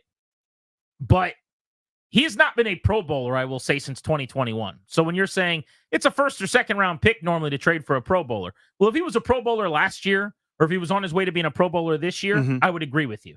They're going to try to recapture some of that magic, and I like their chances to, oh, by the way, because they've got a great secondary coaching staff. They've got a really good DC who gets a lot out of DBs. They've got a head coach who gets a ton out of defensive backs. The fact that Dan Quinn knows exactly what he's looking for when it comes to defensive backs, one of the reasons I feel so good about this trade. The fact that Joe Witt is going to be able, you don't even need to pop in tape. I mean, these guys have known Marshawn Latimore for years and years and years. Went to Ohio State, came out as the 11th pick. They've played against him, whether with Witt, it was, Green Bay or Quinn at Atlanta, then in Dallas. They know this guy. They know if he's a fit. They know how he's going to work or not work in their scheme. So I trust that implicitly. But the idea, well, you're trading for a healthy, quote unquote, Pro Bowler, actually just missed a game with a hamstring for the 2nd time this season. Yep. Week 2 in this past week. And he hasn't been a Pro Bowler since 2021. So that's why it doesn't cost a 1st or a 2nd round pick. Not to mention, presumably you're taking on money moving forward. Now, they'd already restructured his contract, so he cost you nothing this year. It's a listed cap hit of $600,000, which is the minimum. But over the next couple of years, if he's still on the roster and you don't want dead money and to move away from him, which I don't think they would have acquired him if that was the plan. I think they absolutely think Marshawn Lattimore is going to be here as a fixture. It's a pretty sizable cap hit. It's basically signing a free agent for 2 years and like $36 million, $18 million hits against your cap. So that's got to be part of the equation too. When people say, well, they really didn't give a whole lot up. Sure they did. They gave up 3 draft picks, including a 3rd, and a 2-year, $36 million deal beyond this year, essentially, for Marshawn Lattimore. Tells you a lot about what they think of this roster, though, doesn't it? Tells you a lot about the fact that they do agree with me and with you and so many people that have been calling in, suggesting, why not this team? Why can't they win something meaningful this season? Why can't they be a thorn in the side of the NFC playoff picture? Obviously, Peters and company think that they can. And that's why you do it, right? If things had gone this year, for the sake of argument, the way that I thought they were, incorrectly, by the way, and I'm thrilled to be wrong about this because this is way more fun, but I thought they'd be, for the sake of argument, 4-5. Maybe 3-6, having dropped the game they should have won or something. But competitive, Daniel's showing signs, and that's cool. Of course you don't make this move, right? That makes no practical sense. Taking on what will be, a decent salary chunk of cash, giving up draft picks, et cetera, for a team that's trying to build. You're still in very much a building phase. And they still are. They're still in great position next year to acquire some talent. You have to finagle some things in the draft to end up with the picks allotment that they usually like, but you're still going to have plenty of cap space, still have the opportunity to add to this roster. So I still think they're in a long term. But the point is, you're trying to walk that tightrope the way the Capitals are doing right now, quite frankly, which is really hard to do. It's easy to do all of one or all the other. Be bad on purpose, be good on purpose, right? It's hard to I'm not saying they'll be bad, but it's hard to do this. We're 100% building. But also, here's something for right now. Now, I know this is longer term, but here's something we're giving up: future flexibility, cap space, assets for a guy that's going to help us now and then presumably in the future as well. But you don't make this move if you're 4-5. You don't make this move if you're okay. You do it because you're not up here that often. I think this move sends ripple effects in the locker room too, that you're believed in. We always talk about the culture change and the brotherhood, right? If they did nothing at the deadline, that is a clear endorsement of a house money season. You guys are ahead of schedule. This year's not that important that we go deep in the playoffs. Whatever happens, happens. Good luck to you. We'll get back together this offseason when we've got the second most cap space and we've got 9 draft picks. Many of you won't be back, by the way. A lot of you are on one-year deals, but this is the ground floor. We got our quarterback, so we're going to be good for a long time. They could have done that today. They didn't. They said, oh, you guys have engaged now in a battle, and you're holding your own when you weren't supposed to. You're King Leonidas and the 300 in the narrow passageway against the Persians. What if we gave you some reinforcements? What if we gave you the corner that you don't have right now to try to actually win this thing? And I think that is what Peters and his front office did today. Was they took inventory, and this is not a change of mission. This is in lockstep with the plan. This is in lockstep with the mission. Today helps this postseason, the rest of this season, clearly, but it helps next year, and it helps the year after. And I think this is kind of a referendum, this trade, on the thinking that whatever happens this season happens, but the goal was to be better than the expectations. The goal this year is just to find out if Jaden Daniels is any good. Well, you found out. He's really good. He's playing his butt off. They've already outperformed the 6.5 wins that odds makers set. So whatever happens after this is gravy. No, you've got a real chance. You're number 2 in the NFC to Detroit right now in the standings. Let's give you the best opportunity to go upset the playoff field a little bit, to go be a real pain in the butt come January. I think that's what this trade does. I love it. I love that Peters, I don't even want to use push some chips in, but got aggressive today. Sent a message today. You got a 28-year-old still in his prime. I keep coming back to health, and I know people won't want to hear that, but that's the whole ball game. It's the question, Grant. It is. And I'm sorry if that hurts your ears, but that's if he's healthy. Yeah. Oh, yeah. If he's not, it's going to be frustrating. He has missed 20 of the Saints' last 60 games by my count, a third of their games. I mean, that is, by the standards of injury-prone players, that's pretty massive, right? That's substantial. But just because you've got a defensive head coach who knows the DB position and has really cut his teeth and become a legend coaching up the secondary, think Legion of Boom and what Witt's done and how many guys have led the league in interceptions with those guys, you know that they can evaluate that position. You know they can. And Peters' batting average is outstanding so far. So while I never do the in so-and-so I trust and ask 0 questions, that's just not how I operate. I like being a critical thinker. I think people who have listened to this show since last year at this time when we started floating Peters' name know that I am completely enamored and man crush on him. I think he's really, really good. And between having faith in what he thinks, knowing that Quinn knows what he wants and doesn't want in a DB, knowing that you're getting a 28-year-old who's controllable, knowing that this was a massive gaping deficiency in this roster. I'm giving up my second best third-round pick, a fourth and a sixth, and I'm getting Latimore and a fifth, which will be a special team safety or linebacker or whatever it is. Sure. I'll do that every time. Let's do this. I'll do that every time. And by the way, I had 2/3 because I already made a really good trade that already looks like a win for Jahan Dotson. An incredibly shrewd move that is the better of your 2 third-round picks coming into this trade.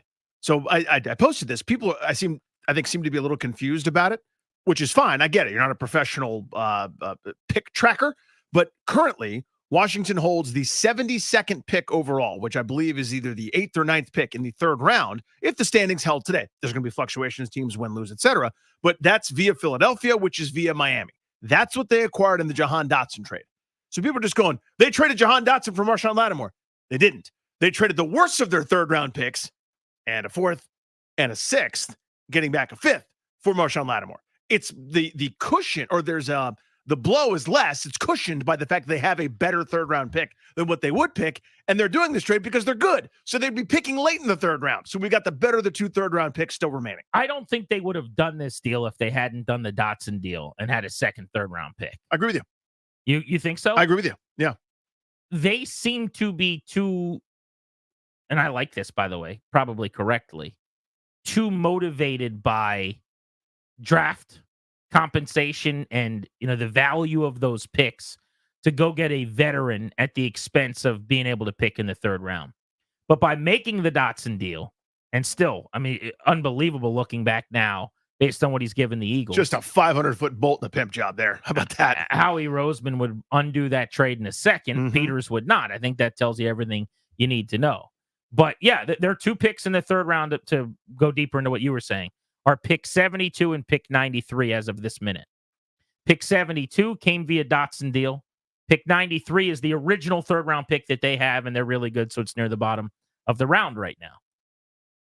21 pick difference, and they gave up their own, and they're keeping the Dolphins pick. The Dolphins, and we think Eagles because that's where Dotson went. Eagles got that pick from Miami. Originally, it might have been in the draft day trade when San Francisco and Miami swapped and had all those picks, so they traded one to Philly.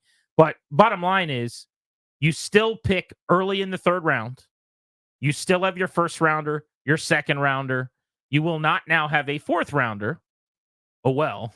And then you get a fifth rounder, and you gave up the sixth. That, by the way, was the Saints' original sixth-round pick. That's what's funny. That was a pick swap when they traded John Ridgeway on cutdown day to New Orleans.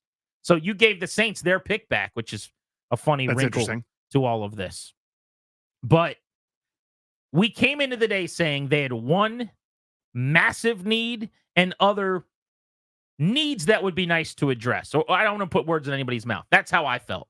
I have said all along, corner is the biggest problem for this football team. And every week you watch them, when they play any team that spreads you out and goes to 11 personnel and operates with multiple receivers that know what they're doing and are any good, they get exposed. Anytime they play a good offense or a quality quarterback, they get worked in the secondary. Marshawn Latimore comes in. You move St. Juste to 2. You move Sanders still to the nickel. You've still got Igbenogany. They'll have to make a roster move. Supposedly they're shopping Emmanuel Forbes as we speak. I mean, can you imagine if they got a late-round pick for Forbes and just moved on from him? Yes, I can. That would be fantastic. Again, because now they're looking in a different mode, right? You got someone who's blocked, who's not going to play. They need to change the scenery. Get what you can. Makes sense. You don't have to, but it'd be nice. Do you want to recoup that fifth rounder, that extra sixth rounder, which you can use then as draft capital to move up to get another fifth to supplement what you just gave up? I mean, they're always maneuvering. It's that near, medium, far range plans that they're always sort of trying to execute against. Rizzo, right? Mike Rizzo of the Nats, refers to it as a 1, 3, and 5-year plan. Slightly different timetable in football because long term is like a month from now. But but yes, that's what it is, right? It's this year, this offseason, and then a couple years from now. It's sort of sped up the way the NFL works with all the parity and the shorter careers. But yeah, it's good maneuvering. It is adult. It is sentient. It is coherent. Like one move doesn't just sort of lead to a wild goose chase and then another move that seems to have no relation. You can draw the line. We're going to get away and get by with not having Jahan Dotson, and this third rounder is going to pay us dividends later on for this season. Trust us. Okay, I guess I will. Yeah, it does. Boom goes the dynamite. That's how you get to the point you have the flexibility to make this move. And every one of your hey, if this works out, you're going to be good. Every one of them works out. You're good. You're in this spot, and you can make that kind of move. This is front office brilliance, and I'm not used to do it. I'm not used to seeing it. This is phenomenal. Attaboy, Adam Peters. You square-jawed Avenger. You handsome devil. Yep. Just keep hitting nukes, bro. You did it again. What's your reaction to the Commanders trade today? They get Marshawn Latimore. They gave up 3 draft picks to get him and a pick back in the process. We'll open up the phones at 800-636-1067. As news breaks, we'll get it to you first right here on The Fan. The deadline's still an hour and 40 minutes away. So anything that comes down the pike from the NFL, we will break it for you and get you some detailed discussion on it here on G&D. And Peters and company still have time. They're still hunkered down, I would imagine, in the office, seeing if anything else tickles their fancy. You're listening to Grant and Danny on trade deadline day in the NFL.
Trubisky. Intercepted. Marshawn Latimore. Latimore returns it across midfield, and that'll ice it for New Orleans. 15 career interceptions for Marshawn Latimore. 97 career games. The 11th pick in the 2017 draft by the New Orleans Saints. Played at Ohio State with Terry McLaurin, Noah Brown, and now he will link back up with them. Latimore traded to the Commanders today ahead of the deadline. Deadline is 90 minutes away at 4 o'clock. We'll have your coverage throughout the afternoon on the Fan. We will be catching up with Jeff Nowak, who's the Saints sideline reporter on the radio broadcasts. He'll be with us in 1 hour right at 3:30. How much ball does Latimore have left at a high level? Is he still elite when he's healthy? That's the big question. And what kind of corner is Washington getting? What kind of locker room presence will they be adding? That is a big part of this as well. Sure. They have preached this commander way, the commander tag. Part of that is how you play. The things they like to say, arriving violently. It's not for everybody, right? But a big part of what they've done, culturally speaking, with this brotherhood shtick is they have brought in a lot of guys who are similarly minded, selfless players that are team dudes. It's high football character. I'm not saying it's a bunch of choir boys, right? But it is kind of a bunch of like-minded, cut from the same cloth dogs, so to speak, that want to go out there and hunt together. Is he going to fit or not? That's something you've got to calibrate as best as possible with whatever intel you have. And they tried to put that into the algorithm before the trade. They got a couple former teammates from when he was in college, right? A couple of Ohio State guys that played with him, certainly. Maybe not in the same position group, but guys that know him. I mean, you try to do every bit of intel you can in that regard because, it's a secondary thing for me. In other words, like, I'll take the talented player who can really help you. And the bonus or the extra part is he going to fit in the way that you guys are doing things, right? Is he going to be the max effort guy? Is he going to do what Alameda Zaccheaus did and sprints down the field to pick up the fumble from Austin Eckler? Is he going to do what Nick Allegretti did to chase the play and pick up Jaden Daniels' fumble or make that block on the outside like every receiver's doing, even when they have no targets on the afternoon? You got to know those sort of things about him if you're going to kind of push the chips all in. So you would think with this group's track record where they're putting that the team name tag on people, you would think he's got it for them. I'm sure you guys saw the report from Adam Schefter this weekend where he came out Saturday night to say that a lot of people around football are suggesting players want to go to Washington. Mm-hmm. I thought that was mostly kind of a eye-rolling type story in the sense that it's I hate to be this guy, but it's a bit of a water-carrying endeavor for Adam Schefter, right? Like, that's not a black and white true news story. That is rumor. That agents might say my guy wants to go to Washington or whatever, but you could punch holes through that if you want to. Here's what I know, though. Here's what's legitimate about that. They are one of the cool organizations again right now. They are. Everything that made them uninteresting, the butt of jokes, and a place where you didn't want to work is no longer. From the ownership to the front office to the coaching staff to the losing, they have a quarterback that skill position guys want to play with. Not only because he's really good, but because he's in the cool kids club and he's got one of the jackets that he gets to wear to prove it. Like, his incompletion is going to be better than someone else's incompletion. We got the cool guy that everybody loves. By the way, luckily, there aren't many incompletions. That's one of the nice things about having one of the really good quarterbacks. Dan Quinn, before they hired him, even before this thing worked out, when people like me were going, I don't really want a retread defensive mind, thanks. He's one of the most respected, beloved, revered guys in the entire NFL. Mm-hmm. You know who likes Dan Quinn? Players. Everybody. Yeah. Anyone who's ever played for him, right? Peters is the same kind of way among front office people and agents. They all love them, and they're seeing how they treat their players. We had Austin Eckler's on the show today at 5 o'clock, by the way, telling us what happened when he got his concussion and how they treated him and his family. I told the story about the player that was not Eckler who got hurt in a game, and like they were texting his dad and saying, hey, we got your boy right now getting an MRI. Just want you to know he's perfectly fine. I mean, little tiny things, the way the owners have sit down and have meetings with players. What can we do for you? What do we need to clean up? Oh, you want something different done in the locker room? No problem. It's fixed 3 days later.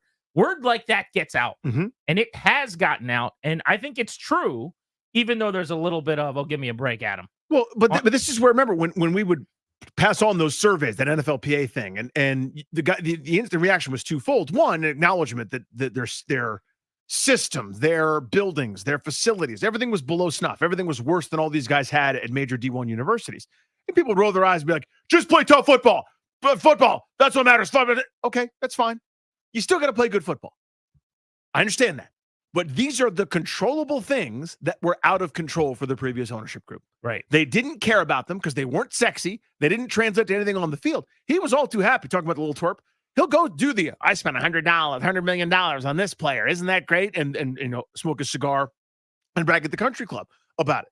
But he wouldn't spend the $500,000 to clean the carpet, or to paint the wall, or to not have to practice in an airport hangar when it rains sometimes for so many years. You know what I mean? Like, this is the unsexy stuff that guys in the trenches for you, they do care about. It's their bodies, their health, their families, their livelihoods, all on the line. And you recognize that, and you can't give them extra salary because that's against the rules. You could take care of them this way, though, right? I mean, that's what colleges have done for decades before they could pay players. You couldn't hand them money directly, but you go, this is basically, in effect, the money we would be handing you. Instead, it's on this beautiful facility. Look at the Whirlpool. Look at the Xbox 360. All the different things that you've got to come play with here. We're doing that for you guys, and it helps. This is such a huge move for Washington. Their worst position by far.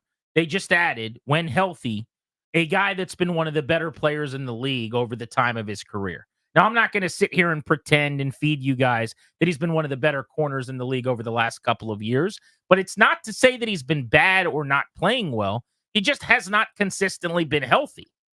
If he were to get healthy, sometimes the change of scenery can be huge in that regard. You get around a different training staff, different doctors, who knows? You get a little added motivation with a contender now to take care of yourself and be on the field, and it's just less stagnant, right? We've all had different factions of our life. You get a new job, and all of a sudden the food tastes a little better, and you put the air down on a spring day, and you breathe that deep oxygen in, and it feels a little better in the lungs. Maybe this will be a nice little boost for Latimore for the second half of his career at this point.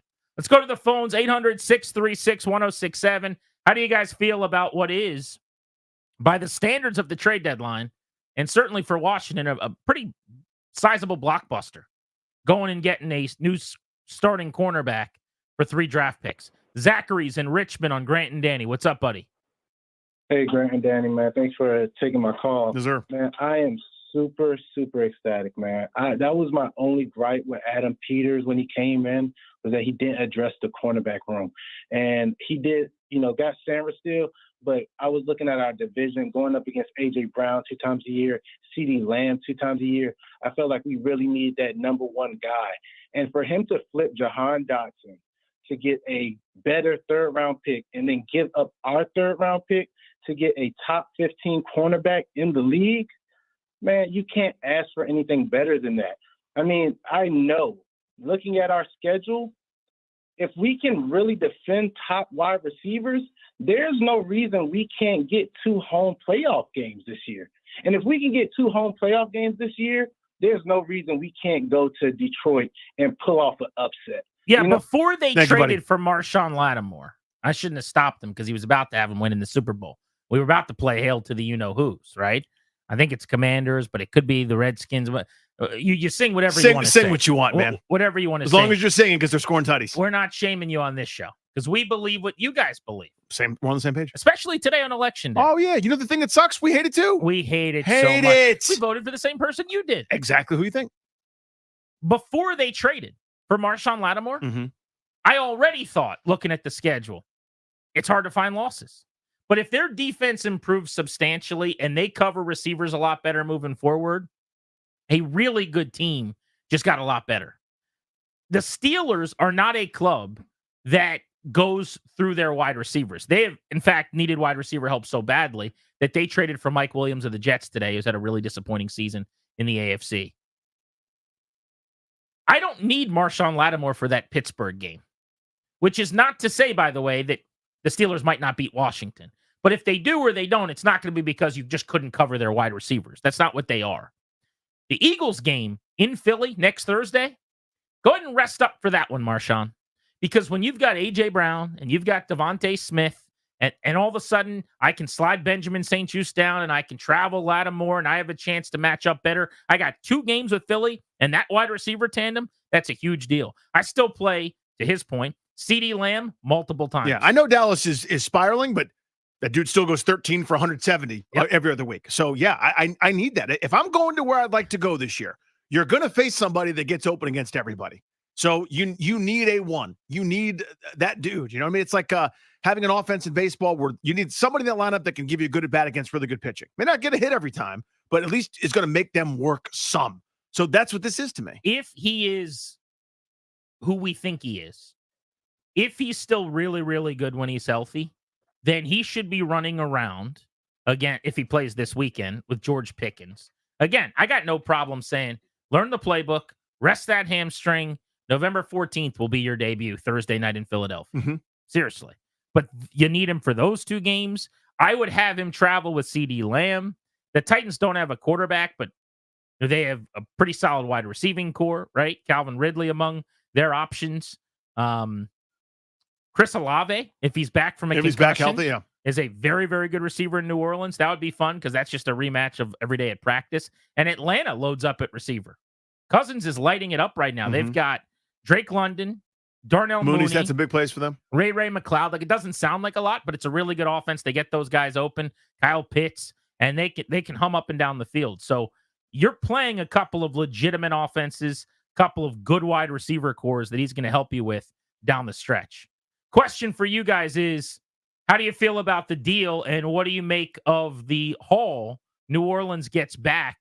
Are you surprised Washington, anti-giving up picks, gave up 3 to go get Latimore? I love it, and I don't have any problem with what they did. But we are curious what you guys think on Grant and Danny.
Stafford and company who would like to score quickly and get something going because they have not had much going so far today. The quick pass picked off.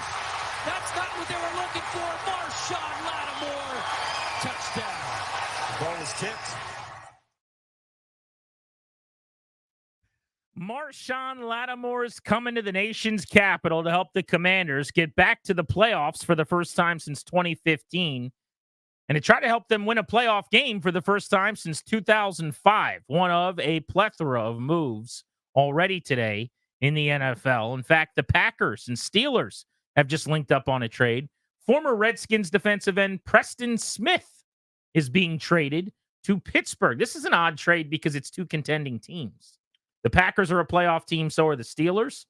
Have not seen compensation there, but Pittsburgh adding some help on an already good defense. That means Preston Smith likely will be playing back in his old stomping grounds at the X this weekend. Yeah, isn't that fun? There's for a group of outside pass rushers that they just got one more in that mix, right? Opposite TJ Watt and Highsmith and company. For Green Bay, trying to figure out exactly their thought process here. Maybe, I don't know if he's in his walk here. I was trying to look it up here over the commercial break, but sounds like they've also got some young pieces on the way that I think maybe they like, and he became expendable to them. But it's just odd for a contender in the middle of a buzzsaw of a division to go, let's get rid of a trusted veteran pass rusher who's top 15 since he came into the league in hits, hurries, and quarterback sacks. I won't pretend to be a Packers expert, but I was actually watching them this weekend, and I was just curious. I thought, where's Preston Smith? Let me see how often he's, on the field or whatever. And it turns out his play time has dropped off. So looking it up right now on Pro Football Reference, 2 years ago, he played 80% of snaps. Last year, he played 66% of snaps. This year on defense, he's playing a little over half the snaps. There you go. 54%, which is not nothing, by the way. He still has started every game and has played in over half of their snaps. But it has dropped off precipitously. This is the lowest usage rate he's had in Green Bay. So obviously, they felt like he was a little more expendable. We'll get you the full list of moves and how they affect Washington's chances in the NFC East at the top of the hour. I will just tell you that the Commanders are the team everybody now lists at the top of all the lists of moves because they got the biggest star who's been traded today in Latimore, a four-time Pro Bowler. Has not made a Pro Bowl since 2021, but he will have some term beyond this season next year and the year after likely to try to change that here in Burgundy and Gold. Let's go to Shane in Virginia on Grant and Danny. What's up, Shane? Commander Grant, today's a good day to be a Commanders fan, ain't it? Not too shabby. What's up, bud? Hey, look, I think that's the move that we needed. Like I said, been saying, and you guys have been saying, we need a corner. A pass rush is improving. I didn't think we needed a pass rusher right now. I think the guys up front are playing decent football. Linebacker, of course, playing outstanding, but we needed that number one corner. We've not had a shutdown corner in years. We finally got him, only if he stays healthy. But here's the thing, though. I don't want him a rent season. I don't want him to have half of a season, and then next year we got him for that year, and then he's up. We got to sign him to a long term if he stays healthy. But we got him for nothing. I mean, are you going to get a college kid right now in the third round that's going to compete at a high level right now coming out? No. And if we can get anything for Forbes, that'd be great. It just goes to show you Ron Rivera, once again, had no idea what the hell he was doing in this area. And it just shows you that none of his players are even – they're cutting those. That's just a waste of draft picks. Well, Shane, if they trade Forbes today, they would get a late-round pick for him. They've got an hour and 10 minutes to do it. The reports were that they were shopping him as of last night. Then both Jamin Davis and Emmanuel Forbes will have been ridded of this roster over the last 2 weeks. And Dotson right before the season. Right, but I just mean over the last 2 weeks, yeah. even the guys that made the team that they go, we can find a way. This guy was a first-round pick last year. This guy's got speed and he can hit and he's changing positions. Even the guys that they kept because you didn't have a choice, they have seen enough from to go, never mind. Like just holding their nose going, we'll play him, I guess. And then they go, no, thanks. We'll try it. Okay, we tried it. Thank you. Let's go to Kevin, who's in Arlington. On the fan. Hey, Kev. Hey, guys, totally psyched. Just a few points Shane and others have touched upon, but you know what? We eliminate our number one roster deficit with this move. The competition for getting him was steep, and so the compensation is fair when you think about that. We got the number one cornerback available in this trade market. it also, to me, it will precede potentially selling Forbes, Force, etc. I don't think Adam's done in terms of wanting to trade for draft capital to maybe even replace one or more of those picks we've lost. We shall see. But this is a thing. It sends a message. It says we're ahead of schedule, boys, and so we're course correcting. The opportunity to make noise in the playoffs is there. And Grant, it reminds me of McPhee making the big trade for Fedorov, Chris Mulhouet, and Matt Cook. When we hadn't been in the playoffs in 5 years, it was Ovi's first playoff chase.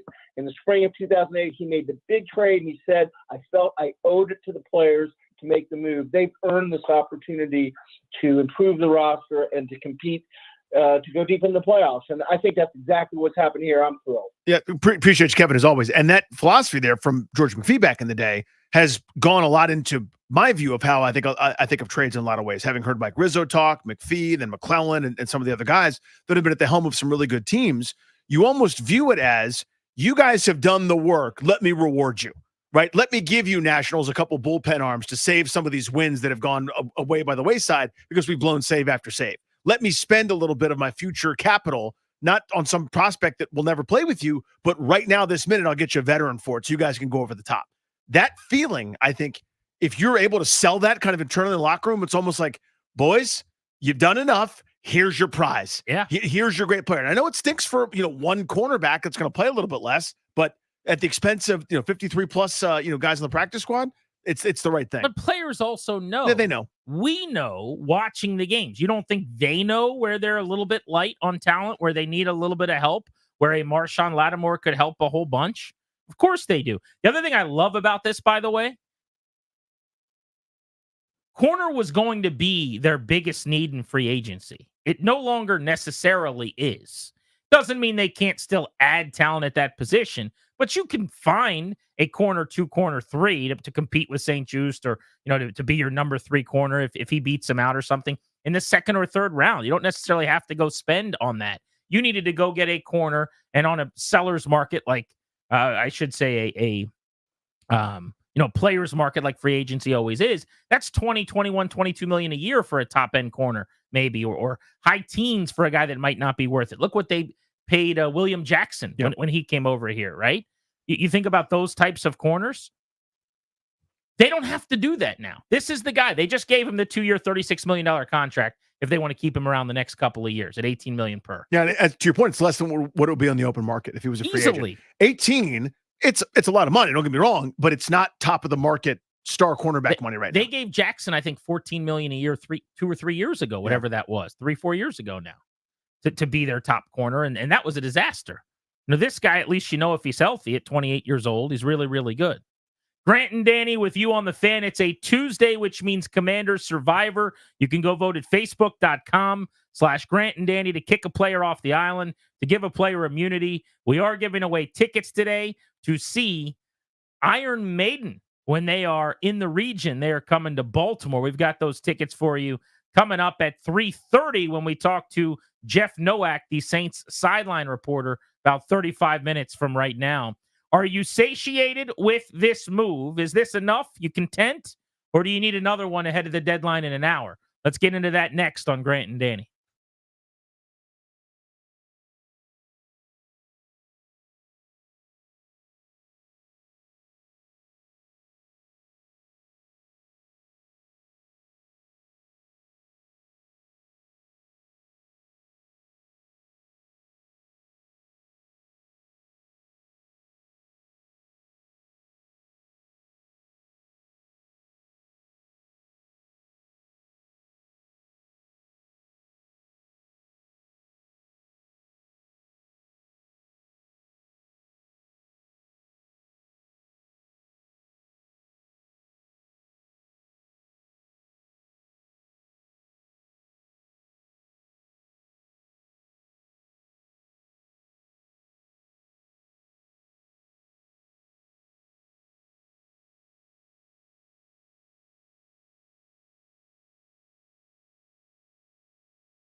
The DMV's football team has a bright future. It is time for you to plan for your future as well. The exclusive sponsor of our show will help. That's the law firm Kondorian Murad. They can help you update your last will and testament, set up a trust for you and your family, schedule a free consultation with their estate planning attorneys today. Visit kmlawyers.com. Tell them we sent you to get a discount. That's kmlawyers.com. Austin Eckler joins the show in 2 hours at 5 o'clock. We'll ask him about his newest teammate, Marshawn Latimore. He's played him many, many times over the years, I'm sure. Latimore traded to the Commanders today for a third-round pick. That's the worst of the 2 third-rounders Washington has. They've got their own third-rounder. They've got a third-rounder they got from the Eagles in the Dotson deal. That Eagles third-rounder is actually a really, really good third-round pick. It's way near the top of the board because it originally came from Miami. So how the Dolphins do this year determines where that pick's going to be in the order. They're stinking up the joint. So you're rooting against Miami if you're a Commanders fan. But they didn't give up that pick. They gave up their own pick, which because Washington 7-2 is down near the bottom of the round. They also gave up a 4th and a 6th and got a 5th back with Latimore. If you want to look at it as a 3rd-round pick for Latimore and then a 4th and a 6th for a 5th or something, I guess you could look at it that way as well. But that is the big swap that was made. We're an hour away from the trade deadline at this point. It is Tuesday, which means Commanders Survivor.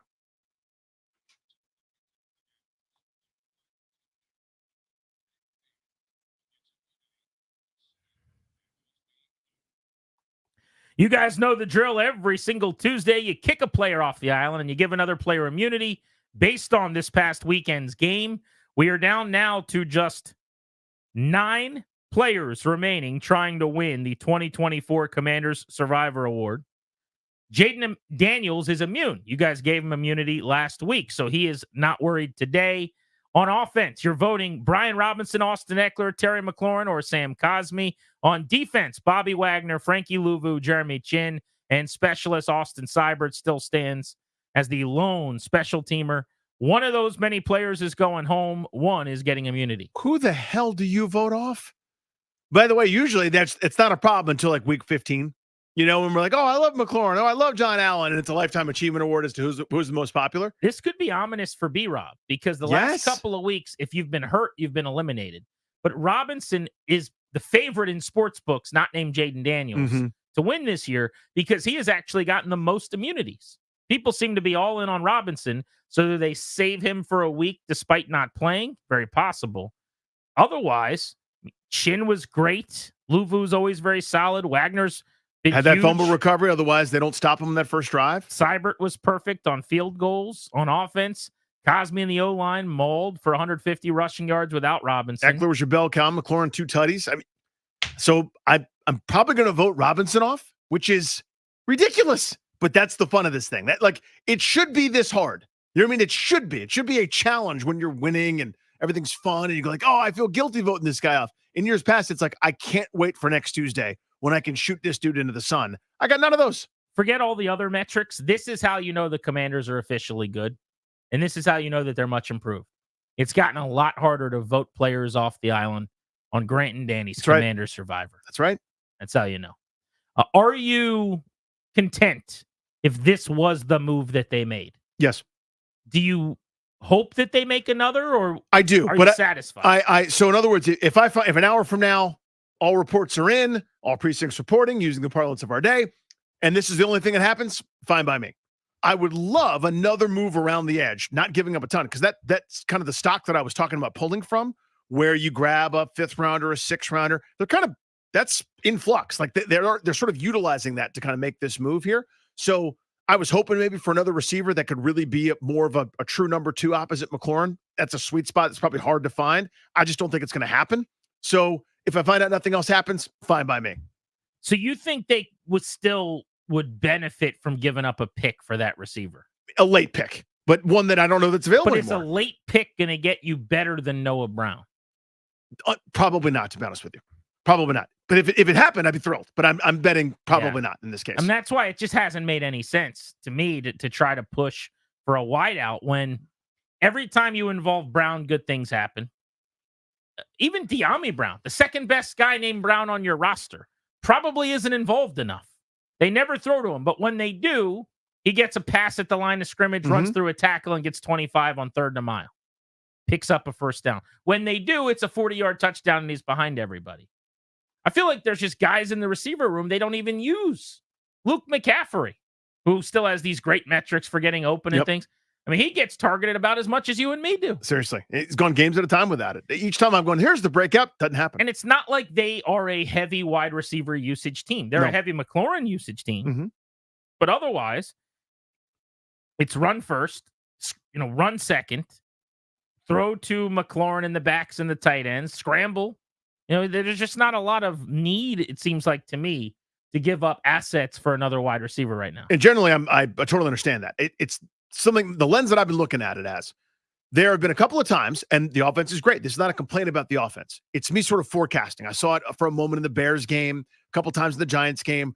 At some point, it's 3rd and 8. And at some point, you're going to need somebody, not named McLaurin, to separate.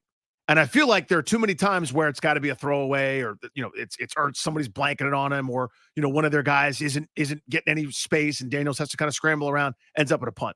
Now, doesn't matter because their offense is so great that the next possession they're going to march down and score. But I think in these heated games, like to beat Philadelphia the second time in the cold, to win a playoff game, someone's going to have to be a 3rd down war daddy. And I don't know that you've got one besides McLaurin. And I think they're a little too stoppable in those moments. This is putting really nice rims on your luxury car. I'm not talking about something like, dude, it's broken, they're going to get it figured out. I'm not saying that at all. I'm going for this rare circumstance in these really important games, which, by the way, it's a privilege to get to talk about.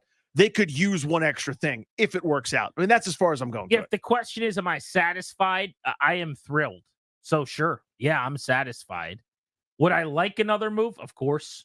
Do I want them to do something else? Yeah, because I've been saying this for a couple of weeks. I think they are good enough to win this season. And you go, win what? And I go, exactly. Yep. Anything. Name it. They can win it. Like, not realistic and not a thing. We know that they're not trying to trade this guy. But when the Max Crosby rumors came out last week, and he was supposedly going to be on the market, and it was going to take a couple firsts to get him. Yep. Steve Zabin, former longtime radio guy in D.C. I text with it a good bit from time to time during these football seasons. And I think I took this from him over the years, but he used to say, let's go have a season. And anytime there was like a win or you weren't a disaster or terrible, and it's one of my favorite things I always say to my buddies after each game, let's go have a season. Let's go have a Super Bowl. Go get Max Crosby. Let's go have a Super Bowl. But if we're not playing fantasy football and we're just being realistic, I don't know. The same thing I just kind of said to you. If they're bringing in another edge, how much better than the way Dante Fowler's playing right now is that guy? How much better than what Dorrance Armstrong's giving them, if you're not giving much up, is that guy? Because as much as I wanted edge help and pass rush over the last couple of weeks, their pass rush is getting better. Dante Fowler's getting better and better. Dorrance Armstrong's getting better and better. So corner was a huge need, and I thought edge was a little bit more of a want. Let's go to the phones and go to Vince and Akakeek on G&D. What's up, buddy? What's up, guys? How y'all doing? Hey, buddy. Real quick, it's been a long time since I called in and tried to actually sit on the phone and call in, because every time I called, I got nervous again because I was just so not used to us knowing what we're doing. This is amazing. Rest in peace to my dad. He used to tell me all the time, if you live long enough, we'll say it again. And I used to be like, Dad, I don't think I'm gonna make it. I'm kind of still stunned that we are the organization that makes the right moves now, make the right trades, even are in a position to be in a bidding war with the Chiefs and the Ravens to get the corner that everybody wants. I love this move, and honestly, with everything that they talk about, the brotherhood and the brotherhood being based really around competition. The only thing that I heard Grant say that I kind of hope doesn't happen when they do bump St. Juice down, because if we're being real, the liability in the secondary is St. Juice. I hope it's not down to the number 2 corner. Mikey's been playing well on the outside. Biagami, I hope I'm saying his name wrong. I probably butchered it. I think he's been playing decently in the slot. I hope we keep Latimore on the outside, keep Mikey on the outside. And St. Juice, I mean, you the weakest link, guy. Y'all talking about Survivor Tuesday. he's got to be off my island. Well, he's playing better players than those other guys, right? I mean, Sandra still is their best nickel corner, and I don't even think it's close. Let him play in the nickel now that you have an opportunity to, and you might have a second really good player at the position where you have Latimore as one, and Sandra still might be another. You're comparing St. Juice taking on Zay Flowers with, just as an example, in that game, like who's down the depth chart below Rashad Bateman. You know what I mean? Yeah. That's who is Noah Benagani's assignment or whatever. So, yeah, I know he's a punching bag. I know everybody sees what they want to see, and he gives up completions. And look, if he ends up falling out of favor and they just roll with Igbenogany and Sandra still, that's fine too. But I think his length and his physical, he's always right there, as evidenced by how many penalties he gets. It's not like he gets burnt or toasted all the time. He does by the shiftier, like elite receivers. Yep, because that's not a good he shouldn't be matchup for covering him. those Right. guys. Yeah, I mean, so to me, like, I don't think he's great. And this is the thing we used to talk about all the time, where you have a number of guys that we got to know over the years, and people will be angry that they're not superstars. Well, if he was paid like a superstar, if this was a $28 million a year cornerback that was behaving this way, I'd be furious. I'd be as mad as you guys. But I don't blame Benjamin St. Juice for being Benjamin St. Juice, right? Like, that's who showed up. This is always who he's been. This is what, I think the correct evaluation of him is fine. And that's what he is fine. If you're mad that he's not great, okay, that's totally acceptable. But I think you're right. He gets beaten up a little bit unfairly. He's had a large role. It's like asking a number 4 starter or Major League Baseball to be a number 1 starter. Well, he's not. He's not a number 1. He's not an ace, but he's the best you got. So he's been the best they've got. No longer, though. Let's go to Disco and Laurel, waiting on Grant and Danny. What's up, buddy? How are you? Hey, guys. How you doing? Good, man. Hey, man. So, you know what? I'm excited because they still, I think, have 4 picks in the top 100. They didn't mortgage their future. I think they have, he's still 28 years old, and I think you have a piece that you really need, and that's a shutdown corner. I can't remember the last one we had, maybe D'Angelo Hall. I don't know if Josh Norman was that guy for maybe Not 4 here. games. But yeah. But you know what? Like you said, Grant, I'm greedy. I would love to get a D tackle, somebody to shore up that defensive line for the run game in the playoffs. I mean, a 400-pound fat guy who stops the run on his way to the quarterback. I think if we can get, because here's the other reason why I like the Latimore move, because initially I would have said edge, but I think Dante Fowler's coming on now. And he's a guy that we thought was just going to be kind of a rotation guy, but Agreed. His impact is being felt. So when you've got that pressure coming off the edge plus a Latimore, that last piece, I think, is that defensive tackle in the middle. What do you think? Amen. Yeah, appreciate I you, agree dude. with all of it. Yeah, I mean, if it depends on what's the goal, right? Is your goal to create more havoc? Is your goal for more pass rush? Then maybe you'd focus end. But if you're like, we want to get teams in bad spots, aka we don't want to give up 6 yards on first down carries, maybe you get a space eater in the middle, right? It depends on their eval internally on Fowler. If he is as good as he's played in the last month, and this is actually just the connecting of the dots where he needed the opportunity, he's healthy, and this is a career year loading here, keep playing him. Keep lining him up on those pass rushing downs and let him pin his ears back. Sack against the Browns, 2 against the Ravens, sack against the Panthers. The only team that kept him off the sack sheet was the Bears, and he was close in that game. And then 2 more against the Giants, 6 in the last 5. But I think Armstrong's rushed really well too.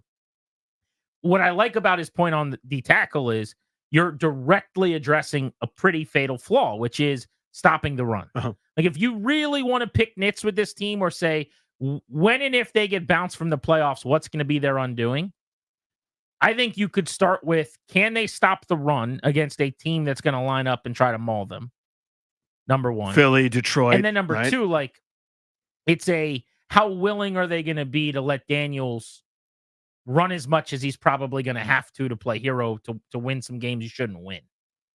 And I think when you get to the playoffs, you kind of, all bets are off and go get him, kid, and knock on wood that everything is okay at the end of the game, right?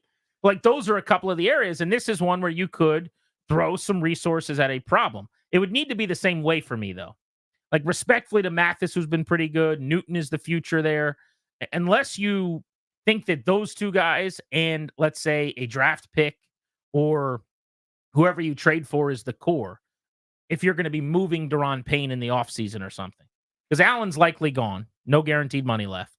if they think that they could move on from Payne as well, and then bring in a guy that has like 3 years of term, kind of like Latimore, who's in his 27, 28-year-old season, who's a run-stuffing big body, then that could fit. Mm-hmm. I would worry about a pass rush at that point from that position. If you lost both Allen and Payne, Newton's the only guy of that lot in this hypothetical that could rush the quarterback beyond this season. But maybe that's where, if they wanted to, and I'm not a big proponent of this, they could go with a late-round pick and do a rental or something there just to get better at their worst area right now, which is that they haven't proven they can stop the run. Let's go to Jackson in Utah, listening on Grant and Danny on the Odyssey app, always free and available. What's up? Fellas, I'm so fired up for this trade. You know, it feels like Latimore is going to make everybody better on this defense. You move the other corners down the depth chart. You give the D-line more time to get to the quarterback. If these corners are locking up the receivers, I mean, this raises the team's ceiling so much higher this year and beyond. The Adam Peters handsome party just can't miss. I love that we have competent adults in the organization making the moves that we already see as fans. And, you know, Grant, I'm not sure if you remember, I met you on Radio Row in Vegas during Super Bowl week earlier this year. And after a trade like this, I am drinking all of the burgundy Kool-Aid I can. I'll be seeing you in New Orleans, back on Radio Row, Love it. when the local football outfit is in the Super Bowl. Let's do this thing, Jackson. Why not? I appreciate you. I do remember chatting. I believe the conversation we had was, this is the last time we got to come to one of these events when Washington's not playing. I think that's exactly what we were saying. That's a good bit. For sure. Yeah, but that's the idea, though, right? Is that having a star opens things up for everybody else, makes it easier, right? The expectations are lower. I mean, there's still a point where your other cornerbacks are going to have to cover other receivers. There's still going to be challenges. It's not as if all passes are now automatically incomplete due to some matrix-like force field that he can generate as the one. But having someone that's that good when available and healthy, it loosens things up for everybody else. You can play a little bit freer. You don't have to hesitate a step because you're worried about what that other guy might do or not do in certain cases in terms of covering for him, and you can be more aggressive. Latimore was so good early in his career. Oh, yeah. So good. If he still has that gear, and we just haven't seen it because of the injuries, they stole him. I don't know that he does. I think his ceiling now is lower than what he was early in his career. He's still definitively their best corner. Mm-hmm. And I think still one of the better corners probably in the conference, like a top 15 or 20 corner in football. But people sleep. Go back and watch anything from his rookie year. He was a all-pro as a rookie.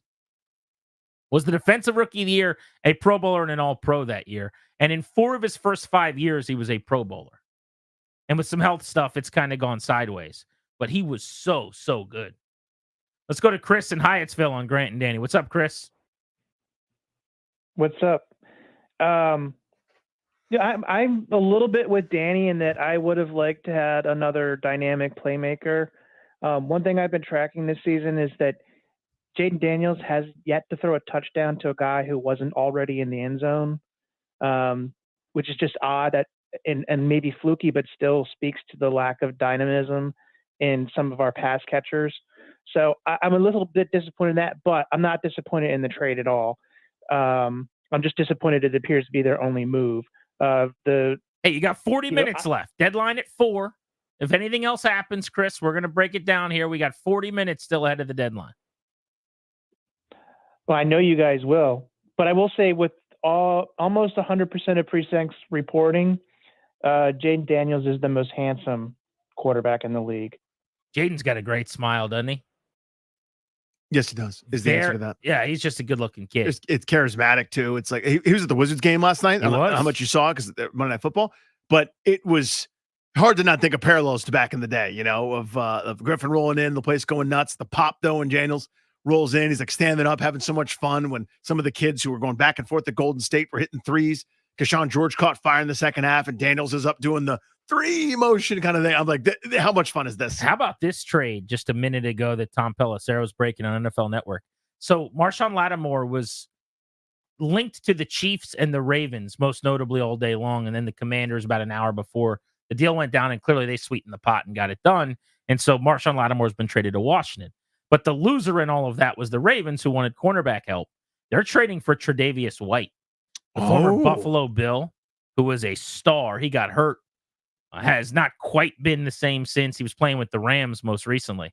But the Rams are trading the two-time Pro Bowl corner Tre'Davious White to the Ravens. So that was the move they made as a response to missing out on Marshawn Lattimore. But I'm curious to see what the package of picks going back looks like and how that stacks up for the Ravens. And next, let's get some intel from someone who's been covering Lattimore. In fact, from the sideline.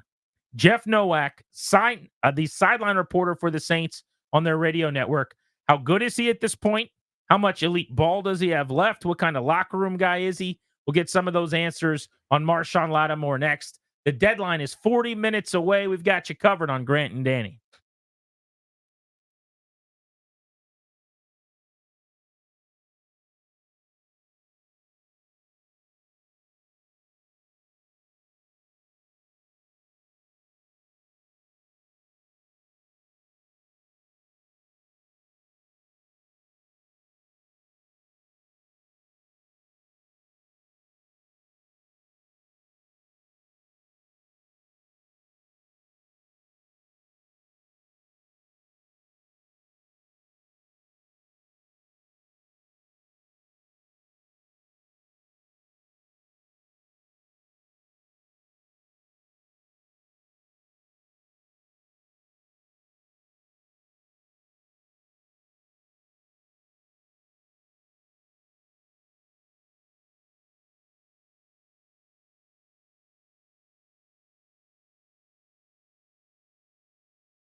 Eagles have all 3 timeouts. 2nd down and 8. Quick throw is picked off. Marshawn Latimore read it, and a pick 6 in his first game back.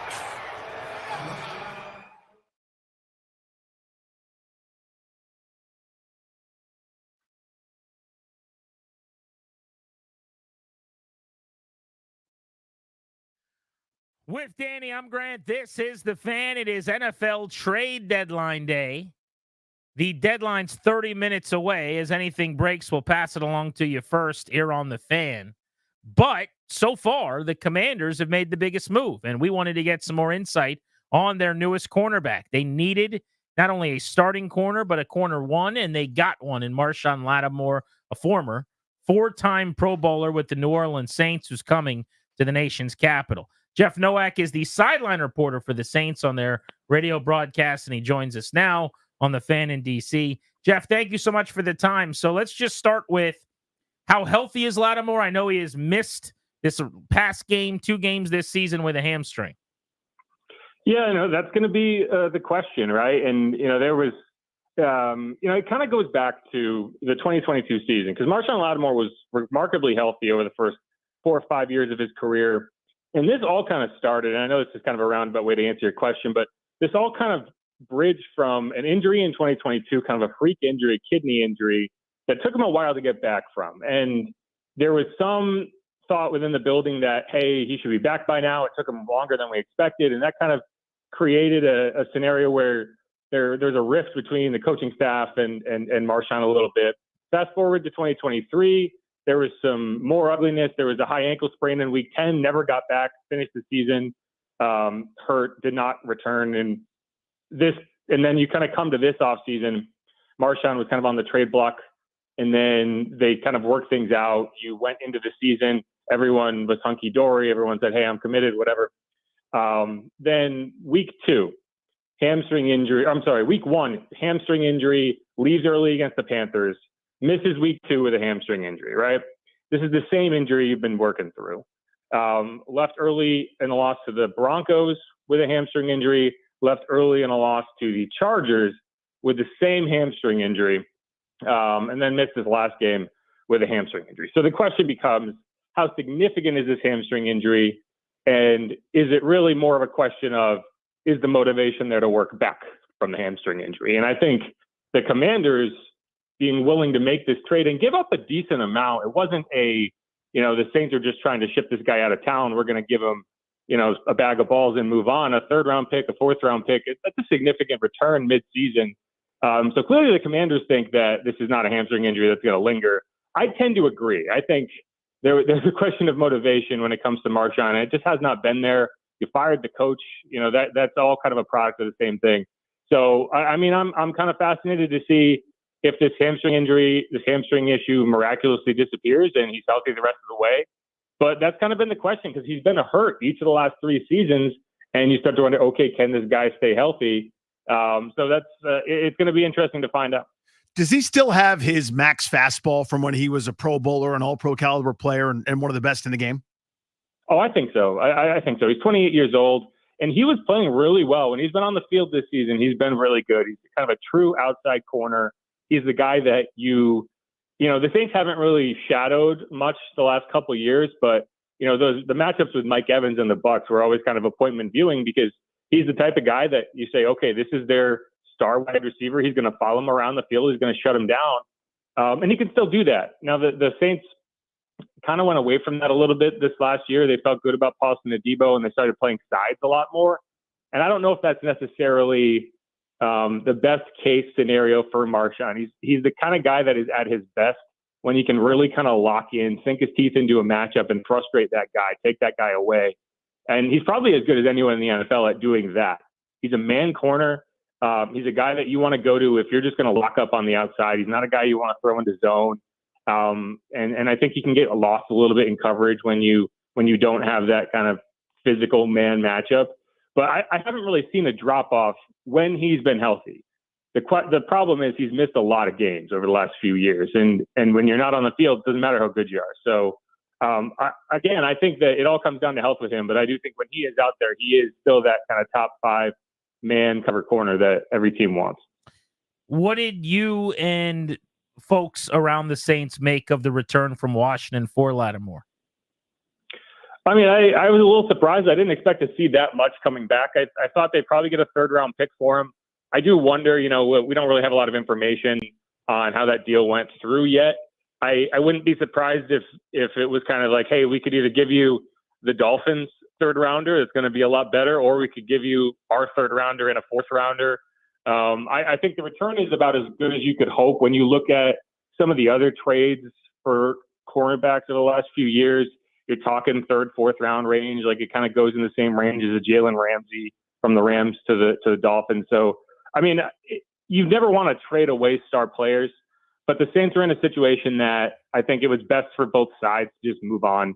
Like I said, there's been a little discomfort in terms of how he's fit in that locker room and just that locker room in general, how it kind of committed to Dennis Allen in the Dennis Allen era, which kind of came not so gracefully to an end this week. So I think generally speaking, you should be happy if you're the Saints with the fact that you were able to turn Marshawn into some asset that you can push forward at all. But all that said, you look at that 2017 draft that really kind of set the Saints up for success in general over, that period, the end of Drew Brees' career. All those guys are pretty much gone, right? Only Alvin Kamara is left, and Ryan Ramczyk is technically still there, but he's basically retired. So, it's a frustrating moment that it got to this point. It's a frustrating idea that you had to get to this point.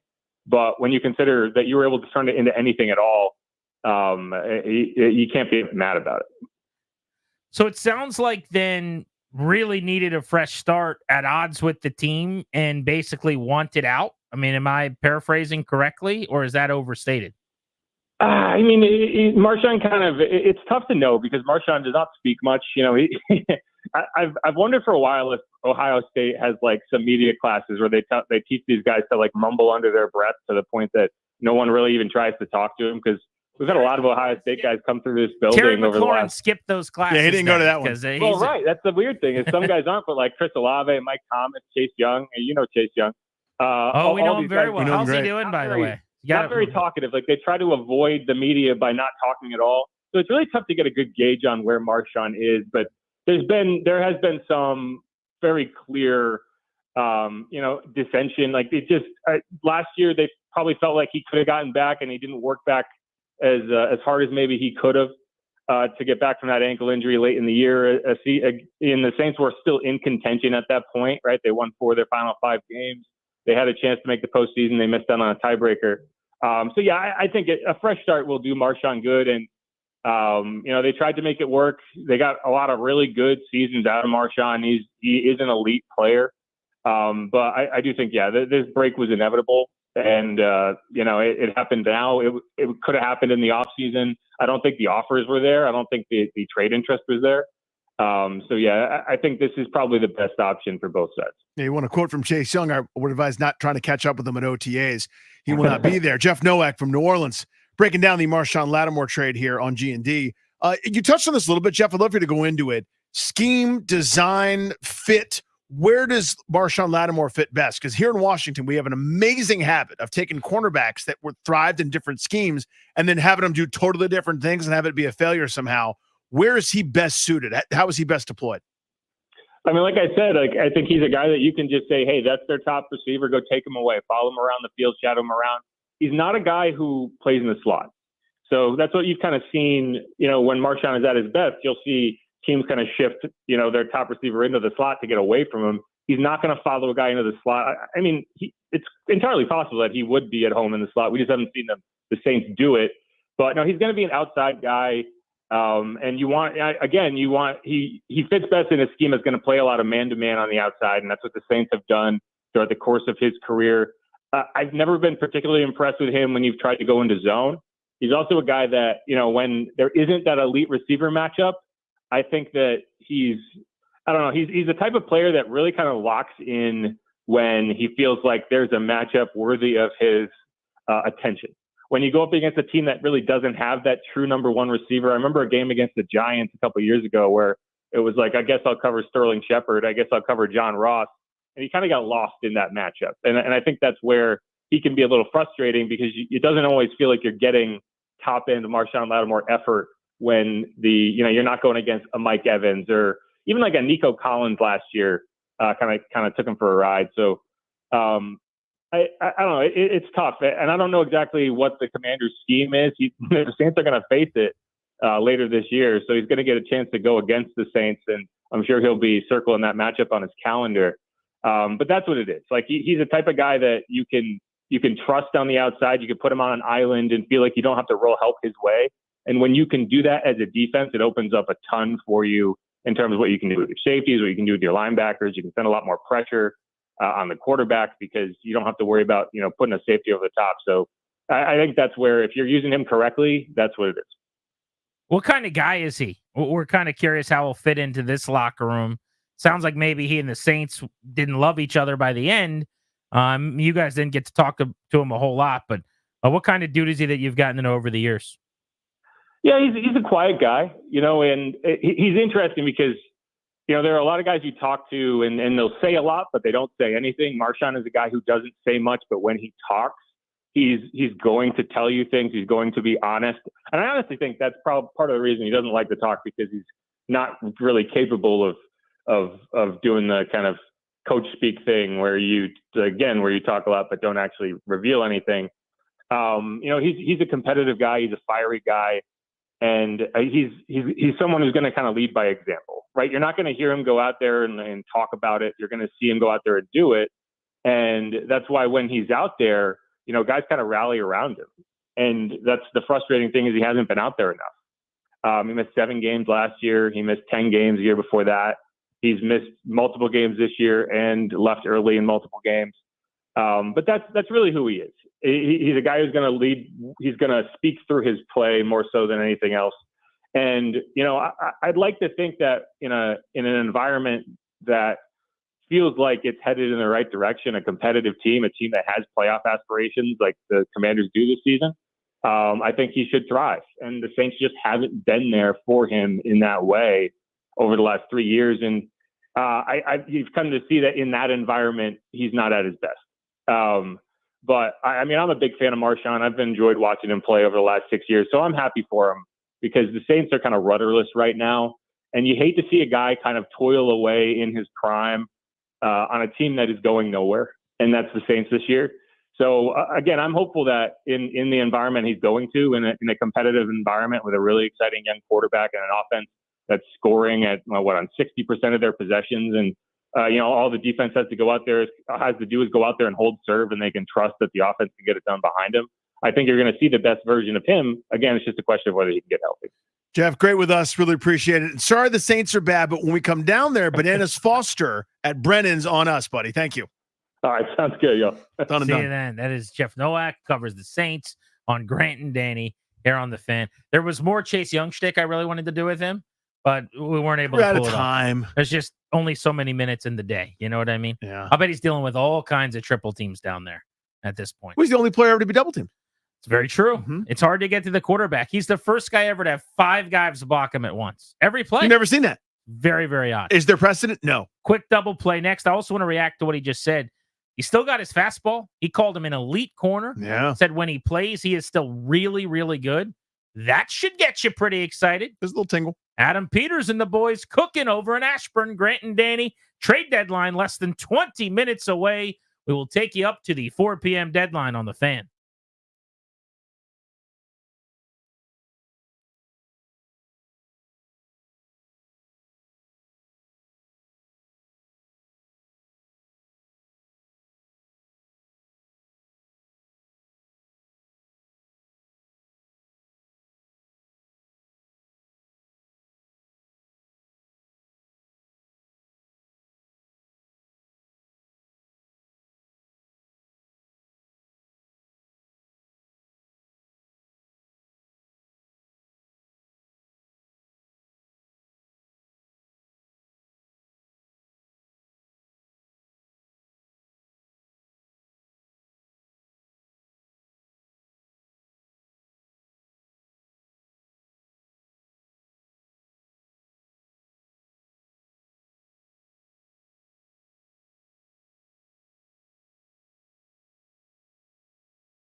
Thank you to Jeff Nowak, who covers the Saints, for joining us on G&D just a few minutes ago. Welcome back. You're listening to The Fan. How about him saying he thinks Latimore's still an elite corner, says he's the type of guy that you want defending wide receiver ones, gets up for the matchup, let him travel, let him chirp and get in their head. I mean, his matchups over the years with Mike Evans are iconic, like the stuff of legend. Those guys, more than any players I can remember, hate each other's guts. They're quite literally being separated after every play, and they're fighting and throwing punches and getting ejected. I mean, it's crazy how those guys feel about one another. Having said that, it sounds like he's that type of player. He is I'm with you all day long. I'm going to get under your skin. I'm going to get in your head. And he wants to basically travel around with one guy. This is a pretty darn good place to come to do that. Because if you can just have him take on George Pickens this week, A.J. Brown next week, C.D. Lamb against Dallas twice, and then the rest of the depth chart, St. Just, maybe inside with Sandra still, Igbenogany, those guys can handle the rest of the receivers. It's just a different world for this defense. You get a lot better really fast. We talk about all the time with quarterbacks making defenses go 11 on 11 with running games.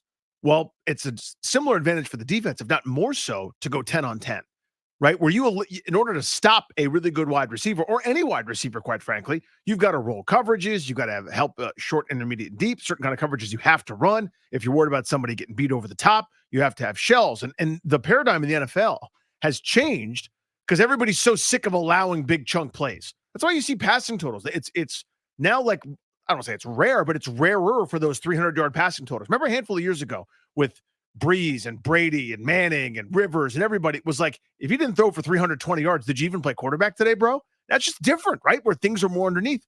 So that's because that's how coverages are. If you've got all the options on the table because you got one guy that can shove it on somebody, that is a massive strategic advantage. Let's go to the phones, 800-636-1067. That's the number that Adam called. He's listening on the Odyssey app in Syracuse. It is free. You can take it with you wherever you go. Always listen to the show. Pause and rewind us. What's up, Adam? How are you? I'm doing great. This news today has made me just so unbelievably happy. I'll tell you guys this. I'm up here in Syracuse going to school. I lived in Montgomery County my entire life. There's more people talking about the Commanders here in upstate New York than there ever were in my MCPS school in my 15 years growing up. It's unreal, just the excitement around this team. And I mean, with Latimore, I had people coming up to me saying, I think you guys are Super Bowl contenders now. And these are, your Eagles fans, your Steelers fans, all of that type of stuff. I mean, the nation is taking notice right now. Well, there's a couple of areas where this team was not good. At the biggest area of concern, they just got one of the better players in the league over the last 7-8 years. It's hard not to acknowledge that at 7-2, winners of 7 of their last 8, with their only loss being a one-possession game in Baltimore, they're really, really good. Yep.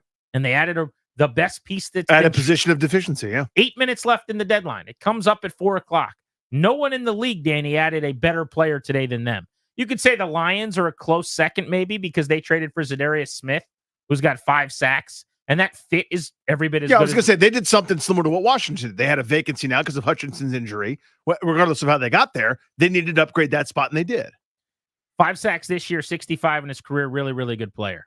So maybe that's on par. The Lions, after the injury to Hutchinson, desperate, go get him. You give that an A+. But if Latimore's healthy, and I'm going to keep saying that because I want it known, he's missed 20 of his last 60 games. If he can come play well and play and just be on the field, he's going to be the biggest impact addition added at the deadline for any team, very likely. That's what we're talking about. Yeah, that's the caliber we're talking about. Speaking of the health, how about what Nowak said about the hamstring? Now, he didn't know this and wouldn't be definitive. He was not declarative here. But he made it sound like this could be a Devontae Adams injury. You know what that means? Yes. Wouldn't tell people what that means. Well, it hurts in one city, but it's fine in a different city. You leave. Phantom injuries. Yeah. It's that James Harden. I'm fat and out of shape. I'm like putting my sweatshirt under my jersey. Look at me. I can't play. And then you're on a different team the next night, and all of a sudden you're skinny again. Is that what happened to all your body fat, dude? And it just melted away. You change time zones, and it works. I hope that's the case. We don't really know. But his point is there's been question about, he probably had something nagging. He had something annoying going on with the hamstring. But is it just I don't like you, you don't like me, get me out of here hamstring? Or is it really a hamstring injury? Deadline's about 6 minutes out. So far, biggest move right here in D.C. All eyes of the NFL on the 7-2 Commanders. Just the way it's always been. You know, normal stuff. Marshawn Lattimore to Washington, a third, a fourth, and a sixth. Lattimore and a fifth coming back. Mike Williams of the Jets to the Steelers. It sounds like he's been wanting out since Aaron Rodgers just threw him under the bus. Yeah, as soon as Adams came, that was nail in the coffin. Well, that was the day before Adams came. Well, that's what I'm saying. It's like, so that was we're headed downhill because you didn't have a great relationship there and there was some struggle. Then Adams showed up. Then the bus backing up. It was okay. He's going to move. How about the Cowboys giving up a 4th-round pick for Jonathan Mingo? I want to say, keep doing what you're doing. I want to talk about that. I love it. At the start of next hour. The Lions get Za'Darius Smith. Khalil Herbert, the running back, goes to the Bengals. And we are now 5 minutes out. So as soon as we return, we will get you the details on any final minute moves here at the deadline. 4 p.m. East is when you can no longer make trades. Used to be Halloween. They pushed this back a week. But what a difference a year makes. Last year, Washington is tanking, sell mode, free falling like a cinder block to the bottom of the sea. This year, they're buyers, and they go get Latimore. It's a Tuesday, Commander Survivor. Go vote, facebook.com/Grant and Danny. We've got Austin Eckler on the show at 5 o'clock, and we are giving away tickets to see Iron Maiden in Baltimore as soon as we return on Grant and Danny.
Welcome back. Grant and Danny with you on the Fan, taking you up to 6:30. 4 p.m. East time, which means the NFL trade deadline is just come and gone. We will not have a Beltway Blitz today. Rarely do we not have a Blitz, but with the deadline coming right here at the top of the hour, we wanted to be able to react to any last-minute moves, and there was one made that we'll pass along in just a moment. All of you are excited, I'm sure, for the start of the season, for the big news of the day that the Commanders went and got Marshawn Latimore. However, we all know that folks around us may have lost a friend or family member recently. The exclusive sponsor of our show, the law firm Condori & Murad, can guide you through the difficult probate administration process and help you bring clarity and closure to a loved one's estate. Please schedule a free consultation with their probate and estate planning attorneys today by visiting kmlawyers.com. Be sure to tell them we sent you. That's kmlawyers.com. Danny, we are going to Philadelphia middle of next week. That's right. A little over a week from now for Thursday Night Football with Condori & Murad at the link. It is going to be a thing, my friend. We're taking the train up, doing the show, going to the game, basically putting our heads on the pillow as soon as the night ends, right? And getting back up early the next morning, training back home. And we'll be on our location for our Friday field trip. Ho-hum, a busy Thursday, Friday for your pals. Hopefully after a huge division win. That'd be neat. Washington at 3-0 in the NFC East with a big win over the Eagles would be pretty massive if they could pull that off. But the one trade the Commanders made, unless something went down we don't know about yet on trade deadline day, was getting Marshawn Latimore. We'll give you all the details on that in just a second. The last trade that trickled in right after the gun here that was made right before 4 o'clock, the Texans traded defensive tackle Khalil Davis to the 49ers in exchange for a 7th-round pick in a couple of years. San Francisco, all day long, was calling everybody for a D tackle. That secret was not well kept. Same as Washington with a corner. You know, the Ravens wanted a corner, so the Commanders get Latimore. The Ravens get Tre'Davious White. We all knew that the Lions wanted a pass rusher. They got Zadarius Smith. The Niners really wanted a D tackle. Now, I'm not sure that Khalil Davis is the guy, the answer, and they gave up literally as the least amount you can. 2 years from now, 7th-round pick. You can't give up less than that. So my guess is nobody thinks either in Houston or in San Francisco that Khalil Davis is going to be the difference between winning the Super Bowl or not. But that was the one move that was made here just before the horn that you guys had not heard about yet. So, yeah, there were a few teams inquiring about D tackles, according to the folks that cover this thing, whether it was Cincinnati, San Francisco, among others. Surprisingly, a little movement in that regard. Another thing to note, the Giants had a couple pieces on defense, especially for a team going nowhere, 2-7, that a lot of folks are interested in. Azeez Ojulari, for example, having a career year in terms of sacks and pass rush on the outside. Seems like their demands were too high, but a pass rusher like that might have helped some teams, but didn't end up moving anywhere. So 2 things that are notable to me here. Number 1, the Commanders made the most impactful move of the day. The Lions are the only team that could take issue with that. They could say that the Zadarius Smith addition, who had 5 sacks this year, comps favorably to Marshawn Latimore at corner for Washington. But all of the lead stories right now, if you're watching any of the networks, ESPN, NFL Network, right here at the top of the hour, they're leading with Latimore to DC. One, because the Commanders are the it sexy team. They're 7-2. They're second in the conference. But also because, very obviously, they really needed corner help, and they went and got it. They're 24th in the NFL, allowing 68% of passes to be completed. If you look at the statistics midway through the season, this is the 25th ranked defense in yards per play. They are 31 against the run and 21 against the pass. They're 27th in picking off passes, and they went and got a guy who has 15 in his career. There's just a lot of areas where they haven't been good enough. 22nd on 3rd down, 21 getting off the field on 4th down, 28th in the red zone, 22nd goal to go. And they fixed their biggest problem today. Yeah, if you're listen, you can't do an overhaul where you fix 7 positions or however many ultimately is needed for a great defense. But that's certainly the biggest area where you could say, let's upgrade right now this minute, pretty simply, right? And it not only is you have one starter, you're not just trading one starter for one starter. In other words, you're not just going, okay, Noah Benagany, you're no longer my outside corner opposite Benjamin St-Juste. You're saying, not only do we have a bona fide number 1 in theory to go travel with good receivers, if and when he's healthy, we'll get to that. But it now has a lesser responsibility for Mikey Sanders in theory. Maybe now you're back inside in the slot, what you did at Michigan, and now they drafted you to do what you were thrust into duty here on the outside. Maybe we accentuate that strength. Maybe you're still on the outside some, and St. Juice rotates in. I mean, it gives you some flexibility and options to have that guy that can deal with the other team's star. That's something you simply haven't had. You've had to do it with, we're going to give up some stuff. Malik Neighbors is going to catch 15 passes underneath against us. That's just going to happen.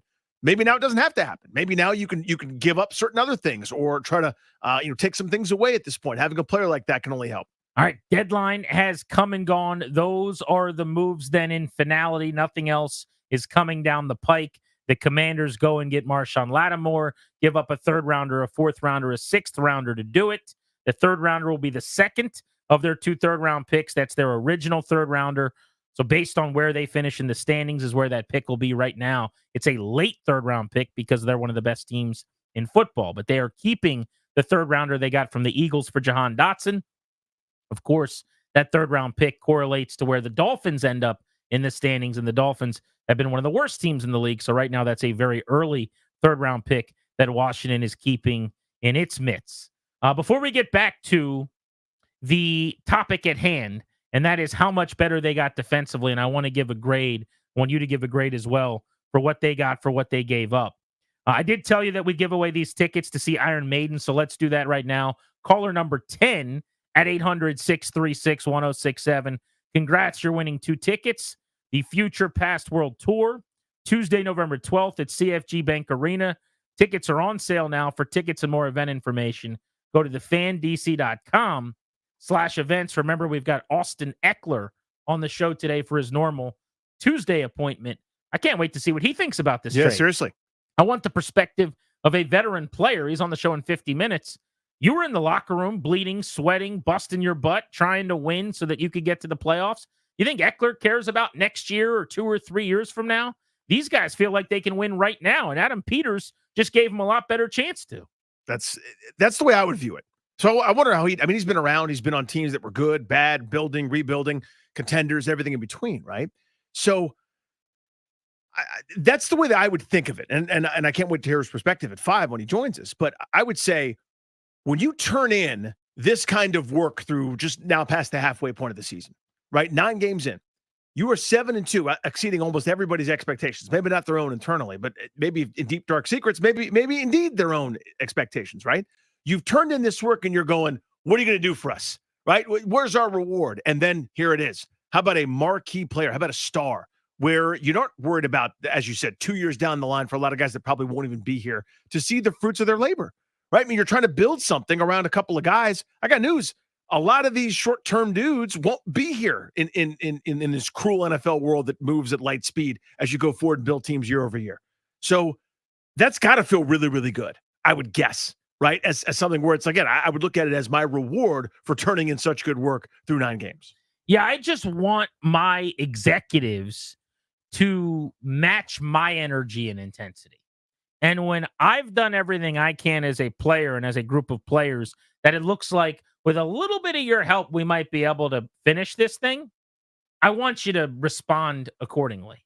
And that's exactly what happened today. You know, it's almost like I view it as like, you know, you're trying, the crew is down there. They're working to like repair this massive hole in the boat to keep it from sinking. And they're reaching up to Adam Peters here because nobody thought they'd be able to keep the boat afloat. They're doing an okay job, and they're using duct tape and glue and gum and all this stuff. And Peters has more duct tape. And they're going, hey, man, hey. And their hands are out. They're going, help us out here. Help us out here. And Peters looks at you and either tosses you duct tape or he turns around and walks the other way. Well, not only did he toss some duct tape, I mean, he basically just gave him like hammers, nails, some plywood and said, let's just fix this thing and make it better than it was when we got here. And so I think that we'll let Eckler answer the questions. I don't want to lead him or put words in his mouth. But my guess is there's got to be an excitement to that for sure. All right, let's give a grade, and then we can open up the phones as we go deeper into the segment here to see what people think on the MGM National Harbor listener lines. But we'll start with you, Danny. What they gave up, 3rd, 4th, 6th, to get Latimore and a 5th back. You can't grade trades normally until well into the future. Sometimes it's years down the road. But just looking at the process, based on what they gave up and what they got at a position of need, what are you giving them? It's boring, and I'm sorry, but it's an A for me. That's what it is.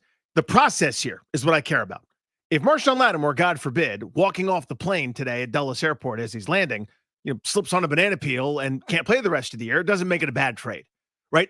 The idea for a high ceiling player that comes with baggage, you don't get players like this unless there's something amiss. If everything was going great in New Orleans, he's not up for trade. If they were 7-2 and still scoring 41 a game, or 45 a game rather, as they were for the first couple of weeks, and awesome, this doesn't happen. If he's not banged up all the time, having missed 10 games a couple seasons ago, 7 games I think last year, and already missed a couple this season, then this isn't happening. There is some risk here, but that risk, the juice is worth the squeeze. To talk about one of our favorite little axioms, this is a worth it type move where of course you give those things up. Because, those guys, if they hit, are nice pieces. They're Jordan McGee. Nothing wrong with Jordan McGee. There's a lot right with Marshawn Lattimore, though. And that's a high ceiling, high success potential player that you make that move for, because that's what you're trying to do. You're not trying to build an okay. You're trying to build a champion. Yeah, I don't sit here and pretend like, certain picks don't matter. But I do think you've got to find a number to round it off as to like where your line of picks that matter more is. And I think top 100 is maybe where I do that.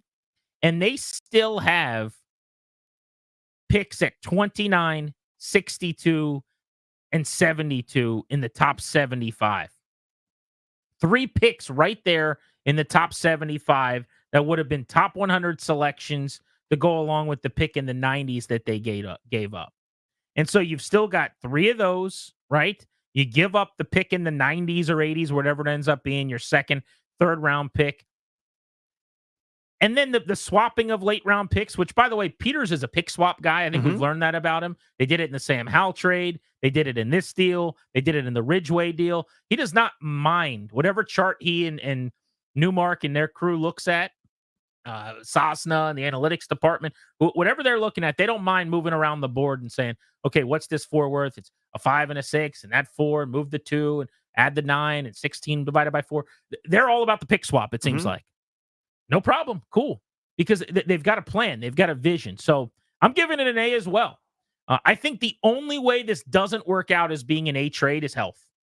Because I refuse to believe that Latimore is not still really, really good. Too many people that I trust say that he is. That watch the film, that study him, that cover the Saints. I hit up our buddy Matt Paris. I believe he called in to be Mitch and Finley. He did, yeah. Today, either right after or around the time that Washington was linked to Latimore. Maybe right before the trade. And Paris essentially suggested, like, he's still one of the most popular players in the city, one of the guys that everybody loves, and still one of the best players on the football team. We had our own guest on who covered the Saints and is on the sideline on their broadcast this hour, Jeff Nowak. And he said, he used the word elite. Said he's still one of the best corners in the league. Said he still has his fastball, can still shut down a number 1 receiver. If that's what they're getting, respectfully to that late third round pick and the 4 and the 6, good riddance. Corners are almost as valuable as any other position other than quarterback. In fact, Danny, where would you rank it? Like, let's take quarterback out of the equation because that's number 1. We know that in this town better than anywhere. Left tackle, corner, edge, wide receiver. Like, what's next? That's the group you're in. And again, look at how the pay structure goes in the NFL, right? Who are the highest paid players? Quarterback, duh. Now 1A and 1B, or excuse me, 2A and 2B are either elite pass catcher and left tackle or tackle and pass catcher, right? Having the quarterback, protecting or enhancing the quarterback, and then next is sacking the quarterback. So the extension right after that is corner. And so the highest paid corners are in the low 20s, highest paid everywhere else, non-quarterback, is around 30. Just tells you the import of the position. It is a premium position. I'd probably have it just below, the offensive pieces and a great pass rushing defensive ends. I think that just changes what offenses can do. But this is the next best thing, right, in terms of improving a defense. With all due respect to linebacker, we've seen how much improved linebacker play has helped this Washington defense. With all due respect to safety, and there have been some great ones here, certainly, and you know the names that come to mind immediately. Having that true, honest-to-God, awesome corner, if that's what Latimore turns out to be, and there's good reason to assume that he could be, that's a game changer. You know what I'm most interested in right now is the current hamstring injury authentic, real? Maybe he misses more time. Or was that there's 1 game ahead of the deadline. I'm sitting. Hamstring's not quite right. Maybe it's his decision, team's decision, or both. And they say, we'll get you out of here next week. we're not going to risk you playing and actually getting hurt, Mm-hmm. being out for the year or whatever. We need to recoup some picks. We're moving you, don't worry. And he plays against Pittsburgh this Sunday, which is less important to me than playing against Philly next week. Not just because the Eagles game's more important on Thursday Night Football in the division, but because there's your wide receiver matchup. The Steelers, I don't really think George Pickens is as good as everybody else does. They love this guy all over the league. He makes really difficult catches look easy, but he's not a full route tree guy. I feel like every time he's catching the ball, it's like a back crosser. I don't know. I've never really gotten the intrigue there, but he is difficult to defend. Mm-hmm. He's a good player. He's the only legit wide receiver the Steelers have. They did trade for Mike Williams from the Jets today. That size, that's a big guy. I'll take St. Juste against him with his length all day long. The Eagles game, that's where you need him. A.J. Brown, who's dominated this team. Mm-hmm. They haven't had anyone who could cover him. And Devontae Smith on the other side. And in that game, maybe you don't even travel. I mean, you could put him on A.J. Brown and say shut him down. But I think Smith's so good that you might just have him cover half the field. Or just say, or have them do what the Greg Williams defenses used to do. Have you put your best corner on the second best receiver and then double cover the best receiver with your lesser guys. Could do that. Different ways to do it. I mean, but the point is you've got options now. But you have him running with CeeDee Lamb in the two games against precisely. You've Dallas. got that card that you can play, whereas you didn't have in the deck before. You have him running against Olave when you're playing his former team, New Orleans. All right, so we're both giving it an A. We feel really good about the trade and what Adam Peters was able to pull off. What about you guys? We'll open up the phones on the MGM National Harbor listener lines on this right now for you. First chance to react since the start of the show when the news was breaking. 800-636-1067. The only move made by the Commanders today was a significant one. They upgraded their worst position. They went and got Marshawn Latimore at cornerback. What grade are you giving the swap? This is the Fan.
Three-man pressure. Tannehill gets rid of it, and it's intercepted. Marshawn Latimore up against DeAndre Hopkins. That's Latimore's possession for New Orleans. Marshawn Lattimore spent his entire career with the New Orleans Saints. Those days are over. He is now a Washington Commander. Welcome back, Grant and Danny on the Fan. You can go to my Twitter account at Grant H. Paulson right now. Danny's at Funny Danny. I just posted a link to the 1067 The Fan merch shop. And the reason is, Danny, in honor of Trade Deadline Day, we've got a brand new shirt we just released. Oh, hello there. Let Adam Cook.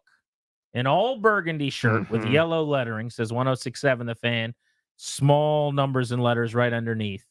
Adam Peters today did the thing everyone was hoping that he would. They wanted a corner. They wanted someone who could help this defense. He got them a corner, a really good one, and he made this mediocre defense, which was bad at the start of the year and is trending up, a lot better. And he did it without mortgaging the future in any way.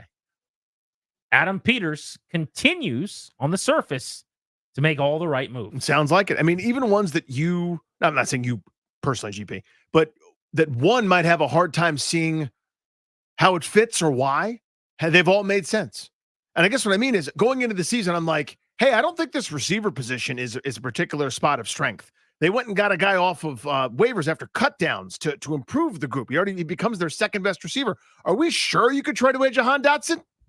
Yup. Yeah. We're sure.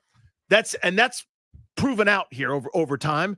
They have a plan. They have a thoughtful process that's not reactionary, that's built on good evaluations, not only what they have, but what they don't have and what they actually need. They have been ahead of the curve instead of going, we just discovered we have a deficiency here. They've known all along. So his job is not one where you can be perfect or close to it. Of course, right. That goes without saying. And that shouldn't be the expectation, obviously. In fact, if you dig on every single move they've made, you can find plenty of misses, I'm sure. Things like they brought in Michael Davis. Michael Davis played a quarter. It didn't go well. They benched him. He hasn't been seen since. Depends on also what you think they thought. Like, he came on our show right before the season and he endorsed Emmanuel Forbes as being, way better than people thought and that the corner room was good. Well, does he really believe that, having evaluated it all offseason and watched those guys in minicamp and throughout the offseason program? Or does he just have to say that because he's the GM and these are the guys I've got, which is what I tend to think was the case. So I'm going to endorse who I have, and as we go on, we'll try to make it work, and if not, we'll figure it out. There's no upside of being like, yeah, that guy sure is a bum. The previous regime was stupid. You don't do that. They've probably gotten some things wrong along the way. Very minor things. Guys like Davis, you didn't pay money to. You gave a very little for. That happens. That's part of it. But all of their biggest moves, and this is the opposite of this regime and the last regime. There you go. This is the opposite of the really good regimes and the really bad regimes. All of their biggest moves, they have so far either gotten definitively right, you can put them in Sharpie already, or they have made decisions that look like they are going beautifully and headed in the right direction for long, prosperous hope. Even stuff I didn't like. I want nothing to do with defensive-minded head coaches. I would never hire one in a million years. It's really hard to win consistently with a defensive-minded head coach. They hire Dan Quinn. He's changing the culture. All of the good that comes with Quinn is already on display. Doesn't mean you can never win. You can't do it. It's not like you can't have success. It's just harder. They might be figuring out a way to pull it off. That looks like a brilliant decision. At number 2 overall, Jaden Daniels as the pick. Clearly, as of this moment, an almost easy layup of a decision. A lot of us, I'm a Drake May guy. I still think youngest quarterback in the league. He'll have a great career. Jaden Daniels looks like he's going to be a superstar for a long, long time. That's the next one that he got right, it seems like, that is really, really important. The front office he surrounded himself with, the drafting of Brandon Coleman and how he addressed left tackle. You could go on and on and on. All the most important decisions he's made have gone really well. So go down the list in terms of cap hits of guys that they have acquired. You touched on a couple. Trade, I think you mentioned. Yeah, 100%. So stop me when you don't get to either a slam dunk or just a regular win. These are cap allocations, okay, for the new guys. So Jaden Daniels, huge. Bobby Wagner, Marcus Mariota. Scoff at that, but Jaden Daniels has sung his praises. He came in and played really well in relief, and he's been everything you asked for. Backup quarterbacks cost more money. Dorrance Armstrong, Tyler Biotish. How good has Biotish been, for God's sakes? Jeremy Chin just had his best game. Frankie Louva, one-man wrecking crew. Cleveland Farrell at $3.7 million. Been really good. Has been pretty good. Your first, I would say, miss at no money, to your point, is Michael Davis. Yep. That's 1 out of what? Is that 1 out of 10? 1 out of 11? And by the way, that miss is like you took a ball, ball down the middle of the plate for a strike. It's not like you struck out with the bases loaded. Give me that percentage. I haven't gotten to Dante Fowler yet or Austin Eckler further down in terms of salary cap allocation. Give me that shooting percentage forever. Yes. Sorry, you have to buy a bigger trophy case, man. That's nothing but parades for years. So go get your T-shirts. I will be rocking one as soon as it comes in the mail. Let Adam Cook, 1067 The Fans merch store, available for you right now. The link is at Grant H. Paulson. Let's go to Mike and Bowie on G&D. What's up, Mike? Home of the Bay Sox. Hey, how you doing, guys? Love the show. Love Appreciate you. every day. I give it an A, and not just because of who we got, and not just because of the position, but mostly because I think, well, at least to me, it shows that we're aggressive, not just on the field, but you see the moves like the Chiefs are making. You see the moves of all these perennial playoff teams are making, trying to upgrade, going down the home stretch to stay on top. And it shows that we're right there. We're looking towards the future. We're looking not just playing for the middle. We're playing like a team that wants to really make some noise now and in the future. So I give it an A. Mike, that's a really good point. Sitting pat today and not adding anything would have been so easy to do. Peters could have done a press conference tomorrow at the park where he said, we like our guys. We didn't need anything that wasn't in that room. The old Ron Rivera. Everything we need is in this room. That's how you could have couched it. That's how you could have sold it. He could have said this is an endorsement on what's in that locker room. But it also would have very obviously been, and we all know this, an acknowledgement that this year is not as important as the next couple of years.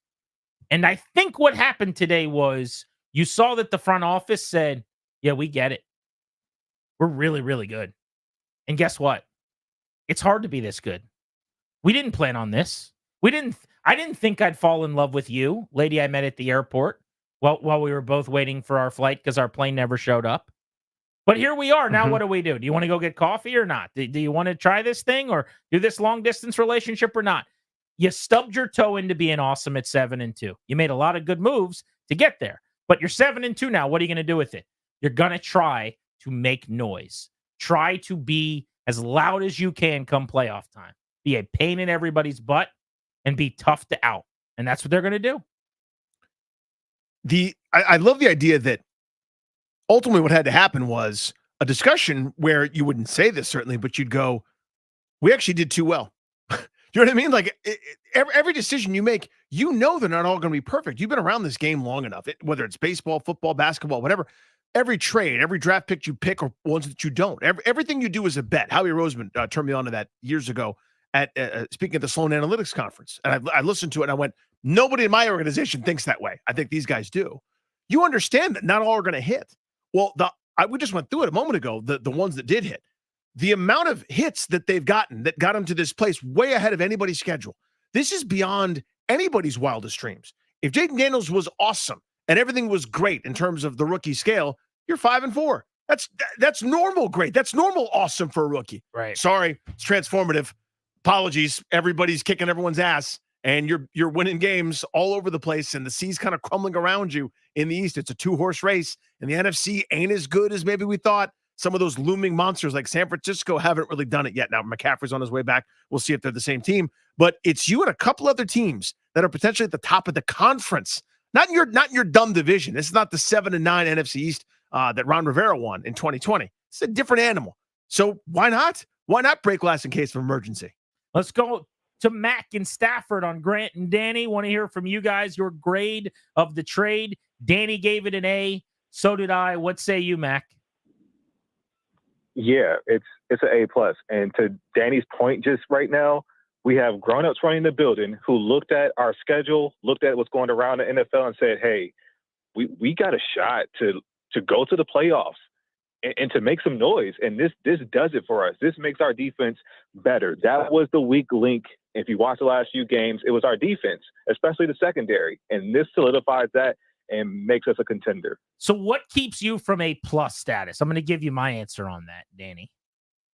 We both said A. Mm-hmm. There's one, plus you could have added. There's one area you could have gone further. Like if they traded for Max Crosby today for a 2 and a 5, that's an A+. Yeah. Just something stupid that doesn't happen. That's outrageous. Frankly, if they traded a 1 and a 2 for Crosby, I would have given him an A+. But what stops me from the plus sign after the A is, number one, the injury history. I do have major concerns that this player can stay on the field. That's just the reality. He hasn't. He's missed a third of his team's last 60 games. Hard to get past for me. That's number one. Number two, there's a little bit of baggage here. Injury is a big part of it, but also he's kind of been at odds with the Saints here recently. We had a guest on today that told us as much. Go back and listen to the interview when we're done if you want, of Jeff Nowak, who's their sideline reporter on their radio broadcasts. Him and the team weren't always seeing eye to eye. Not a guy that talks a whole lot, kind of does his own thing. I don't mind that, but it's not like he is on the same cloth that basically all the free agents they brought in are. These like garrulous, very outspoken, friendly is not the right word, like media savvy. Sure, like gregarious. Eckler's coming on at 5. The guy's already got 3 careers going outside of football, right? There's nothing wrong with this, but like there's a little bit of baggage here in the sense of wasn't really seeing eye to eye with the team, is injured a lot. And then the last thing is they did give up 3 picks. I don't really care about a 6th round pick that much, but a 3 and a 4 ain't nothing. And people can pretend like, oh, they didn't give up anything. They got an elite corner. Well, it costs to get something. I would do this trade every single day. Hear me, I'm giving it an A. I would do this trade every day. But can we stop pretending like they didn't give up anything? They gave up a 3rd rounder, a 4th rounder, and a 6th rounder. 3 days ago, we took calls on, would you be okay giving up a 3rd and 4th rounder for a starter? And a lot of people said no. And now they did it, and everyone's pretending like they didn't give anything up. Now, you trust the GM who did it, and you trust the process that leads you to a really good corner. I would do it too. But they gave up 3 picks as an org that doesn't like giving up picks. And they brought in a guy who wasn't available this past week because he was hurt again, who's missed a third of his team's games. So that keeps me from saying A+, just because I think there is a way where this doesn't work out as well as we want. Yeah, that's a pretty good summary. I was trying to think of like a real concrete reason why it's not an A+ for me. And again, we're talking about the difference between 96 and 99. Yeah, this is between why we really liked it and it was one of our favorite trades. I loved it versus greatest trade of all time. I mean, that's kind of where we are, and I love it. So to me, I guess it would be the risk factor. Now, but again, that process part, I would make this trade 100 times out of 100 at the terms. Yes, I'll do it again. Let's sign me up tomorrow. It's if it really goes south that I'm holding open that little possibility, which is why it's not a perfect score. Cannot wait to hear what Austin Eckler has to say about the trade. He joins us coming up in 20 minutes right here on The Fan. More of your grades. Marshawn Latimore is going to be a Commander. Washington is acquiring the longtime Saints services for 3 draft picks. Happened ahead of today's deadline. You're listening to The Fan.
Loading up and firing across the middle, and it's intercepted. It's Marshawn Latimore. Marshawn Latimore Day on Grant and Danny is what this is becoming. He was the addition. He was the big trade deadline move for Peters and the Commanders. Welcome back to the Fan. Austin Eckler's on the show in 12 minutes. We'll get his perspective on how the players in the locker room are going to be feeling after this big blockbuster move for the Commanders. They made the trade, Danny, today that is leading all trade deadline discussions. If you're It's doing a headline, a special tonight on ESPN or NFL Network, the first move you talk about is the 4-time Pro Bowler and former All-Pro Latimore going to Washington to join the 7-2 Jaden Daniels-led upstart Commanders. Leading the discussion twofold. One, because the profile of the player, right? Multi-time Pro Bowler, star, a little bit, I would say, less than gruntled. Former top 15 pick. Uh-huh. Like just a household name who's been an elite player. And then the team that he's going to. The headlines are there for a reason. You're 7-2. You're the darlings of the league. You're the surprise. You're this year's Houston Texans, right? You've got a quarterback that everyone wants to play with, an organization that's gone from pariah, also ran cannon fodder for good teams, to now the place that people want to go play. They want to be a part of the culture and the system. It's pretty neat. Let's go to Kendall in Temple Hills on Grant and Danny. What's up, Kendall? How are you? Hey, what's up, fellas? Man, the dream continues. That's a good way to put it. Don't wake us up. Another good moment in the dream. Exactly. Grant, I think you nailed it. So where I was at was initially, I guess a couple weeks ago, and basically as we've been getting better and been winning, I've been like, okay, so we're ahead of schedule clearly, but I know Adam is just going to kind of wait. We're going to build through the draft again next year and really enhance what we got. But it's clear that they see that a window has opened for them, a Super Bowl window, as a matter of fact. And so I love the trade. I give it an A because, Latimore just makes the entire defense better. I was looking at the Mikey Sanders still mic'd up, and it honed in on some of his plays, man. Dude is the truth, man. So I just can't even imagine. And that was outside. He's so short. He was going up against guys like 5. He was giving him 5 inches, and he was right there with him, man. He was sticking his head in there. So I can't wait to see him play his natural position in the slot. I can't wait to see us man up more. I can't wait to see more single high safety, and that's going to help the run because the safeties are going to be able to come down more. So just that one guy, man, he really changes the trajectory of the team by changing the trajectory of the defense. And so, man, I'm excited. I just can't wait to see how it works out, man. This is something I want to get into after we talk to Eckler next hour, maybe around 5:30, when we start to take inventory on what the secondary is going to look like, the corner position, how they deploy everybody. What do you do with Sanders still, who was playing really well on the outside as basically their second corner, who was originally a nickel, who's better at that than Igbenogany is? Do you move him back inside and just play him in his most natural position where he's best and have St. Juste be the second corner, which is what I would do? Or is there any thought to just having he and Igbenogany continue to do what they're doing and have St. Juste kind of get in where he fits in? I think they're going to do A, not B, but that is something to consider. I would say flexibility now. You could play some matchups whereas you couldn't before. You were stuck. You go, well, we can't play Forbes. We can't really play Davis. This is it, guys. Make me a gourmet dinner with hamburger helper here. Now you've got some push and pull. Now you could do some of those things. You're not committed to any one thing now. Let's go to Jay, who's in DC on the Fan. Jay, Marshawn Latimore, the corner everybody's been hoping for, delivered. Adam Peters being Santa Claus, putting him under the tree today. What's up? What's up, guys? Thanks for taking my call. Hey, man. Hey, look, Patrick Corbin just gave up a solo home run. He got pulled. I'm giving it a no decision, because, like I said, you still got to worry about the injury, see how many games he plays and how it pans out. But I'm giving Adam Peters, he's earned enough respect to make a few decisions, or if he does have a blunder or two. But that's not the biggest deal, man. I'm looking at it, just the fact that we were able to get a guy of his caliber. This is typical of hit the button, winning off the field. We're back to winning off the field as well as on the field. And as long as it translates into success and progress like I said, the fact that people wanting to come and this contract works out next year and everything, we're able to continue to add. We weren't going to add a player of his caliber with those draft picks that we gave up. So I'm kind of leaning to, I don't want to say A, but it's a good decision. But like I said, it's pretty much a no decision. Let's just wait and see. But I'm trusting Adam, man. Sure, a long view is welcome. I mean, we talk about draft classes and grades on trades. Of course, it's folly. Well, we prefaced our conversation by of course. saying we won't know and actually be able to give a grade for years. But we are in the right now business. Yeah. We're breaking down the trade minutes after it happened based on what we currently know, what they gave up and what they got. How do you feel? Yeah, and I'm grading the process. Here was the process. We're ahead of schedule. This team is good. Here's a major hole. Here's a high ceiling potential upgrade for a cost that makes sense to us. If he sprains his ankle tomorrow and can't play the rest of the year, doesn't mean it was a bad trade. Like, you see what I'm saying? Like, that process part where I go, that makes sense to me. That's an A. When's the last time it made sense to sell, to buy rather, at the deadline if you were Washington? Think about that. We're really, truly, I said the other day, if they don't do anything, it'd be a disappointment. And I felt that way. When is the last time we've been there? It's been a long, long time. A long time. Last year, just like today, Washington was involved in a trade where a team that was firing its coach, in the Saints case, they just did, was getting rid of a really good player at the deadline for draft pick. Washington was on the other side of this 365 days ago. Today, they're the team going and getting the excellent veteran former Pro Bowler. They're not giving up Chase Young for a pick. They're not giving up Montez Sweat because they're getting ready to blow everybody out and be bad, because they're going to lose their final 8 games, because they think right now they're one of the best teams in the NFL, and they have a chance to be impactful in the playoffs this year, and he's under contract for 2 more years at $18 million per. They're going to keep him around, and now you don't need to go sign a corner one, hopefully, this offseason. What does Austin Eckler think of the trade? You will hear from him next on Grant and Danny right here on The Fan.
Every Tuesday, right at 5 o'clock, Austin Eckler joins us on Grant and Danny, thanks to our friends at IT Cadre.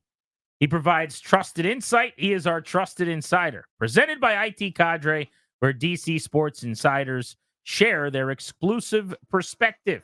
Austin is with us right now on the Fan. What a day for Commanders fans. Marshawn Latimore traded to Washington at the deadline, one of the biggest splashes any team made today. What do you make of the move, Austin? Hey, what's going on, fellas? Good to be back on. Yeah, this is something that is on the administration side of football, something that I kind of have to watch from the sideline on.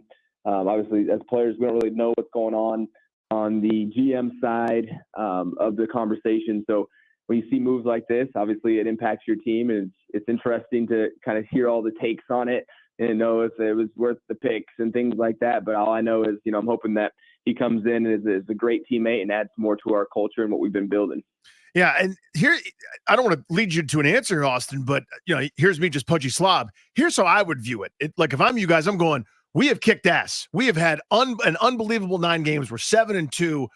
We're doing really, really well. Here's your reward. Here's like somebody that's going to raise the talent level, that's really, really skilled, and we're willing to sacrifice future things that you guys don't necessarily care about. Like, you're not that concerned about a 5th-round pick this coming year. You guys are playing games this week, so I would think of it as almost like a reward. What are your thoughts there?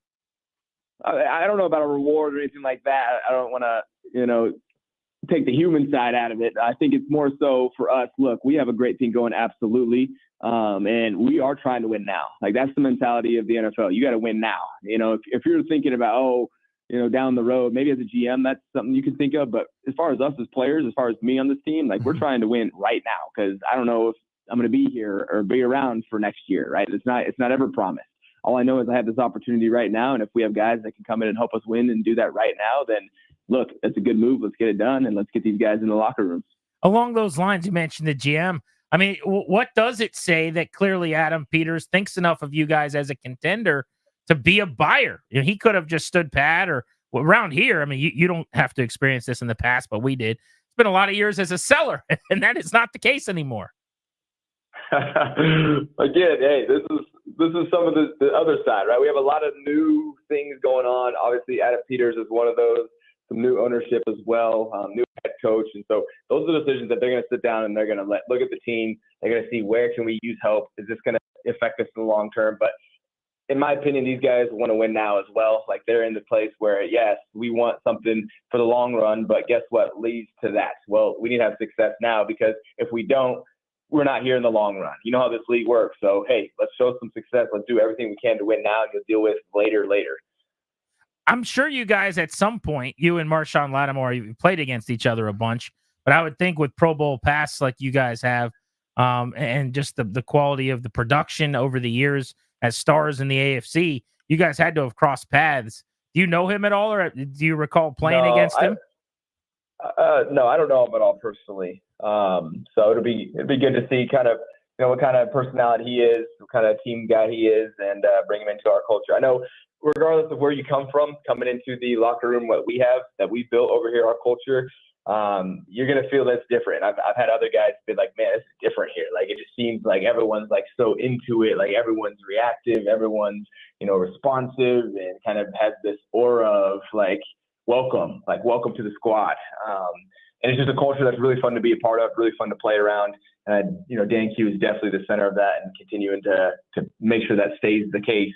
And the new players coming in are going to be shocked, I think, coming in and seeing just like how great of a culture we've built over here.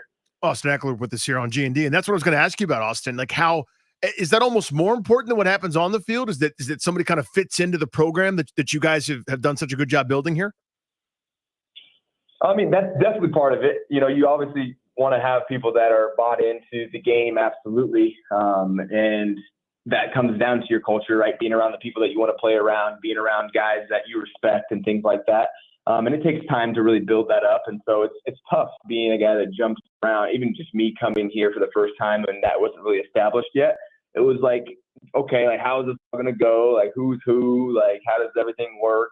Like, it takes time, but we're in the middle of the season, so it's kind of got to be expedited here. Where it's like, hey man, like we need you right now. Just know we got a good thing going, so let's buy into that. Ideally.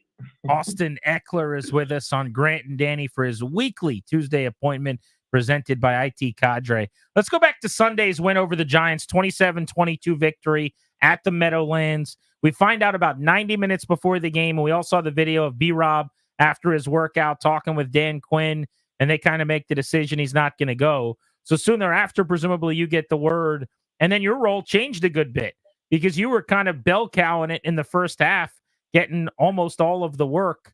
When did you find out, and what changed for you in terms of the game plan versus the execution on Sunday of some of the play calls? Yeah, I think, for me anyway, like I always prepare like I'm going to be starting, whether Brian is here and he's starting or whether it's, me and him on the field, regardless, hey, Austin, I am starting. That's my mindset. Look at myself in the mirror. So I make sure I know every single role. I know all the spots I can be in. I'm split out wide. Sometimes I'm all over the place. So for me, it's a lot of study and making sure I'm ready to go, regardless of what happens with the injuries or anything like that. Brian, obviously was a decision that was made. Hey, you're going to sit this one out this week. You get yourself healed up. And so for me, it wasn't really a mentality shift. I've been starting for the past 4 years in my career. So I've definitely been in that role before where you're starting out there. And even this year, I've been getting a lot of playing time, even though I maybe am not considered one on the depth chart, like definitely getting a considerable amount of time out there. So as far as the game plan changed, I'm not really sure if it really changed at all. I think I'm capable of running a lot of the plays that we had in the game plan. Obviously Brian is as well. And so I think it was one of those things where, hey, let's run with it. We have Chris Rodriguez now that kind of stepped up and got a few carries in there, another bigger body type back. Was super proud of him to get in there and make an impact with his reps. So it was cool to see, that rotation that we continue to go, because I know I really am thankful for that after the game, because my body always feels better after that. So it was good to see, even, with Brian, send this one out, that we were able to put together a win. Yeah, us to go into that 1 yard touchdown run. That was some grown man stuff right there. I think people forget, despite the fact you're not like, Derrick Henry's build, you got some goal line thump to you, dude. That was some grown man stuff. I've scored 71 touchdowns in my NFL career. So, there's a thing or two to being able to get into the end zone. And for myself, fortunately, I have a very strong lower body, good contact balance, and down in the goal line is definitely where that can show itself out. Because there was kind of an unblocked guy in the hole. I was able to bounce off of him, bounce off another guy, stay up on my feet and get enough just to get that 1 yard. And so that's a lot of the touchdowns that I've had, even over the past careers, down that 1 2 yard line, being able to run through contact, stay up. I have a low center of gravity, so people think they can just thump me up high and I'll fall over, but then they don't realize that I squat 600 pounds and like, oh, okay, well, he didn't go down. What the heck? And so it helps. It's advantage for me. Yeah, I was going to say, it's nice to have in your bag, the old 600-pound squat. Next possession, 4th and 1, 2-minute drill. Live when you get tackled, did you think you had it, that first down, or were you going, oh, that's close? Oh, no, I definitely thought I had it. I didn't even realize they were reviewing it. I came out because there was something going on with my knee. I had to make sure it was all right. And they're like reviewing it. I was like, oh, what the heck? Because when I got down, when I was down, I would look down the line and I was well past it. But obviously you can't really tell when your knee hits the ground. And so you don't know when in that series of falling that you're actually down. And so for me, I had thought I had clearly got it, but apparently it was closer than it actually came out to be anyway. So regardless, hey, they gave it to us, so we'll take it. Austin Eckler, 38 touchdowns over 2 years when he led the NFL back-to-back years, to his point about having 71 in his career, joining us here on Grant and Danny. Kind of a weird question, but this is just my own observation. I want to know what you think about this. It seems to me like the way you guys rotate to an extent is almost a hot hand thing. So Brian Robinson a few weeks ago didn't play at all in the second half, and I'd imagine he was banged up, although he said he wasn't. But you were basically the guy in the first half. And then in the second half, as you said, it became the Chris Rodriguez show, and he didn't really come off the field. There have been halves where Jeremy McNichols is getting all the work. More so than just mixing everyone in when they're tired and coming on and off. Is that how they like to do it, or something to do with the overall structure here this year with this staff? What's your thoughts on that? Yeah, there's a few layers of methodology in there. I know Coach Lynn is definitely about the hot hand, which he's even said those exact words. If I have a hot hand, I'm going to let you run. Right? You let these guys let them go. If they're hitting the holes, they're getting seams, like keep that going. You don't want to take that away from somebody. So he's definitely about that. But there's another layer on there as well of there's certain plays that are kind of schemed out for certain people sometimes, whether it's two backs, whether it's me on the field, whether it's someone else on the field. And so that also plays into the rotation. And we account for that about having different types of body types, different skill sets in our backfield. So our scheme is also built around that. So that's where you see a lot of rotation. Is that, okay, this person's on this play. Hey, this person has the hot hand. Let's lead them in. It might not be Brian. It might not be me. It might be someone, any of us. So it keeps a solid rotation of really of all of us. And as I mentioned, it really helps because, if you're hot, let you run. It's great. Coach confident. Boom. I'm rolling today. It's my day. If not, hey, we're still cheering you on, but you're still going to get action because there's still plays that are called up for you that you're going to have to be in on. So it's great to see guys having success when they're hot that day, but also know that you're still going to be contributing as well. We had young Chris Rodriguez on the show for a few minutes yesterday, and we asked him about his big block that he had on the throw to Sinnott out in the flat. He had a great pass pro set. And he basically said, that was a play that he actually hadn't gotten to practice much at all. But he was joking that Anthony Lynn always says, if you need physical reps, you're in the wrong business, mental reps are enough. But he gave you the credit. He said, I've been watching Austin Eckler on that similar concept, and he crushes it every time. And I kind of knew what to do based on that.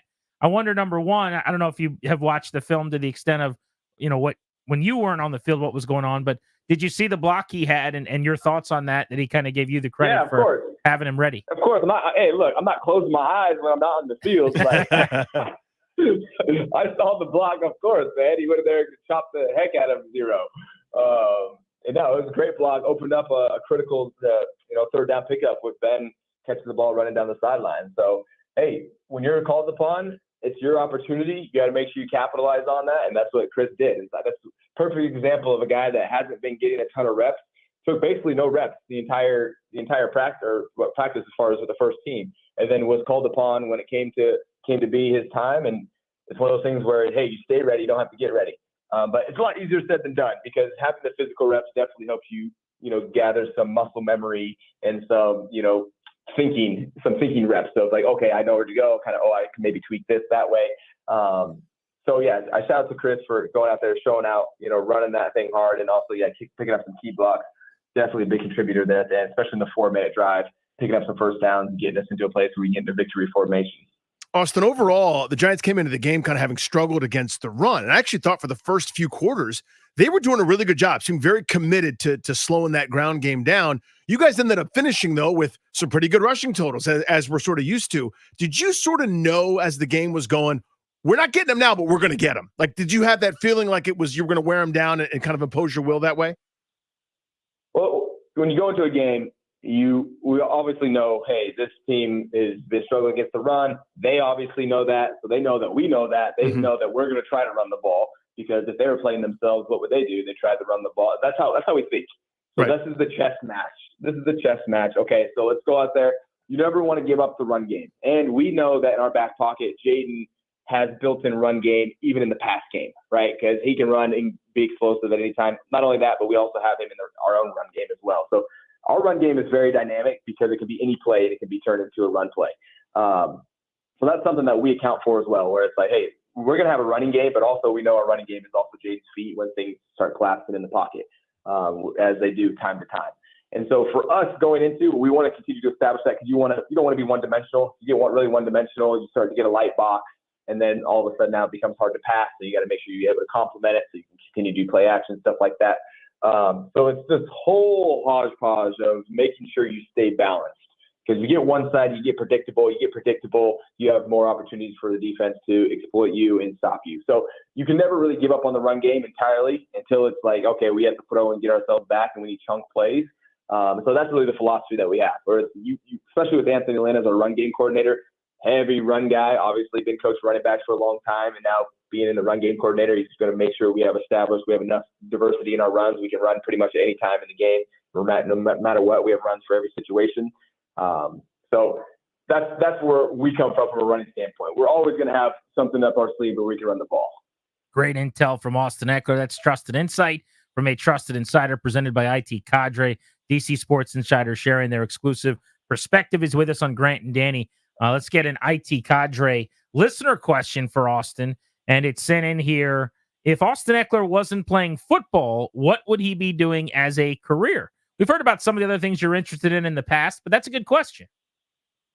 Yeah, absolutely. I actually went to school for energy management, so I was a business major. So I was going to be working with oil and gas companies. I was going to be the middleman between private mineral owners and a gas company. I go to you, you own minerals, you can't produce those because you don't have a rig or anything like that, but we can. We'll give you royalty. So that was what I was going to do, and then I was going to use that capital to get into house hacking. I really wanted to get into real estate, start generating some money in the real estate business. So I was going to buy like a duplex or something like that, live in it, rent out the rest of the rooms, and start getting into a little bit of house hacking and house flipping. So that was my first option that I had on the table before the NFL was ever an opportunity for me.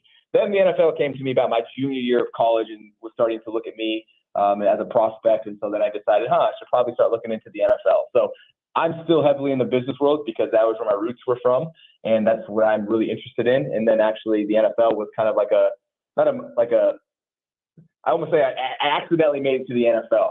Like I was doing this one thing and then I was doing that well enough with my mindset and the way I pushed myself that it gave me another opportunity to be in the NFL. And then I chose that opportunity. It's staggering how much smarter he is than us. Yeah. You know what I mean? I mean, a dubious honor, but it's true. Yes, playing in professional sports, smarter than us. I guess we have abs. We have better bodies, right? Nope. Oh, yeah, there you go. Nope, not not that at all. either. Not at all. Oscar Austin wants to know about this brotherhood that everyone keeps talking about. He says, what's the brotherhood feel in the locker room that lets you change the franchise the way that you guys are? Yeah. It's really hard to describe from an outside perspective because I think a lot of it is a feeling. Like you need to be in the presence of even like here's an example. Like when Dan Quinn walks in to our team meeting room, I've walked in team meeting rooms before and the head coach would say, hey, what's up, everyone? Everyone in our team meeting room goes, like, says something out there. Hey, what's up? Like, no, like it's just an eruption of like, oh, we're all here. We're all alert. We're all present.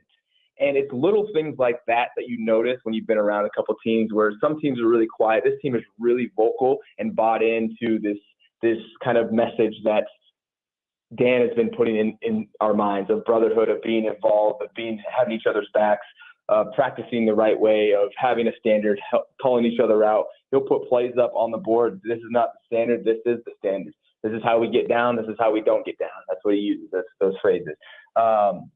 Also giving us time, even especially like every single Thursday, we have this recovery time, but it's not just recovery time. It's also a time where all of our chairs are set up in a circle. So we're recovering, doing these leg boot things. We're in the training room. We're all spending time around each other. And so spending that time around each other. Now, when I come into the building, I know that everyone just a little bit more because I spend a little bit more time with them. So it's just a great feeling to come in with a smile on my face, like knowing that, hey, like this is a great place to work. Like we're excited to be here. We're excited about our coaches, how they take care of us, how they allow us to spend time with each other and actually put the effort out there to make us have time in the schedule to spend time together. And then talk about on game day, hey, this is how it's got to go down. This is the level of standard because you still have a mentality, you still play a physical game. Yeah, it's all brotherhood, but when it comes down to game time, it's time to bring that brotherhood to the field. And we talk about what that standard looks like. And so all of these things are us buying in as players to what is being presented to us and making sure that we as leaders on the team also are preaching this stuff, making sure that we're holding each other accountable. And we have enough guys that are doing that when you walk in and when you feel on the team, you feel like, man, I'm really a part of something special. And so, like I said, a lot of it's a feeling, and it's about being around a lot of teams and feeling when it's not there and when it is there. And this brotherhood that we have here is very special. And then, it doesn't come around that often. So great place to be playing right now. Austin, excellent as always with us, man. Keep it rolling, dude. Awesome. Appreciate you guys. Have a good one. See you, buddy. There's Austin Eckler on Grant and Danny with us on the Fan. Our weekly appointment with him presented by IT Cadre. IT Cadre's trusted insight, helping leaders of the nation's most important organizations understand complexity, align efforts, and make the best data-driven decisions to achieve success. IT Cadre, your vision, our purpose. He's so good. Yes, he is. Love having him on the show. Yes, he is. What is Washington's defense going to look like now with Marshon Lattimore in the fold? We'll get into that next on the Fan.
Prescott throws, and the pass picked. Intercepted by Latimore. And the play made by the Saints defense. John Keim will join us coming up in about 30 minutes on Grant and Danny right at 6 o'clock. Covers the Commanders for ESPN. We'll get his thoughts on Washington adding Marshon Latimore for the stretch run. The second half of the season, they've got themselves a new starting first cornerback on their depth chart to go one-on-one if they want in man against top wide receivers from the opponent. How much different is this defense going to be with him? Let's dive into that. Hard to quantify in terms of, it doesn't mean that no team ever gains a yard again. It doesn't mean that there'll be no change, but it'll be hard to see down in and down out. But it gives you more options, more comfort. I feel like, and it's hard to prove with that great data or having access to film, sitting there watching with coaches. It's hard to feel exactly that you're right about this, but you kind of get the sense over days and weeks, etc. I think and I think they know where they're weak. AKA, we're not going to be calling too many leave your corners on an island type plays where we're in bump coverage, where you're in press man with not a lot of help over the top.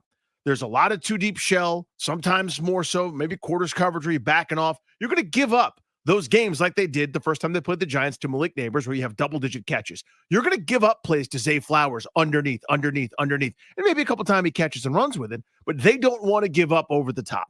They don't want to give up the highlight play on SportsCenter for the other team. I think now you've got more flexibility. Now you can maybe play that a little bit of press, maybe with sort of shade and help in one direction or the other. But I think you can blitz a little bit more. I think you can be a little bit more active when it comes to trying to create some pressure and havoc, knowing you got a security blanket back there, not in the form of multiple bodies in terms of safeties or quarters bailing out, playing deep, but in terms of having one guy that can shut down another guy, one guy where you feel defended and secure in that area. The analogy I always use for defense is putting the fingers in the dam.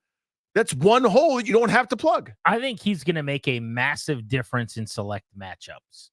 So far this season, there are only a handful of games, probably tops, where he would have made a big difference. Against Tampa Bay, where you could have had him lock up Hall of Famer Mike Evans, who he's had some big games against. I mean, those two guys, as I mentioned earlier, that is a bird magic kind of rivalry. You remember the phony version of it, the manufactured version was like Odell Beckham, Josh Norman. They would walk out with like baseball bats and try to, get under each other's skin, and they would get into fights. The real version of that is Latimore Evans. It's been one of the great rivalries of that division for years. But that would have been a really big difference in the game if you had him in week 1 against the Bucs. I don't know that it would have mattered a whole lot in the 2 wins against the Giants because they're light on personnel anyway. They do have a really good corner in Malik Neighbors, obviously, but they're just not that good offensively. They can't really take advantage of Washington's secondary, as we've seen, as they have scored 18 and 22 points in those 2 games. The Bengals game, it would have been great to have him. When you give up the long touchdown to Jamar Chase, they got T. Higgins back in that game, who was a minimal factor. But getting both of those receivers going against Washington's secondary, that would have been massive. I didn't think they were hurting or wanting for help against the Cardinals. They were down by 1 million. Arizona was running a lot early anyway. But then the Cardinals were down by so much, you could just kind of drop 7 and 8 at a time and roam around in zone in the secondary. The Browns with Watson were such a broken disaster of an unserious offense that didn't matter. But the Tampa game, I will say, the Bengals game, I'll say the Baltimore game, when they could have used him against Zay Flowers, and then maybe more recently the Chicago game because they got 3 really good receivers. Mm-hmm. So probably 4 times this year it would have been a big impact. Moving forward, Eagles twice, Dallas twice because of CeeDee Lamb, probably the Saints game with Olave, and then I even say the Atlanta game.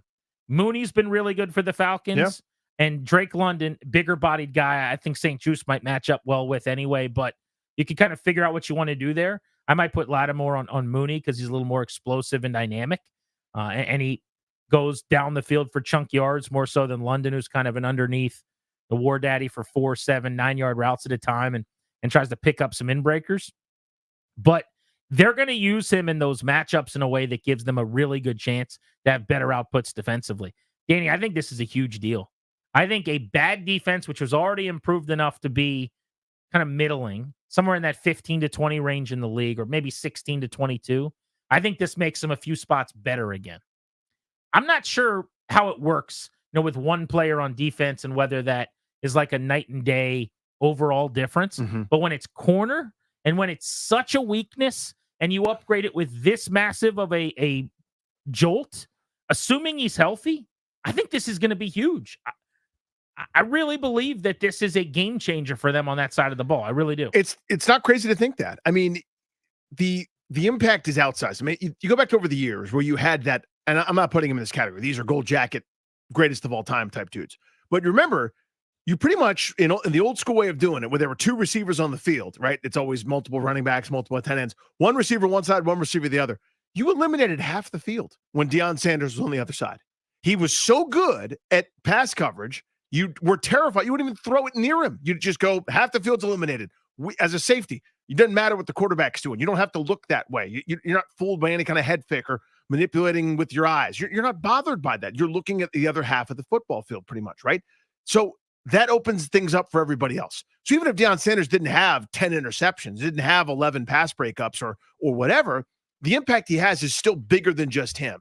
It's like having a great shooter on the basketball team, right? Where it's not even about the shots he hits. It's almost about the shots that he doesn't even get to take because everybody's in his face. Other guys are open. That's a good point. It's the reverse there with defense. I think there's something else to this too, kind of along those same lines. It's not just how he's going to play and how well he's going to perform and help them. It is also along the lines of what you were just saying, what you don't have to ask other guys to do now. Everyone's been calling in and talking about the other corners. Few people have taken their shots at St. Just.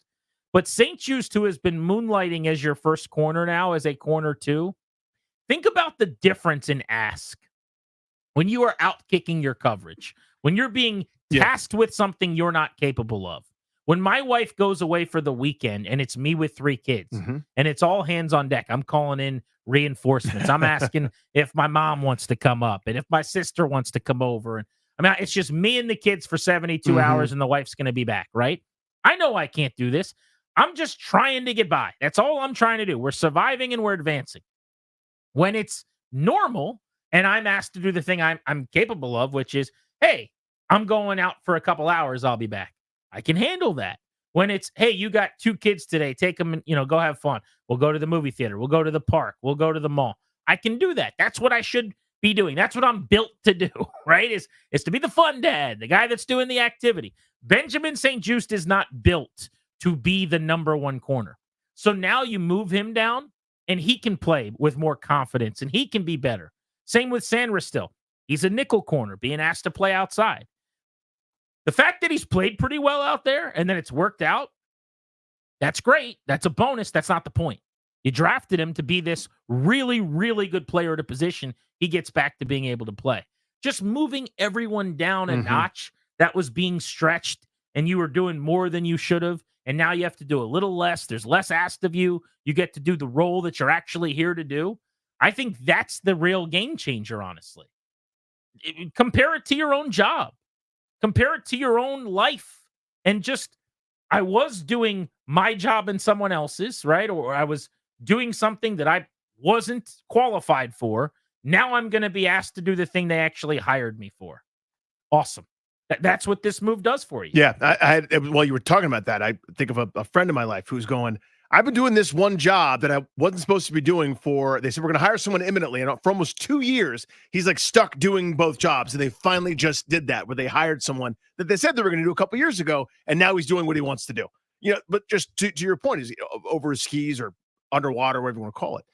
Yeah, we've been through this a million times, where I'm not saying this group in particular, but previous groups with bad management and bad front offices, you ended up not having it be the plan, but then you're stuck with Reed Dowdy for 14 games, or you're stuck with, a Troy Apke or name somebody else that shouldn't have been in there in the spot that they were in, and they become punching bag for the fans. I'm not putting St. Just on that exact level. He should be your CB2, maybe 2.5, maybe a 3, depends on the formation, right? Like, if he's your best, you're screwed.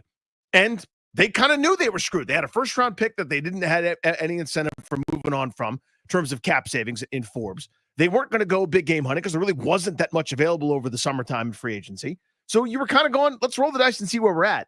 And this opportunity would have been available if the Saints hadn't swooned and nosedived and he was dissatisfied, and now they're 2-7, and now this happened. Now this is on your plate. How big of an impact do you expect Marshawn Lattimore to have in the second half of the season on into the playoffs, hopefully, in Washington?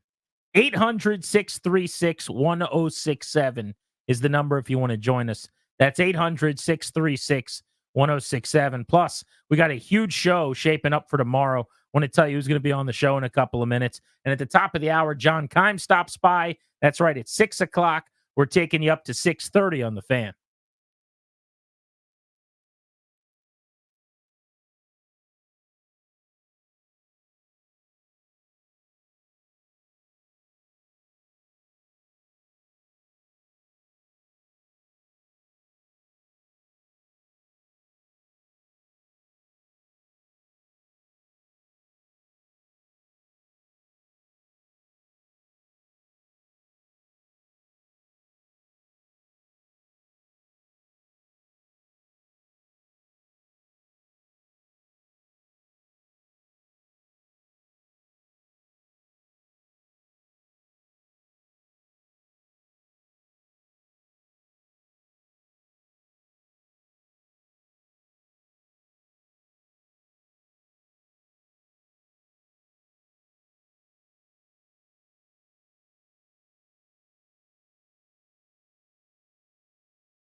o'clock. We're Grant and Danny. You're listening to the Fan. He covers the Commanders for ESPN.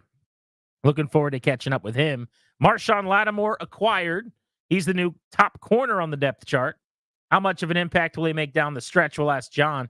How about this for tomorrow's show? In 1996, the Redskins started 7-2. That was the last time this organization had 7 wins in their first 9 games. A big part of that team that year was Ken Harvey. He will be on the program tomorrow at 3 o'clock. Very cool. Ken Harvey, man. We'll talk to him about the 96 Redskins and also just as a member of the alumni, what he makes of what's going on this year with Quinn, Daniels, and the boys. Also, big guest alert. This will be cool. Manti Te'o will be on the show tomorrow. How about that? There was a point in time when he was the most famous person in America. I put a T on the end of famous for some reason. Famousest? He was one of the most famous people in the country. Yeah. Which means he's one of the most famous people in the world for like 3 days. Am I wrong? No, you're not wrong at all. Now, we won't bring that part up. At all. That's not what we're here to talk about. That was when he was getting catfished. Yeah. He's now just a guy who had an NFL career with the Saints. He's answered all those questions. There's been documentaries. Like, that's been covered. Right. If you want to know about that, watch the doc tonight on Netflix. But tomorrow, we'll ask him about playing with Marshawn Latimore. He was in New Orleans with Latimore, also played with the Chargers who drafted him, now an NFL analyst with SiriusXM. But looking forward to talking to Manti Te'o. I was trying to think of who are the analysts right now who played with Latimore, and he was the first one that came to mind. So I'm fired up to talk to him on the show tomorrow. So I've been trying to sift through and find some good data on this. There's not great data out there. Just bear that in mind. But this is the best I could come up with from Football Insights, the types of coverages that NFL teams are playing, and specific to Washington. There have been around 60% of varying types of zones with help deep, whether it's cover 2, cover 3, cover 4, cover 6, all principles keeping things underneath. They've actually played a larger percentage of some man coverages than you would think. Again, this according to Football Insights through, they haven't tabulated through this week yet, but it's through weeks 1 through 8. Around 29% cover 1. That's that only single high safety. Sounds like that's probably a blitz where you're bringing the heat or you're trying to, get a play out quickly or something like that when you have a feeding frenzy type game. I don't think they're playing that against, say, like an Eagles defense all that often, or somebody you're afraid to get beat deep on, whether it's the Bears or otherwise. But I wonder how that influences what you might do here. Some combination of there's man here wherever Latimore is and zone everywhere else, or you fit him into your cover 2s. I don't know the answer to that, how they're going to deploy him, but I think you've got more options now with better horses. Let's see what the people think on how big of an impact Latimore is going to make. Let's hit the phones. 800-636-1067.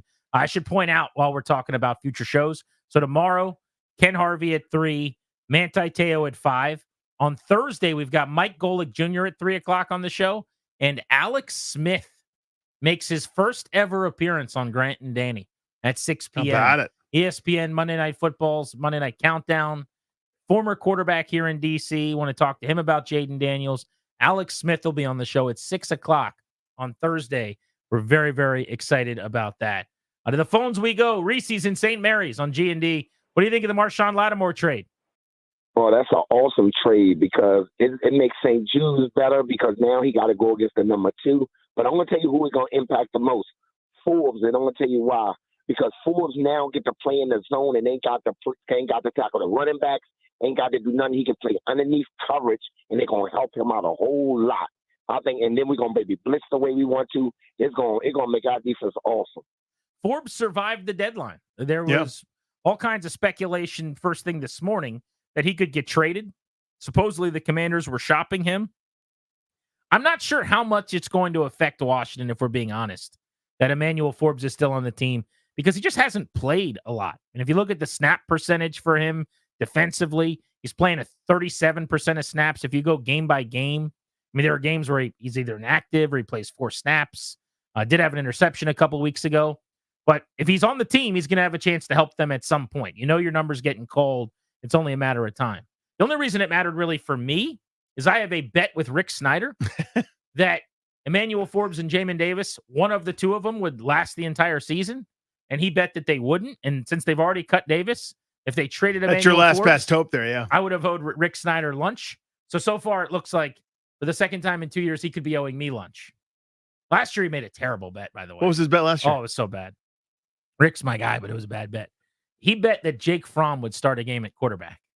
Oh, that's a tough bet. I don't know why. It was like That's tough. It was like the week before the season started, and he's like, "Well, they're going to use 4 quarterbacks." Because that's what they always do. So I guess I see that. No, it's not going to happen. No, but I see that though. I see the point. Like the last 3 years, they've used 4 quarterbacks. So this year's bet was, he said Davis and Forbes will not last the full year, and I was just as confident. I'm like, "There's absolutely no chance they'll get rid of both of those guys."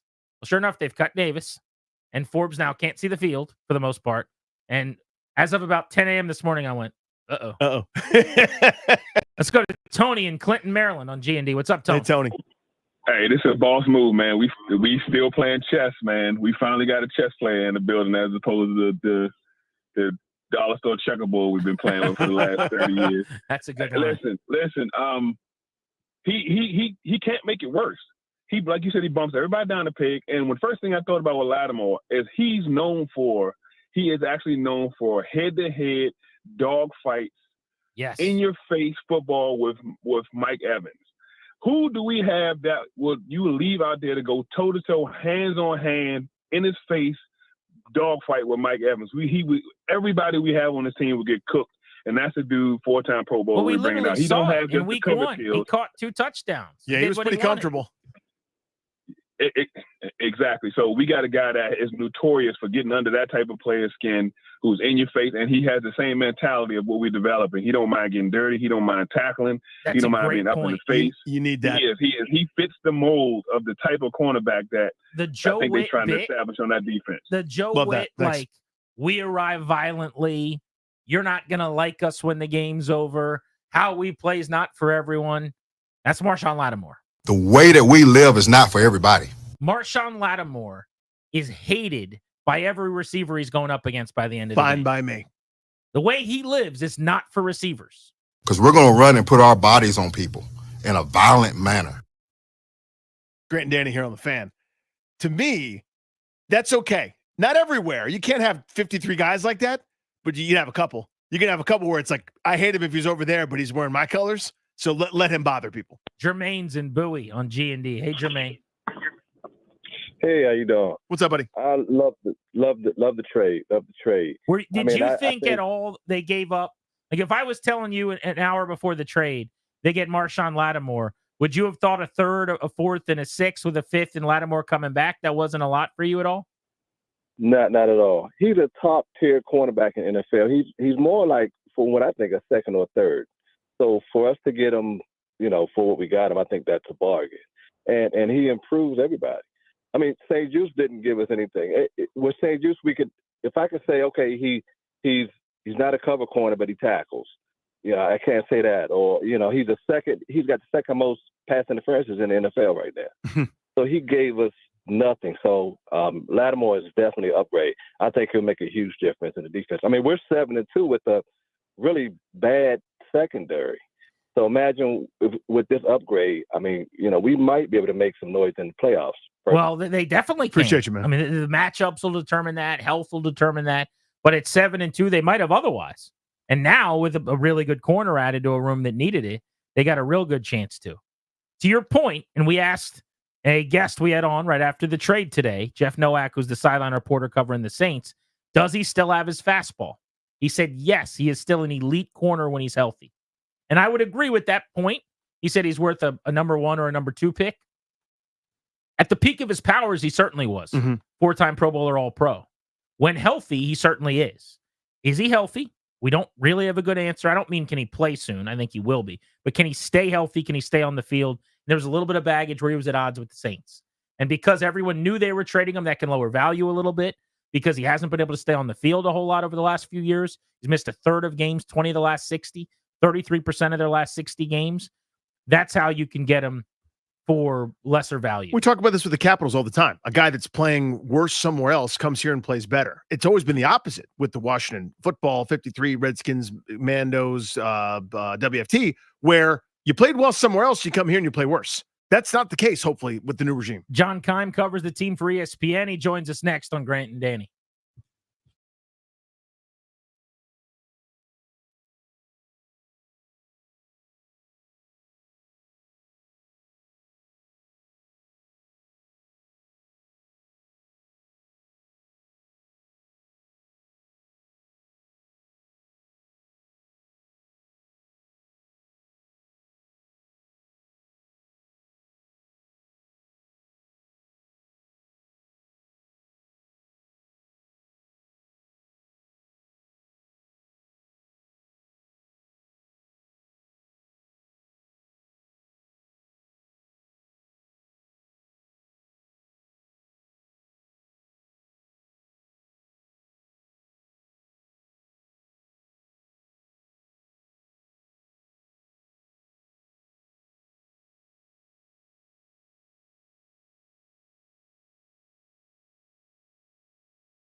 As is the case with some of the local teams, there are times in life where we see our loved ones struggle, especially as they get older. The sponsor of this show, the law firm Kondori and Murad, can guide you through the process of managing a healthcare or financial power of attorney. They can even secure you guardianship or conservatorship for a family member. Schedule a free consultation with their elder law and estate planning attorneys today. Visit kmlawyers.com. Be sure to tell them G&D sent you. If you tell them that we sent you, they can give you a discount. kmlawyers.com. If you missed any part of today's show, including our reaction to the big breaking news that Marshawn Latimore was traded to the Commanders or Austin Eckler on the show at 5 o'clock, you can podcast when we're done at thefandc.com. But let's dive into analysis from someone who covers this Commanders team and is the dean of the beat out in Ashburn, and that is our buddy John Keim. John, it has been a long time since on a trade deadline day, Washington was a buyer and you were working the phones to see what they were going to do. What do you make of them doing what is kind of the obvious thing? They needed corner help. They went out and got a corner, and it happens to be that they got the best corner on the market. Yeah, this isn't Ha-Ha Clinton Dix a few years ago, right? It's a little, it's kind of a couple of steps above that. No, I mean, they took advantage of the Saints being in a selling position for sure. They absolutely needed to fortify that corner room, and there's always risk involved anytime you make a trade, but this one is worth it because you're giving up a third and a fourth, but you're getting back a four-time Pro Bowler. They haven't had a Pro Bowl corner since, what was it, D. Hall in 2010? You know, like they haven't had that number one guy. They needed a guy like this. So if he fits in your program, you've got him for 2 more years. You can probably redo the contract because there's no guaranteed money and maybe make it even more favorable to you. So a lot of upside. And again, he's a 4-time Pro Bowl corner who still plays very well. The trickle down too is now you can put Benjamin St-Juste back in a spot where he's more the number 2 corner, which is more of who he is. Then you can put Mike Samerstill back inside, which is where they wanted him when they drafted him, and they had to move him outside because they had no choice. So there's that trickle down effect, and you can also then increase what you want to call defensively with Joe Witt with playing more man, which also then can help some of the pressure packages that you can implement. So there's just a lot of trickle down from this one move. What does it mean specifically, John, for how they're going to deploy on field? Like, what does Latimore do? What does it open up? Go into that. He can play he can play man really well, and you have a lockdown guy in that. So now you can vary your coverages, right? I mean, they definitely played man. We saw that they did not always play it very well. And there were times, Danny, where you're watching them. It's like if you had another a split second here, Johnny Newton is getting to the quarterback or John Allen was getting to the quarterback, right? So now conceivably you have that guy who can buy you that extra second. If you want to run certain pressure packages, you need to be able to disrupt at the line. And now you have a guy who can do that. So that's something you can, it's not just, you can play man, but if you don't have guys who can play it well, is it really going to hurt the offense, right? And so I think this just gives you more of that ability to increase what you want to do and want to run. John, it's funny. We had a guy on who covers the Saints, and he told us that there's some thought maybe that the hamstring injury is like a Devontae Adams type deal, where maybe as soon as he gets to Ashburn, it's going to feel a lot better. Now, I'm sure there's something going on, and he's not 100%, but nobody is. Do we know, like, is this an injury that they're worried about, or does it feel like part of that was that he was at odds with the team and they were ready to trade him and he was ready to be traded? Well, I can't say for sure, right? I've heard that same thing. And clearly, I don't think he was too happy in New Orleans. And I think we all know how things go in those situations. We've seen it here, right? And you want to I don't think it's anything that's serious, but with hamstrings, what you also know is you have to get those right because they can become a big pain, right? They have the physical that he's got to pass still, but he's on it. I don't know that I see a problem. I can't say for sure, but I have I have a feeling there may be some really, really good recovery going on. it's that time zone recovery. It's like the Devontae Adams thing was amazing. As soon as he crossed the time zone, man, did he start feeling better. Yeah. The water in Ashburn is a lot better these days. And so I think there's, some purification going on there. Indeed. John Keim with us here on G&D. What kind of dude is he? So I think it's been tough to get a read just because in terms of, I don't think he loves doing media stuff. No crime there, but it's sort of tough to get a read on it. I know he's a part of your fraternity there with the Ohio State crew. I know he played with Terry and Noah Brown and company. So I'm sure there's some research that went on there. But how does he fit into this group? And it's easy to roll eyes at it, John, but when they're 7-2, all that stuff about brotherhood and being together, it actually works now, whereas when you're 5-12, I don't care about it, but it seems to be kind of a magic bus ride. How does he fit in? Yeah, and I think there's a couple important points here. So one, what you hear about him is the things I've heard from him from people who had coached there would be that, fine in the locker room, right? Not necessarily considered a leader, but that's okay. He doesn't have to be here, right? I mean, corners typically are not, but I would say Mike Samerstill is one who would be. And so I don't know that there's a problem there, but you also have guys like Bobby Wagner who can help with whatever you need. So you don't have to be that guy. All he has to do is come here and play his position well. That's it. He doesn't have. So then you also, I think what also helps is the what they've created with Dan Quinn out there and the vibes in the locker room. He's leaving a situation that it certainly seems like he did not want to be a part of. And I don't know that, who could blame him, like with what's going on there. It sounds like it just wasn't the best for him. You're now coming to the opposite. So I think that alone will help anybody, right?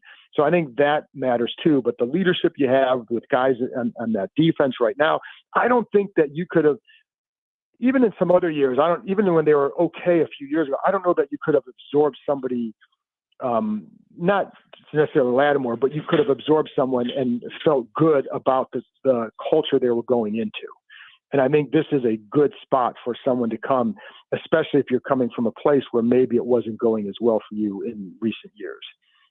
John Keim on Grant and Danny with us on the Fan. Marshawn Latimore traded to the Commanders. If you're just getting in the car out of the office to head home, they're giving up a 3rd rounder, a 4th rounder, and a 6th rounder for Latimore and a 5th round pick. The 3rd rounder will be the lower of the 2 3rd-round picks, their own, which potentially now, if they make the playoffs and make a run, could be a late 3rd-round pick. They're actually keeping the Philly 3rd-round pick they got for Dotson by way of Miami, which at the moment, John, is actually really high in the 3rd round. Good. It's a really good 3rd-round pick.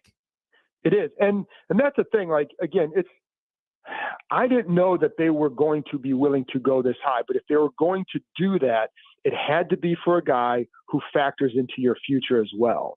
And again, he signed for 2 more years, but this still gives them, they still have 7 picks. They still have a lot of cap room for next year. They're still in a good spot to fortify their roster in multiple ways. Now, they will have a lot of free agents on their own roster next year. They don't have, I think there's only like 30 guys under contract, but they're still able to then go out and build through the draft because that's what Adam Peters has said he wants to do. You still have 7 picks. And like you said, like you still have 3 picks that are going to be in a good range to help add good talent to your roster. This is incredibly early and probably irresponsible of me to ask, John, but here it goes. I'm nothing if not irresponsible. Have I made my reservations for New Orleans in February? I have not yet. First of all, I love You're that. late. We've already got our hotels booked. Yeah, we got a guy. But in terms of his contract, it's not crazy for the next couple of years, 18 plus. I think he's in the teens in terms of salary rankings at the quarterback spot. A decent bargain if he plays it at the level everybody hopes. Any discussion there, any thought there to what they might do with that contract? If they want to restructure, if they want to extend, and there's an out after the season, what are your thoughts there? Yeah, I don't know yet. I think that's something we'll find out in the coming days. But yes, they can. Here's the thing, like if it for some reason doesn't work and he doesn't fit, or if the injury becomes an issue or whatever, who knows? You can cut him without any penalty because he doesn't have guaranteed money left. If it does work and you want to keep him around, you can extend him and lower those cap hits for a couple, right? So you can make it a more palatable They deal. can cut him at the end of the year with no penalty? There's no more guaranteed money. Okay.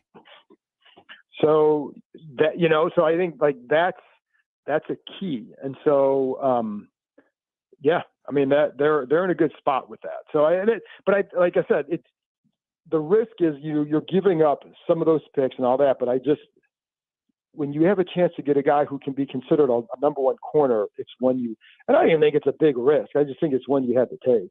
Sure. To me, seems like a no-brainer to me at this point. To me, it is too. Yeah, I agree. Do you agree with me on this? So with Quinn and Joe Witt in the fold, in their roles, as involved as they are defensively with their track records as far as coaching up secondaries, this is a guy that is not like some random second-year player. He has been a star in this league for years. Coaches, small fraternity, they all know each other. They all study the film. They've coached against him. I feel like they know implicitly what he is. And I have more confidence in, like, is he a fit? How will they use him? This is not the, like, Hainsworth comes and it's a different position or, Josh Norman. Like, they know exactly what he can do and what he can't do, how they're going to use him. They probably thought about having him for years. Yes. Don't you agree? I definitely agree. I don't think this is not a fire, aim, ready group like maybe some other ones have been. This is ready, aim, fire. So I think you're going to know what you're getting.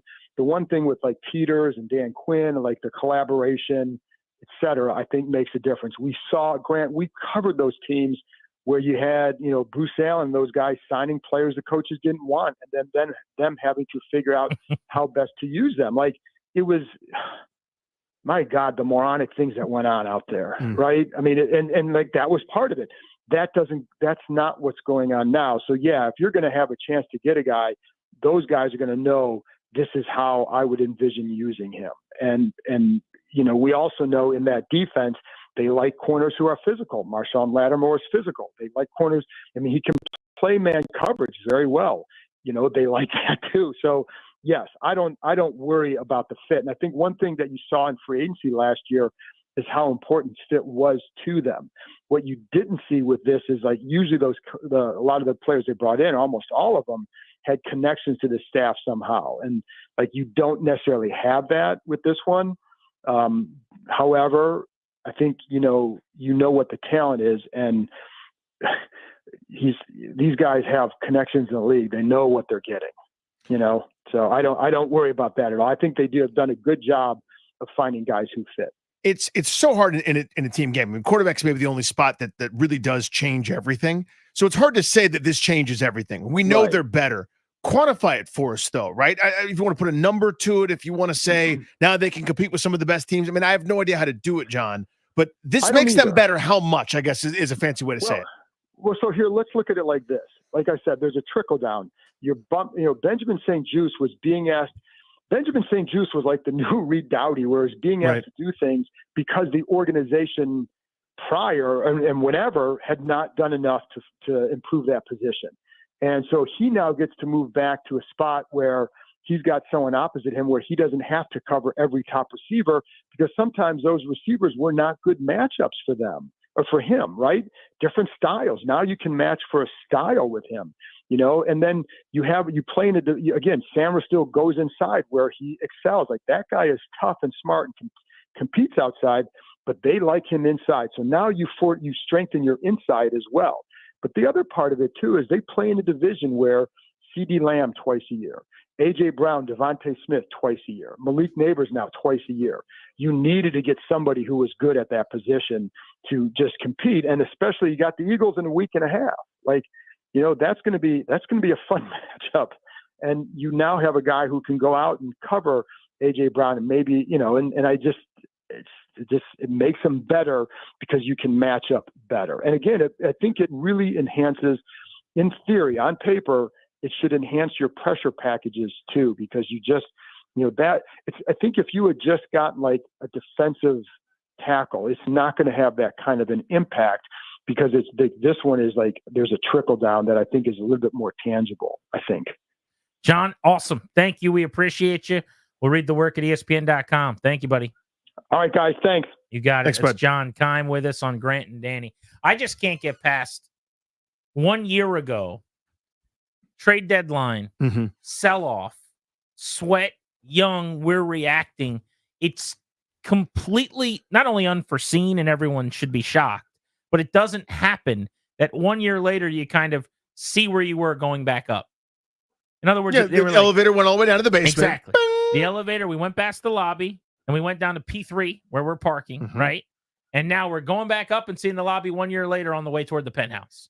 It does not happen that quickly. It is not. We haven't even gotten out of the elevator yet, it feels like. And we're seeing ourselves as we're going back up 1 year later. It's just amazing. But cannot wait for Sunday and the Pittsburgh Steelers coming to town. Presumably he'll play in that game. As I said, whether you win or you lose against Pittsburgh, it's not going to be because their wide receivers take your lunch, and it's because Latimore played or didn't play. But he just said it. That Eagles matchup next Thursday will be at the Link. To me, that's the whole point. To have him opposite St. Juice for the A.J. Brown, Devontae Smith wide receiver pairing that you've got to deal with. Yeah. Now you got a shot. And that's the point. That's the idea, right? Is the same reason or rationale. I'm saying, hey, I would love like one more receiver who could get open in certain things. It's not for week 5 against Carolina or whatever. It's for that great matchup against the great team. That's the point of this here is you don't get them so you can beat up a bad team. We've been doing that. We got that good. If you come in here limping, you're going to get your ass kicked. See Carolina, see Cleveland, you're going to catch them. This is for the marquee matchup where it's going to be a 1-score game. It's close to the vest. It's, cold weather football, the whole 9 yards, NFCs, blah, blah, blah. Playoff time. That's why you go get the A player for that kind of a moment, right? And now he's in the building. They are really, really good. And they got better today. Detroit is the only team in the NFC that, based on the work that's been turned in this season, you can say has a definitively better resume, statistically, analytically, whatever. Not coincidentally, also the only team better than them in the standings at 7-1. But everybody else, Atlanta, Minnesota, Philadelphia, Green Bay, Arizona, Chicago, whoever else you want to bring up. By the way, they've beaten some of the teams I just named. Those are the playoff teams in the NFC right now. There's nobody else going into today that you would have said was definitely better than Washington. And after this trade, they either closed the gap on whoever you think might be better, or they pulled away a little more. Because you know who didn't make a trade today? Atlanta, right? Philadelphia didn't do anything. That might be the biggest deal of the whole day is Washington got their guy, did what they wanted to do, an active, aggressive, risk-taking, move-making Howie Roseman didn't. And we were talking, I don't even remember who the guest was a week ago. And I was saying, why is the NFL trade deadline always kind of a bummer? Why is it always a letdown? And they said a lot of it is, you don't get a whole lot of new blood at GM as often as you do in other sports. And the young guys tend to be more aggressive and more willing to kind of put their necks out there to make moves. And the older guard doesn't. Adam Peters is getting his first crack at this thing. He's not resting. He doesn't just sit there and watch football. The guy is here to chew bubble gum and to make the football team better. And they do it day in and day out. Brick by brick, they've been building this thing up. And you only get so many opportunities. Free agency home run, draft home run, trade deadline today, a massive addition. And he had to give up some picks in the process, but it was really prudent. It was practical. You gave up a third, but you added a third with the Dotson Grand Slam trade that you made recently. You gave up a fourth, but it's basically a pick swap because you got a fifth back that could end up being 10, 15 picks lower, essentially. It's just really savvy moves. It's good GMing. I mean, to your point, they kept their powder dry, right? Is you do the Dotson move before the season, maybe take some short-term pain. We didn't know how it'd play out. I guess they did, that he wasn't going to help them, and he hasn't helped his new team either. But now Philadelphia doesn't have their extra second-round pick, right? You took it. It's yours. The pick that's going to be in the top 10 in the third round, rather, is what I meant to say, not second round. That is Philadelphia's via Miami. That's going to Washington. So Washington now has a luxury second, third round pick, right? Where they can use. Philadelphia does not. That's going to Washington already. Howie Roseman didn't keep his powder dry for this kind of occasion. So you assembled a team where you can add to it because, again, you've got the resources now to kind of continue to improve. It's just good old-fashioned GMing. Hadn't happened around here in a long time. No Wizards game tonight. No Capitals game tonight. No NFL game tonight. I have no idea what I'm going to concentrate on for the rest of the evening. There's just nothing going on. I'm going to do Marshawn Latimore highlights on YouTube. That's not bad. I'll do that for a while. It's going to be such a reasonable, calm night in these here United States of America. Watch that, yeah. Just nothing going on. Nothing happening. That might be what I'll do. The Marshawn Latimore YouTube, I'll just crawl down that wormhole. Live in there for a couple hours. I'll go all the way back to the pick being announced with the 11th pick in the 2017 NFL draft.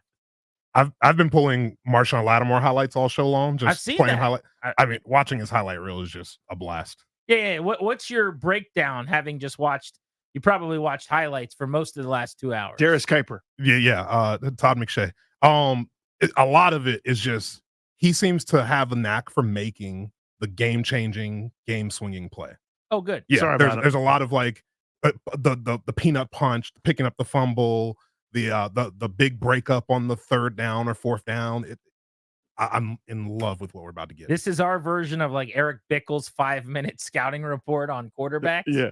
Like you only get to watch the sizzle reel. You get to watch only the highlights. Now, in fairness, you're not watching some dude at Kentucky. This is just the 4-time Pro Bowler who's been an All-Pro. That's changing NFL games. But you got to be fired up. Adam Peters is handsome, and he made a move today. What else is there but to thank our lucky stars that Adam Peters is here? By the way, go grab your shirts. Let Adam cook. The 1067 The Fan merch store. I've got a link right now at Grant H. Paulson. Let's see who's getting sent home and getting immunity on Commander Survivor.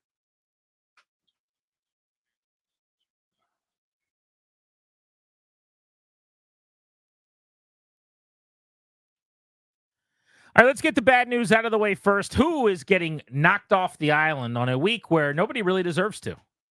Yeah, this one was very tough because this person has been a beast all season long. Oh, boy.